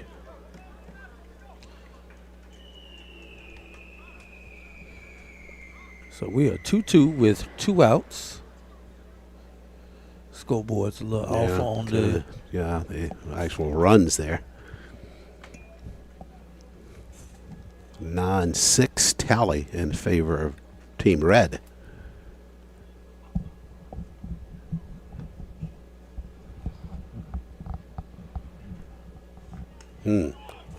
Ball tipped there into the mid of DeCesare. That'll go down as a strikeout. And that'll end this top of the ninth for Team Blue. They threatened in that half, but just not able to push a run across. So we get set to go to the bottom of the ninth here in this all-star ball game.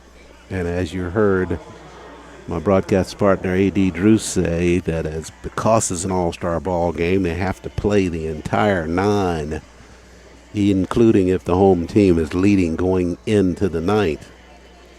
So the red team with an opportunity here to add to perhaps their final total in terms of perhaps a win against Team Blue, because Team Blue didn't tie it in their half. So Team Red, I don't know how they could be of a disservice to themselves to lose runs. So they're going to win this all-star ball game. It's going to be a question now just by how much. And on the mound for Team Blue now is Darrell Johnson II from Miles College. So that'll get us through the rotation fully for Team Blue. This half inning is just for exhibition only. Sure, absolutely. Well, you pad your score a little bit here. I'm sure these batters for Team Red are not going to just go up there and 3 strikes they're out. Particularly, I'm looking at who's scheduled to come up in this bottom of the ninth inning. The man that has his jersey retired at Morehouse College, he'll be coming up in this sequence. I think he's going to lead off here. So, but you are absolutely right, A.D. This is just the academic portion of it. You can put in the books the winners of the 6th annual HBCU Baseball All-Star Game. Not unless you know how a team could be at the plate and actually get some points subtracted from their score. Leave it to these guys to figure it out. Elijah Pinckney shaking the hand of the home plate umpire. Always thinking about that one little thing that's just a part of the baseball culture that's good and positive. Likely going to do the same thing when Armando Jackson comes by there, too, to get behind the plate. With the new pitcher, Darrell Johnson, on the mound, I'm sure Pinckney is familiar with Darrell, because Darrell plays inside the SIAC. Pinckney already a difference maker in this all-star ball game when he cranked that home run out to left field. Jumped on a fastball and just pulverized it. Johnson fires. Pinckney shoots it out into left field again on a rope. And this one caught on a line there, chest high, by the left fielder. So Pinckney on his last swing didn't short himself there. Crushed it, which is right into the line with the left fielder for the out.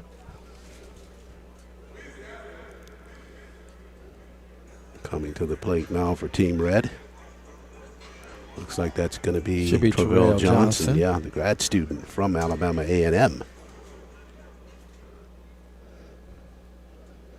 Johnson trying to go to work quickly here for Team Blue. This one out to the second baseman over his head. Jumping for it, but just out of his reach, and Johnson is aboard for Team Red.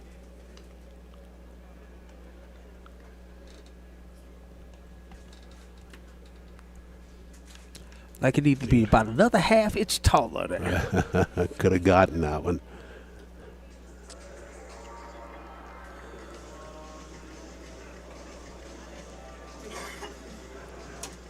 So Johnson at first base with 1 down in the bottom of the ninth.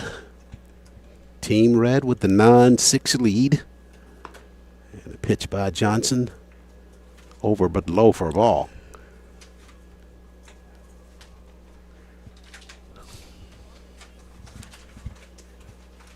Get a read on this batter. Is that Torres batting there for Team Red? Should be. Swung on. Possible double play here. Flip to second, over the first, and that's how this one ends. Beautiful work there. They got the ground ball to the shortstop, flipped it to the second baseman, and over the first for the double play. And you would think under ordinary circumstances that double play would give the win to the team that just turned it. But it's Team Red that wins it 9-6 in this all-star ball game. And a great contest. A lot of action on the base pads. A lot of attempted steals and a lot of good base hitting and some power shown. Everything that you had laid out in your pregame notes, AD, we saw pretty much all of it. All that and then some. And you know the most important thing, Charles, we had fun.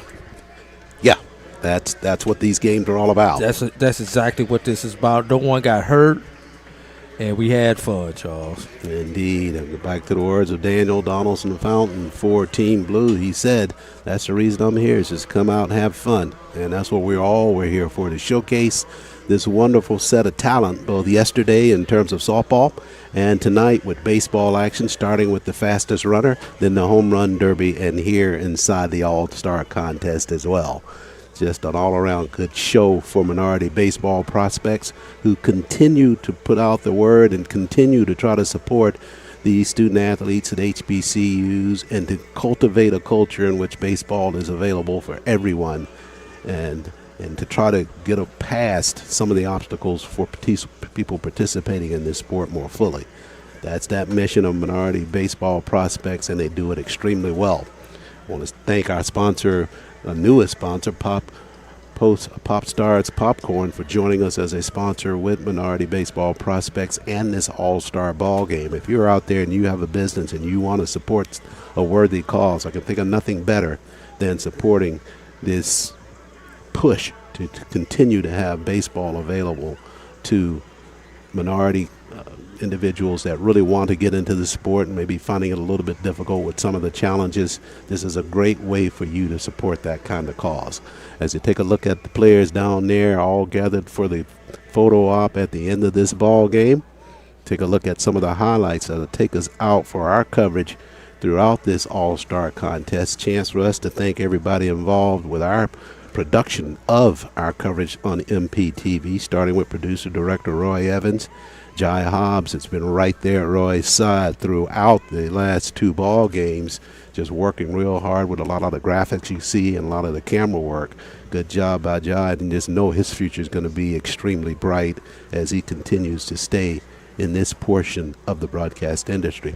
Also want to thank Rolf, the in-house producer here for the Jumbotron, and just everybody with minority baseball prospects overall, all the way down from Alex White to Reginald Hollins and Cam Hollins, just a trio that really work hard to keep their effort and mission out in front of themselves and everybody else, and particularly to my broadcast partner, A.D. Drew. A.D., we got to find a way to do this more often. Did softball last night and baseball tonight. It's been my true pleasure to share a microphone with you. Hey, we got some other all-star games this summer, don't we? Maybe we'll get lucky and be together for some of those. We'll see. Certainly we'll look forward to that. Hope you enjoyed our coverage. Charles Ward on behalf of everybody here with Minority Baseball Prospects, MTV, saying thanks so much for joining us, and we'll see you next time.